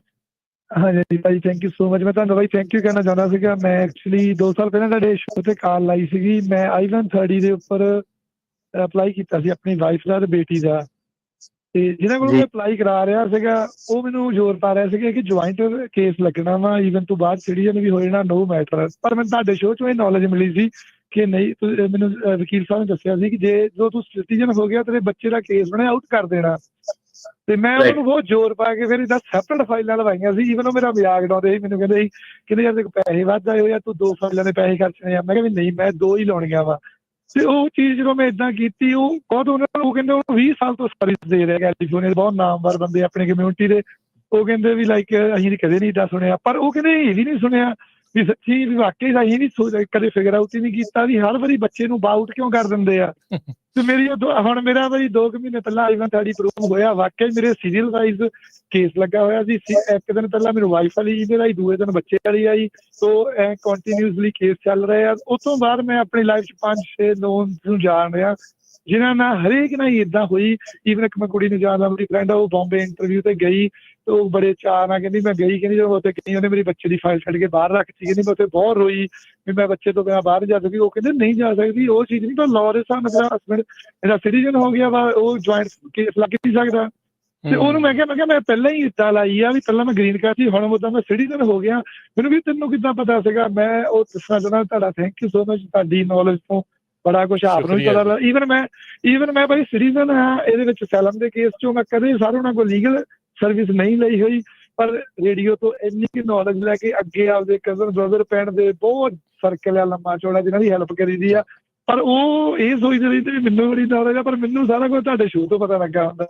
ਕਰੀਦਾ ਪਲੀਜ਼ ਭਾਜੀ ਆਹ ਚੀਜ਼ ਨਾ ਵਿੱਚ ਕਹਿੰਦੇ ਰਿਹਾ ਕਰੋ, ਕਿਉਂਕਿ ਮੈਂ ਭਾਜੀ ਪਰਸਨਲੀ ਆਪਦੀ ਏਜ ਦੇ ਕਈ ਮੁੰਡਿਆਂ ਨੂੰ ਜਾਣਦਾ ਕਿ ਜਿਹੜੇ ਕਾਲ ਲਾ ਕੇ ਮੈਨੂੰ ਇਹੀ ਪੁੱਛਦੇ ਰਹਿੰਦੇ ਕਿ ਯਾਰ ਤੂੰ ਵਿਆਹ ਕਰਾ ਕੇ ਇੰਡੀਆ ਦੀ ਪਲਾਨ ਕਰ ਲਿਆ, ਉਹ ਤੂੰ ਬਹੁਤ ਦਿੱਕਤ 'ਚ ਆ ਜਾਣਾ ਵਾ। ਇੱਥੇ ਸਾਰੇ ਆਏ ਸੀਗੇ, ਉਹਨਾਂ ਨੂੰ ਦੱਸੀਦਾ ਵੀ ਯਾਰ ਦਿੱਕਤ ਨਹੀਂ ਆਉਂਦਾ, ਕਿੱਥੇ ਆਉਣਗੇ, ਉਹ ਕੇਸ ਲਾਉਂਦਾ ਪ੍ਰੋਸੀਜਰ ਇੱਦਾਂ ਆਉਂਦਾ, ਉਹ ਕਿਸੇ ਨੂੰ ਵੀ ਨਹੀਂ ਪਤਾ। ਉਹ ਵਿਚਾਰੇ ਸੋਚਦੇ ਵੀ ਜੇ 3 ਸਾਲ 4 ਸਾਲ ਲਾਈਫ ਆਪ ਨਾ ਸਕੀ, Thank ਬੱਚੇ you ਲੇਟ ਜੀ। ਹੋਏ ਨੇ ਦਿਸ ਐਂਡ ਦੈਟ, ਪਰ ਉਹ ਸੀਰੀਅਸਲੀ ਤੁਹਾਡੇ ਸ਼ੋਅ ਤੋਂ ਪਤਾ ਲੱਗੀ ਸੀ। ਔਰ ਈਵਨ ਉਹ ਵਕੀਲ ਜਿਹਦੇ ਕੋਲ ਮੈਂ ਅਪਲਾਈ ਕਰਾਇਆ ਸੀ, ਉਹ ਮੈਂ ਹੁਣ ਵੀ ਜਦੋਂ ਉਹਨਾਂ ਕੋਲ ਜਾਣਾ ਹੁੰਦਾ, ਉਹ ਮੈਂ ਹੁਣ ਵੀ ਜੋ ਪੇਪਰ NVC ਦੇ ਦੇਣੀਆਂ, ਮੈਨੂੰ ਉਦੋਂ ਵੀ ਕਹਿੰਦੇ ਤੂੰ 2 ਫਾਈਲਾਂ ਲੈ ਗਿਆ ਸੀ। ਉਹ ਮੈਂ ਕਿਹਾ ਸਰ ਤੁਹਾਨੂੰ ਮੈਂ ਹੀ ਤੇ ਦੱਸਿਆ ਸੀ ਕਿ 2 ਲੱਗਣੀਆਂ ਕਿਉਂਕਿ ਮੈਂ ਸਿਟੀਜ਼ਨ ਹੋ ਜਾਣਾ। ਉਹ ਹਾਂ ਕਹਿੰਦੇ ਯਾਰ ਤੈਨੂੰ ਹੀ ਪਤਾ ਲੱਗਿਆ ਸੀਗਾ, ਪਰ ਮੈਨੂੰ ਤੁਹਾਡੇ ਤੋਂ ਪਤਾ ਲੱਗ ਗਿਆ ਸੀਗਾ। ਥੈਂਕ ਯੂ ਵੀਰ ਜੀ, ਥੈਂਕ ਯੂ, ਬੜੀ ਮਿਹਰਬਾਨੀ, ਸ਼ੁਕਰੀਆ। ਭਾਈ ਮੈਂ ਡੇਲੀ ਕਾਲ ਲਾਉਂਦਾ, ਮੈਂ ਤਾਂ ਅੱਜ ਮਸੀ ਲੱਗੀ ਸਰ ਚਲੋ, ਥੈਂਕ ਯੂ ਕਰਨ ਲਈ। ਸ਼ੁਕਰੀਆ, ਭਾਈ ਇੱਕ ਨਿੱਕਾ ਜਿਹਾ ਕੁਐਸਚਨ ਹੈ ਸਰ ਉਹਨਾਂ ਕੋਲ। ਜ਼ਰੂਰ ਭਾਈ ਮੇਰੇ ਬ੍ਰਦਰ ਇੱਥੇ ਆਏ ਹੋਏ ਆ ਤੇ ਉਹਨਾਂ ਦਾ ਨੈਕਸਟ ਈਅਰ ਮਿਡਲ ਦੇ ਵਿੱਚ ਮਾਸਟਰ ਹੀਅਰਿੰਗ ਆ ਬੌਬ ਹੋਣਾ ਜੇ ਕੋਲ ਉਹਨਾਂ ਦਾ ਕੇਸ ਹੈ, ਤੇ ਭਾਈ ਉਹ ਜਿੱਦਾਂ ਵੇਵ ਹੋ ਸਕਦੀ ਹੈ, ਮਾਸਟਰ ਹੀਅਰਿੰਗ ਵੇਵ ਹੋ ਕੇ ਫਾਈਨਲ ਪੈ ਸਕਦੀ ਹੈ? ਹਾਂਜੀ, ਰਿਟਨ ਪਲੀਡਿੰਗਸ ਜਿਹੜੀਆਂ ਫਾਈਲ ਕਰਨੀਆਂ ਪੈਣੀਆਂ ਤੇ ਵੇਵ ਹੋ ਸਕਦੀ ਹੈ। ਕਿੰਨਾ ਚਿਰ ਪਹਿਲਾਂ ਕਰਨੀਆਂ ਪੈਂਦੀਆਂ ਭਾਈ? ਉਹਨਾਂ ਦੇ ਬੱਚੇ ਔਰ ਵਾਈਫ ਇੰਡੀਆ ਹੈਗੇ ਆ ਜੀ। ਰਾਈਟ ਵੇ ਕਰ ਦਿਓ ਭਾਜੀ। ਠੀਕ ਹੈ ਜੀ, ਹੁਣੇ ਕਰ ਦੇਣੇ ਜੀ। Okay, thank you so much Bhai, thank you, really appreciate Bhai. Thank you ਜੀ। ਤੇ ਇੱਕ ਚੀਜ਼ ਜਿਹੜੇ ਵੀ ਮੈਂ ਕਿਹਾ ਹੁਣ ਡਾਇਰੈਕਟ ਇਨਡਾਇਰੈਕਟ ਇੰਪੈਕਟ ਆਪਣਾ ਸਾਨੂੰ ਪਤਾ ਹੈਗਾ, ਤੇ ਆਪਾਂ ਵੀ ਐਪਰੀਸ਼ੀਏਟ ਕਰਦੇ ਹਾਂ ਜਿਹੜੇ ਬੰਦੇ ਜਿੱਦਾਂ ਹੁਣ ਬਾਈ ਹੁਣੀ ਕਹਿੰਦੇ ਆ ਕਿ ਇਹ ਨੌਲੇਜ ਅੱਗੇ ਵੰਡ ਰਹੇ ਆ। ਸੋ ਜੇ ਨੌਲੇਜ ਵੰਡੂਗੇ ਉਹਦੇ ਨਾਲ ਲੋਕਾਂ ਦਾ ਫਾਇਦਾ ਹੋਊਗਾ, ਲੋਕਾਂ ਦਾ ਫਾਇਦਾ ਹੋਊਗਾ, ਉਹ ਵਕੀਲ ਨੂੰ ਆ ਕੇ ਸਮਝਦਾਰੀ ਨਾਲ ਸਵਾਲ ਪੁੱਛੂਗੇ, ਸਾਡਾ ਕੰਮ ਸੌਖਾ ਹੋਊਗਾ। ਤੇ ਜਿੰਨੀ ਕਮਿਊਨਿਟੀ ਜਿਹੜੀ ਨੌਲੇਜ ਵਧੂਗੀ, ਉਨਾ ਇਹ ਜਿਹੜੇ ਪੈਰਾਲੀਗਲ ਪੂਰਾ ਲੀਗਲ ਆ ਜਿਹਨਾਂ ਨੇ ਉੱਦਾਂ ਹੀ ਜਿਹੜਾ ਕੋਟ ਪਾ ਕੇ ਚੱਕਰ ਵੀ ਚਲਾਇਆ, ਉਨੇ ਉਹ ਬੰਦਿਆਂ ਦੀਆਂ ਹੱਟੀਆਂ ਜਿਹੜੀਆਂ ਬੰਦ ਹੋ ਗਈਆਂ। ਤੇ ਜਿਹੜਾ ਲੀਗਲ ਜਿਹੜਾ ਕੰਮ ਆ ਤੇ ਕਮਿਊਨਿਟੀ ਨੂੰ ਨੌਲੇਜ ਇਜ਼ ਐਵਰੀਥਿੰਗ, ਤੇ ਉਹਨਾਂ ਇਹ ਹੈ ਕਿ ਜੱਜ ਜੁੱਜ ਵੀ ਘੱਟ ਖਿਜੂਗੇ, ਸਾਰਾ ਸਿਸਟਮ ਜਿਹੜਾ ਵਧੀਆ ਚੱਲੂਗਾ। ਉਹੀ ਆਪਣਾ ਜਿਹੜਾ ਇੱਕ ਮੁੱਖ ਜਿਹੜਾ ਇਹ ਕਮਿਊਨਿਟੀ ਸ਼ੋਅ ਦਾ ਮਕਸਦ ਹੀ ਜਿਹੜਾ ਉਹ ਸੀਗਾ। ਤੇ ਤੁਹਾਡਾ ਵੀ ਆਪਾਂ ਐਪਰੀਸ਼ੀਏਟ ਕਰਦੇ ਹਾਂ। ਤੇ ਜੇ ਤੁਹਾਨੂੰ ਟਾਈਮ ਲੱਗੇ ਗੂਗਲ ਰਿਵਿਊ ਤੇ ਜਾ ਕੇ ਆਪਣੇ ਪਲੀਜ਼ ਰਿਵਿਊ ਦਿਓ, ਕਿਉਂਕਿ ਅਕਸਰ ਕੀ ਹੁੰਦਾ ਕਿ ਭਾਵੇਂ 1000 ਬੰਦਾ ਜੇ ਸੁਣਦਾ ਵੀ ਆ ਤੇ ਉਹਦੇ ਵਿੱਚੋਂ ਦੀ ਜਿਹੜੇ 2 ਛਲਾਰੂ ਜੇ ਹੁੰਦੇ ਆ ਗਾਲਾਂ ਗੂਲਾਂ ਕੱਢਣ ਵਾਲੇ, ਉਹ ਨੈਗੇਟਿਵ ਵਿਊ ਪਾਉਂਦੇ ਰਹਿੰਦੇ ਆ। ਜਦੋਂ ਤੱਕ ਮੈਂ ਸ਼ੋਅ ਨਹੀਂ ਸ਼ੁਰੂ ਕੀਤਾ ਸੀਗਾ, ਮੇਰੀ 5 ਸਟਾਰ 5 ਆਊਟ ਆਫ 5 ਰੇਟਿੰਗ ਸੀਗੀ, 100% ਰਿਵਿਊ ਸੀਗੇ। ਜਦੋਂ ਦਾ ਇਹ ਕੀਤਾ, ਮੈਂ ਕਈ ਵਾਰੀ ਉਹੀ ਗੱਲ ਕਰਦਾ, ਮੈਂ ਕਿਹਾ ਦੇਖ ਲਾ, ਜਦੋਂ ਦਾ ਮੈਂ ਕਿਹਾ ਫ੍ਰੀ ਵਾਲਾ ਕੰਮ ਜਦੋਂ ਸ਼ੁਰੂ ਕਰਤਾ ਤੇ ਉਦੋਂ ਨੈਗੇਟਿਵਿਟੀ ਜਿਹੜੀ ਮਿਲਣ ਲੱਗ ਪਈ। ਤੇ ਉਸ ਤੋਂ ਪਹਿਲਾਂ 15 ਸਾਲ ਪਹਿਲਾਂ ਤੁਸੀਂ ਜਦੋਂ ਚੈੱਕ ਕਰੋ ਤੇ ਇੱਕ ਜਾਣੇ ਨੇ ਮਾੜੀ ਚੀਜ਼ ਨਹੀਂ ਸੀਗੀ। ਸੋ ਇਦਾਂ ਕਿ ਸਾੜਾ ਵੀ ਹੁੰਦਾ, ਲੋਕਾਂ ਨੂੰ ਨਿੰਦਿਆ ਵੀ ਲੋਕੀ ਕਰਦੇ ਆ ਨਾ, ਫਿਰ ਤੇ ਐਪਰੀਸ਼ੀਏਟ ਵੀ ਬਹੁਤ ਕਰਦੇ। ਪਰ ਇਹ ਆ ਕਿ ਜਿਹੜੇ ਐਪਰੀਸ਼ੀਏਟ ਕਰਨ ਵਾਲੇ ਆ ਉਹ ਐਪਰੀਸ਼ੀਏਟ ਕਰਕੇ ਚੱਲ ਜਾਂਦੇ ਆ, ਪਰ ਜਿਹੜੇ ਦੂਜੇ ਆ ਉਹ ਆਪਣਾ ਨੈਗੇਟਿਵ ਆਪਣਾ ਜਿਹੜਾ ਫੁੱਲ ਐਕਟੀਵੇਟ ਰਹਿੰਦੇ ਆ। ਤੇ ਜੇ ਤੁਹਾਨੂੰ ਟਾਈਮ ਲੱਗਿਆ ਗੂਗਲ ਰਿਵਿਊ ਦੇ ਪੇਜ ਤੇ ਜਾ ਕੇ ਪਲੀਜ਼ ਆਪਣਾ ਜਿਹੜੇ ਕਮੈਂਟ ਉਹ ਲਿਖੋ, ਤੇ ਤਾਂ ਕਿ ਜਿਹੜੀਆਂ ਜਿੱਦਾਂ ਬਾਈ ਹੋਰਾਂ ਨੇ ਕਿਹਾ ਕਿ ਤੁਸੀਂ ਨਾਲ ਨਾਲ ਇਹ ਕਰਦੇ ਰਿਹਾ ਕਰੋ, ਤਾਂ ਕਿ ਇਹ ਸਾਨੂੰ ਵੀ ਸਿਗਨਲ ਜਿਹੜਾ ਮਿਲਦਾ ਰਹਿੰਦਾ ਕਿੱਥੇ ਆ। ਨਹੀਂ ਤੇ ਨੈਰੇਟਿਵ ਬੜਾ ਝੂਠਾ ਸਾਡੇ ਖਿਲਾਫ ਬਣਾਉਣ ਦੀ ਕੋਸ਼ਿਸ਼ ਕਰਦੇ ਆ ਜਿਹੜੇ। ਤੇ ਚਲੋ ਕੋਈ ਨਹੀਂ, ਜਿਹੜਾ ਕੋਈ ਕੰਮ ਵਧੀਆ ਕਰਦਾ ਹੁੰਦਾ ਲੱਤਾਂ ਖਿੱਚਣ ਵਾਲੇ ਉਹਦੇ ਹੀ ਆਉਂਦੇ ਹੁੰਦੇ ਆ। ਸੋ ਤੁਸੀਂ ਬਸ ਚੜ੍ਹਦੀ ਕਲਾ 'ਚ ਰਹੋ, ਜਿੱਦਾਂ ਇਸ ਸਾਲ ਦੇ ਵਿੱਚ ਕਰਦੇ ਰਹੇ ਆ, ਪਿਛਲੇ ਸਾਲਾਂ 'ਚ ਕਰਦੇ ਰਹੇ ਆ, ਅਗਲੇ ਸਾਲ ਵੀ ਇਦਾਂ ਹੀ ਕਰਦੇ ਰਹੋ। ਇੱਕ ਕਾਲਰ ਲੈ ਕੇ ਫਿਰ ਆਪਾਂ ਸਮਾਪਤੀ ਕਰਦੇ ਹਾਂ। ਲਾਸਟ ਕਾਲਰ ਨੇ ਅੱਜ ਦੇ ਗੁਰਜੀਤ ਜੀ। ਜੀ ਹਾਂਜੀ ਜੀ, ਸਤਿ ਸ਼੍ਰੀ ਅਕਾਲ ਭਾਜੀ। ਸਤਿ ਸ਼੍ਰੀ ਅਕਾਲ ਜੀ। ਹਾਂਜੀ, ਥੈਂਕ ਯੂ ਭਾਜੀ। ਮੈਂ ਨਾ ਮੇਰੇ ਕੁਐਸਚਨ ਸੀਗੇ 1-2। ਮੇਰਾ ਗ੍ਰੀਨ ਕਾਰਡ ਭਾਜੀ ਨੇ ਉਦਾਂ ਮੈਨੂੰ ਦਵਾਇਆ, ਵਾਵਾ ਸੀਗਾ ਮੇਰਾ ਕੇਸ, ਜਗਵੀਰ ਭਾਜੀ ਤੋਂ ਕੇਸ ਸੀਗਾ 2019 ਚ। ਤੇ ਮੈਂ ਵੀ ਭਾਜੀ ਦੇ ਰਿਵਿਊ ਪੜ੍ਹ ਕੇ ਹੀ ਕਾਲ ਕੀਤਾ ਸੀਗਾ। ਉਦੋਂ 5 ਸਟਾਰ ਸੀਗੀ ਰੇਟਿੰਗ, ਆਪਣੇ ਪੰਜਾਬੀ ਰੇਡੀਓ ਤੋਂ ਨਹੀਂ ਉਦੋਂ ਆਉਂਦਾ ਹੁੰਦਾ ਸੀ ਪ੍ਰੋਗਰਾਮ। ਮੈਂ ਰਿਵਿਊ ਚੈੱਕ ਕਰਕੇ ਭਾਜੀ ਕੋਲ ਗਿਆ ਸੀਗਾ। ਜੀ ਜੀ, ਹਾਂਜੀ, ਥੈਂਕ ਯੂ ਭਾਜੀ ਉਹਦੇ ਵਾਸਤੇ। ਤੇ ਭਾਜੀ ਇੱਕ ਮੇਰਾ ਕੁਐਸਚਨ ਹੁਣ, ਮੈਂ ਨਾ ਵਿਆਹ ਕਰਾਇਆ ਸੀਗਾ ਤੇ I-130 ਮੇਰੀ ਵਾਈਫ ਦਾ ਅਪਲਾਈ ਕਰਾਇਆ ਭਾਜੀ ਹੁਣਾਂ ਦੇ ਕੋਲ ਹੀ ਆ ਕੇਸ ਮੇਰਾ। ਤੇ ਪਹਿਲਾਂ BMW ਤੇ ਕੰਮ ਕਰਦੇ ਸੀਗੇ? ਹਾਂਜੀ, ਮੈਂ ਕਿਹਾ ਤੁਸੀਂ BMW ਤੇ ਕੰਮ ਕਰਦੇ ਸੀਗੇ? ਨਹੀਂ ਭਾਜੀ, ਮੈਂ ਤੁਹਾਨੂੰ ਆਪਣਾ ਨਾਮ ਗੈਰੀ ਛੋਟਾ ਦੱਸਿਆ ਹੋਣਾ। ਦਸੂਹੇ ਲਾਗੇ ਮੇਰਾ ਪਿੰਡ ਆ, ਮਕੇਰੀਆਂ ਤੁਸੀਂ ਦੱਸਦੇ ਸੀ ਏਦਾਂ ਲਾਗੇ। ਹਾਂਜੀ ਯਾਰ, ਹਾਂਜੀ ਥੈਂਕ ਯੂ ਭਾਜੀ ਤੁਹਾਡਾ ਬਹੁਤ ਬਹੁਤ। ਤੇ ਭਾਜੀ ਮੇਰੀ ਵਾਈਫ ਦਾ ਵੀ ਨਾ ਹੁਣ ਕੇਸ ਸੀਗਾ, ਕਿੰਮੀ ਮੈਡਮ ਦਾ ਵੀ ਥੈਂਕ ਯੂ, ਉਹਨਾਂ ਕੋਲ ਸੀਗਾ ਮੇਰਾ ਕੇਸ। ਤੇ ਹੁਣ ਵਾਈਫ ਦਾ ਵੀ ਉਹੀ ਸ਼ਾਇਦ ਕਰਦੇ ਪਏ, ਦੇਖਦੇ ਆ। ਤੇ ਹੁਣ ਭਾਜੀ ਬੇਟੀ ਹੋਈ ਮੇਰੇ, ਤਾਂ ਬੇਟੀ ਦਾ ਵੀ ਐਡ, ਹੁਣ ਮੈਂ ਗ੍ਰੀਨ ਕਾਰਡ ਆ ਮੇਰੇ ਕੋਲ ਤੇ ਗ੍ਰੀਨ ਸ਼ਾਇਦ, ਤੇ ਹੁਣ ਭਾਜੀ ਮੈਂ ਬੇਟੀ ਦੇ ਨਾਲ ਅਪਲਾਈ ਕਰਾਂ ਜਾਂ ਉਹਨੂੰ ਐਡ ਕਰਾਵਾਂ ਜਾਂ ਸਿਟੀਜ਼ਨ ਬਣ ਕੇ ਕਰਾਂ? ਕੀ ਸੁਜੈਸ਼ਨ ਭਾਜੀ ਤੁਹਾਡਾ? ਬੇਟੀ ਕਿੱਥੇ ਤੁਹਾਡੇ ਇਸ ਵੇਲੇ? ਵਾਈਫ ਮੇਰੀ ਇੰਡੀਆ ਹੀ ਆ। ਬੇਟੀ ਇੰਡੀਆ। ਤੁਹਾਨੂੰ ਨਾ ਭਾਜੀ ਜਿੱਦਾਂ ਹੁਣ ਤੁਹਾਡੇ ਤੋਂ ਬਿਲਕੁਲ ਪਹਿਲੇ ਵਾਲੇ ਕਾਲਰ ਜਿਹੜੇ ਗੱਲ ਕਰਕੇ ਗਏ ਨਾ ਕਿ ਬੇਟੀ ਦਾ ਤੁਸੀਂ ਨਵੇਂ ਸਿਰਿਓਂ ਇੱਕ ਐਪਲੀਕੇਸ਼ਨ ਰਾਈਟ ਵੇ ਕਰਨੀ ਹੈ। ਅੱਛਾ ਜੀ, ਠੀਕ ਆ। ਕਿਉਂਕਿ ਜਦੋਂ ਤੁਸੀਂ ਸਿਟੀਜ਼ਨ ਬਣ ਗਏ ਨਾ, ਨਹੀਂ ਤੇ ਉਹਦੀ ਐਪਲੀਕੇਸ਼ਨ, ਕਿਉਂਕਿ ਜਿਹੜਾ ਸਿਟੀਜ਼ਨ ਆ ਨਾ ਉਹਨੂੰ ਅਲੱਗ ਐਪਲੀਕੇਸ਼ਨ ਕਰਨੀ ਪੈਂਦੀ ਹੈ। ਗ੍ਰੀਨ ਕਾਰਡ ਹੋਲਡਰ ਵਾਲਾ ਇੱਕੋ ਐਪਲੀਕੇਸ਼ਨ 'ਚ ਸਾਰ ਸਕਦਾ, ਜਾਂ ਤੇ ਏਦਾਂ ਕਿ ਫਿਰ ਤੁਸੀਂ ਕਦੀ ਸਿਟੀਜ਼ਨ ਬਣੋ ਨਾ, ਫਿਰ ਤੇ ਤੁਹਾਡਾ ਇੱਕੋ ਐਪਲੀਕੇਸ਼ਨ ਹੈ ਸਰ ਜਾਣਾ। ਪਰ ਐਂਡ ਆਫ ਦਾ ਡੇ ਤੁਸੀਂ ਸਿਟੀਜ਼ਨ ਵੀ ਬਣਨਾ, ਤੇ ਫਿਰ ਜਿੱਦਾਂ ਇਹ ਸਾਡੇ ਤੋਂ ਪਹਿਲਾਂ ਬਾਈ ਦੱਸ ਕੇ ਗਿਆ ਕਿ ਫਿਰ ਬੱਚੇ ਦਾ ਉਹ ਐਪਲੀਕੇਸ਼ਨ ਵਿੱਚੋਂ ਦੀ ਆਊਟ ਕਰ ਦਿੰਦੇ ਆ, ਤਾਂ ਕਰਕੇ ਜਿਹੜੀਆਂ ਨਾ ਬੱਚੇ ਦੀ ਅਲੱਗ ਐਪਲੀਕੇਸ਼ਨ ਇੱਕ ਫਾਈਲ ਕਰੋ as a matter of caution. ਅੱਛਾ ਜੀ, ਮੈਂ ਮੇਲ ਪਾਈ ਸੀਗੀ ਆਫਿਸ ਤੇ, ਉਹ ਮੈਨੂੰ ਕਹਿੰਦੇ ਸੀ ਬਰਥ ਸਰਟੀਫਿਕੇਟ ਸ਼ਾਇਦ ਐਡ ਕਰ ਲਈਏ। ਤੇ ਹੁਣ ਭਾਜੀ I-130 ਮੈਂ ਗ੍ਰੀਨ ਕਾਰਡ ਦੇ ਉੱਤੇ I-130 ਬੇਟੀ ਦਾ ਇੱਕ ਵੱਖਰਾ ਇੱਕ ਅਪਲਾਈ ਕਰਨਾ ਹਨਾ? ਹਾਂਜੀ ਹਾਂਜੀ, ਦੱਸ ਦਿਓ ਉਹਨਾਂ ਨੂੰ ਤੁਸੀਂ ਕੀ ਮੇਰੀ ਗੱਲ ਹੋਈ ਸੀ। ਠੀਕ ਹੈ ਜੀ। ਅੱਛਾ ਜੀ, ਤੇ ਇੱਕ ਭਾਜੀ ਹੋਰ ਸੀਗਾ ਛੋਟਾ ਜਿਹਾ ਕੁਐਸਚਨ, ਜਿੱਦਾਂ ਭਾਜੀ ਉਹ ਮੈਂ ਸੁਣਿਆ ਸੀਗਾ ਤੁਹਾਡੇ ਸ਼ੋਅ ਚੋਂ, ਸ਼ਾਇਦ ਮੈਨੂੰ ਯਾਦ ਭੁੱਲ ਗਿਆ, ਕਿ ਜਦੋਂ ਆਪਾਂ ਸਿਟੀਜ਼ਨ ਬਣਦੇ ਆ ਤੇ ਫਿਰ ਸਾਡਾ ਸਟੇਟਸ ਚੇਂਜ ਹੋ ਜਾਂਦਾ, ਫਿਰ ਕੋਈ ਜਲਦੀ ਵਾਰੀ ਆ ਜਾਂਦੀ ਪਿੱਛੇ ਮਤਲਬ ਵਾਈਫ ਦੀ ਜਾਂ ਬੱਚੇ ਦੀ, ਇਦਾਂ ਕੁਛ ਹੁੰਦਾ ਜਿੱਦਾਂ ਮੈਂ ਗ੍ਰੀਨ ਕਾਰਡ? ਹਾਂਜੀ ਬਿਲਕੁਲ ਬਿਲਕੁਲ, ਕਿਉਂਕਿ ਉਹਦੇ ਵਿੱਚ ਫਿਰ ਕੋਈ ਵੇਟ ਟਾਈਮ ਜਾਂ ਬੈਕਲੌਗ ਨਹੀਂ ਹੁੰਦਾ, ਉਹ ਇਮੀਡੀਏਟਲੀ ਨੰਬਰ ਅਵੇਲੇਬਲ ਹੁੰਦੇ ਆ ਤੇ ਉਹ ਰਾਈਟ ਅਵੇ ਫਿਰ ਵਾਰੀ ਜਿਹੜੀ ਆ ਜਾਂਦੀ ਆ। ਅੱਛਾ ਜੀ, ਠੀਕ ਹੈ ਭਾਜੀ, ਧੰਨਵਾਦ ਜੀ ਤੁਹਾਡਾ ਬਹੁਤ ਬਹੁਤ। ਹਾਂਜੀ ਅੱਛਾ ਅਟਾਰਨੀ ਟੇਕਣਾ ਜੀ, ਇੱਥੇ ਇੱਕ ਕੁਐਸਚਨ ਇਹ ਆ ਵੀ ਜਿੱਦਾਂ ਇਹ ਸਿਟੀਜ਼ਨ ਆ, ਇਹਨਾਂ ਦੀ ਬੇਟੀ ਉੱਥੇ ਹੋਈ ਆ, ਤੇ ਉਹ ਆਟੋਮੈਟਿਕਲੀ ਉਹਨੂੰ US ਦੀ ਸਿਟੀਜ਼ਨਸ਼ਿਪ ਮਿਲ ਜੂਗੀ ਜਾਂ ਨਹੀਂ ਮਿਲੂਗੀ? ਨਹੀਂ ਸਿਟੀਜ਼ਨ ਹੈ ਨਹੀਂ ਨਾ ਇਹ ਅਜੇ, ਅਜੇ ਬਣਨਾ ਆ। ਠੀਕ ਹੈ, ਅੱਛਾ, ਜੇ ਹੁੰਦੇ ਤਾਂ ਫਿਰ ਤਾਂ ਉਹਨੂੰ ਫਿਰ ਤੋਂ ਸਿੱਧਾ ਉਹ ਕਾਉਂਸਲਰ ਪ੍ਰੋਸੈਸਿੰਗ ਦੇ ਨਾਲ ਜਿਹੜਾ ਉਹਨੂੰ ਫਿਰ ਸਿਟੀਜ਼ਨਸ਼ਿਪ ਜਿਹੜੀ ਉਹ ਮਿਲ ਜਾਣੀ ਸੀ। ਇਹ ਪਤਾ ਨਹੀਂ 20 ਜਨਵਰੀ ਤੋਂ ਬਾਅਦ ਉਹ ਵੀ ਚੇਂਜ ਨਾ ਕਰ ਦੇਣ, ਯੂ ਨੈਵਰ ਨੋ ਜਿਹੜਾ ਕੀ ਹੋ ਸਕਦਾ। ਸੋ ਥੈਂਕ ਯੂ ਅਟਾਰਨੀ ਟੇਕਣਾ ਜੀ, ਤੇ ਸ਼ੁਕਰੀਆ, ਤੇ ਹੈਪੀ ਨਿਊ ਈਅਰ, ਤੇ ਉਮੀਦ ਕਰਦੇ ਹਾਂ ਅਗਲੇ ਸਾਲ 'ਚ ਵੀ ਇਦਾਂ ਹੀ ਚੜ੍ਹਦੀ ਕਲਾ 'ਚ, ਤੇ ਹੋਰ ਮਿਆਰੀ ਜਿਹੜੇ ਆ ਤੁਹਾਡੇ ਕੇਸ ਹੋਣ, ਹੋਰ ਫੈਸਲੇ ਇਦਾਂ ਦੇ RKK ਵਰਗੇ ਆਉਣ, ਤੇ ਬਾਕੀ ਕਮਿਊਨਿਟੀ ਨੂੰ ਇਦਾਂ ਹੀ ਤੁਸੀਂ ਫਾਇਦਾ ਦਿੰਦੇ ਰਹੋ, ਇਦਾਂ ਹੀ ਆਉਂਦੇ ਰਹੋ, ਇਦਾਂ ਹੀ ਸਵਾਲਾਂ ਦੇ ਜਵਾਬ ਦਿੰਦੇ ਰਹੋ। ਬਹੁਤ ਬਹੁਤ ਧੰਨਵਾਦ, ਸ਼ੁਕਰੀਆ, ਮਿਲਦੇ ਅਗਲੇ ਸਾਲ। ਸਾਰਿਆਂ ਨੂੰ ਨਵੇਂ ਸਾਲ ਦੀ ਵਧਾਈ। ਧੰਨਵਾਦ ਜੀ ਸਾਰਿਆਂ ਨੂੰ। ਸਤਿ ਸ਼੍ਰੀ ਅਕਾਲ ਜੀ।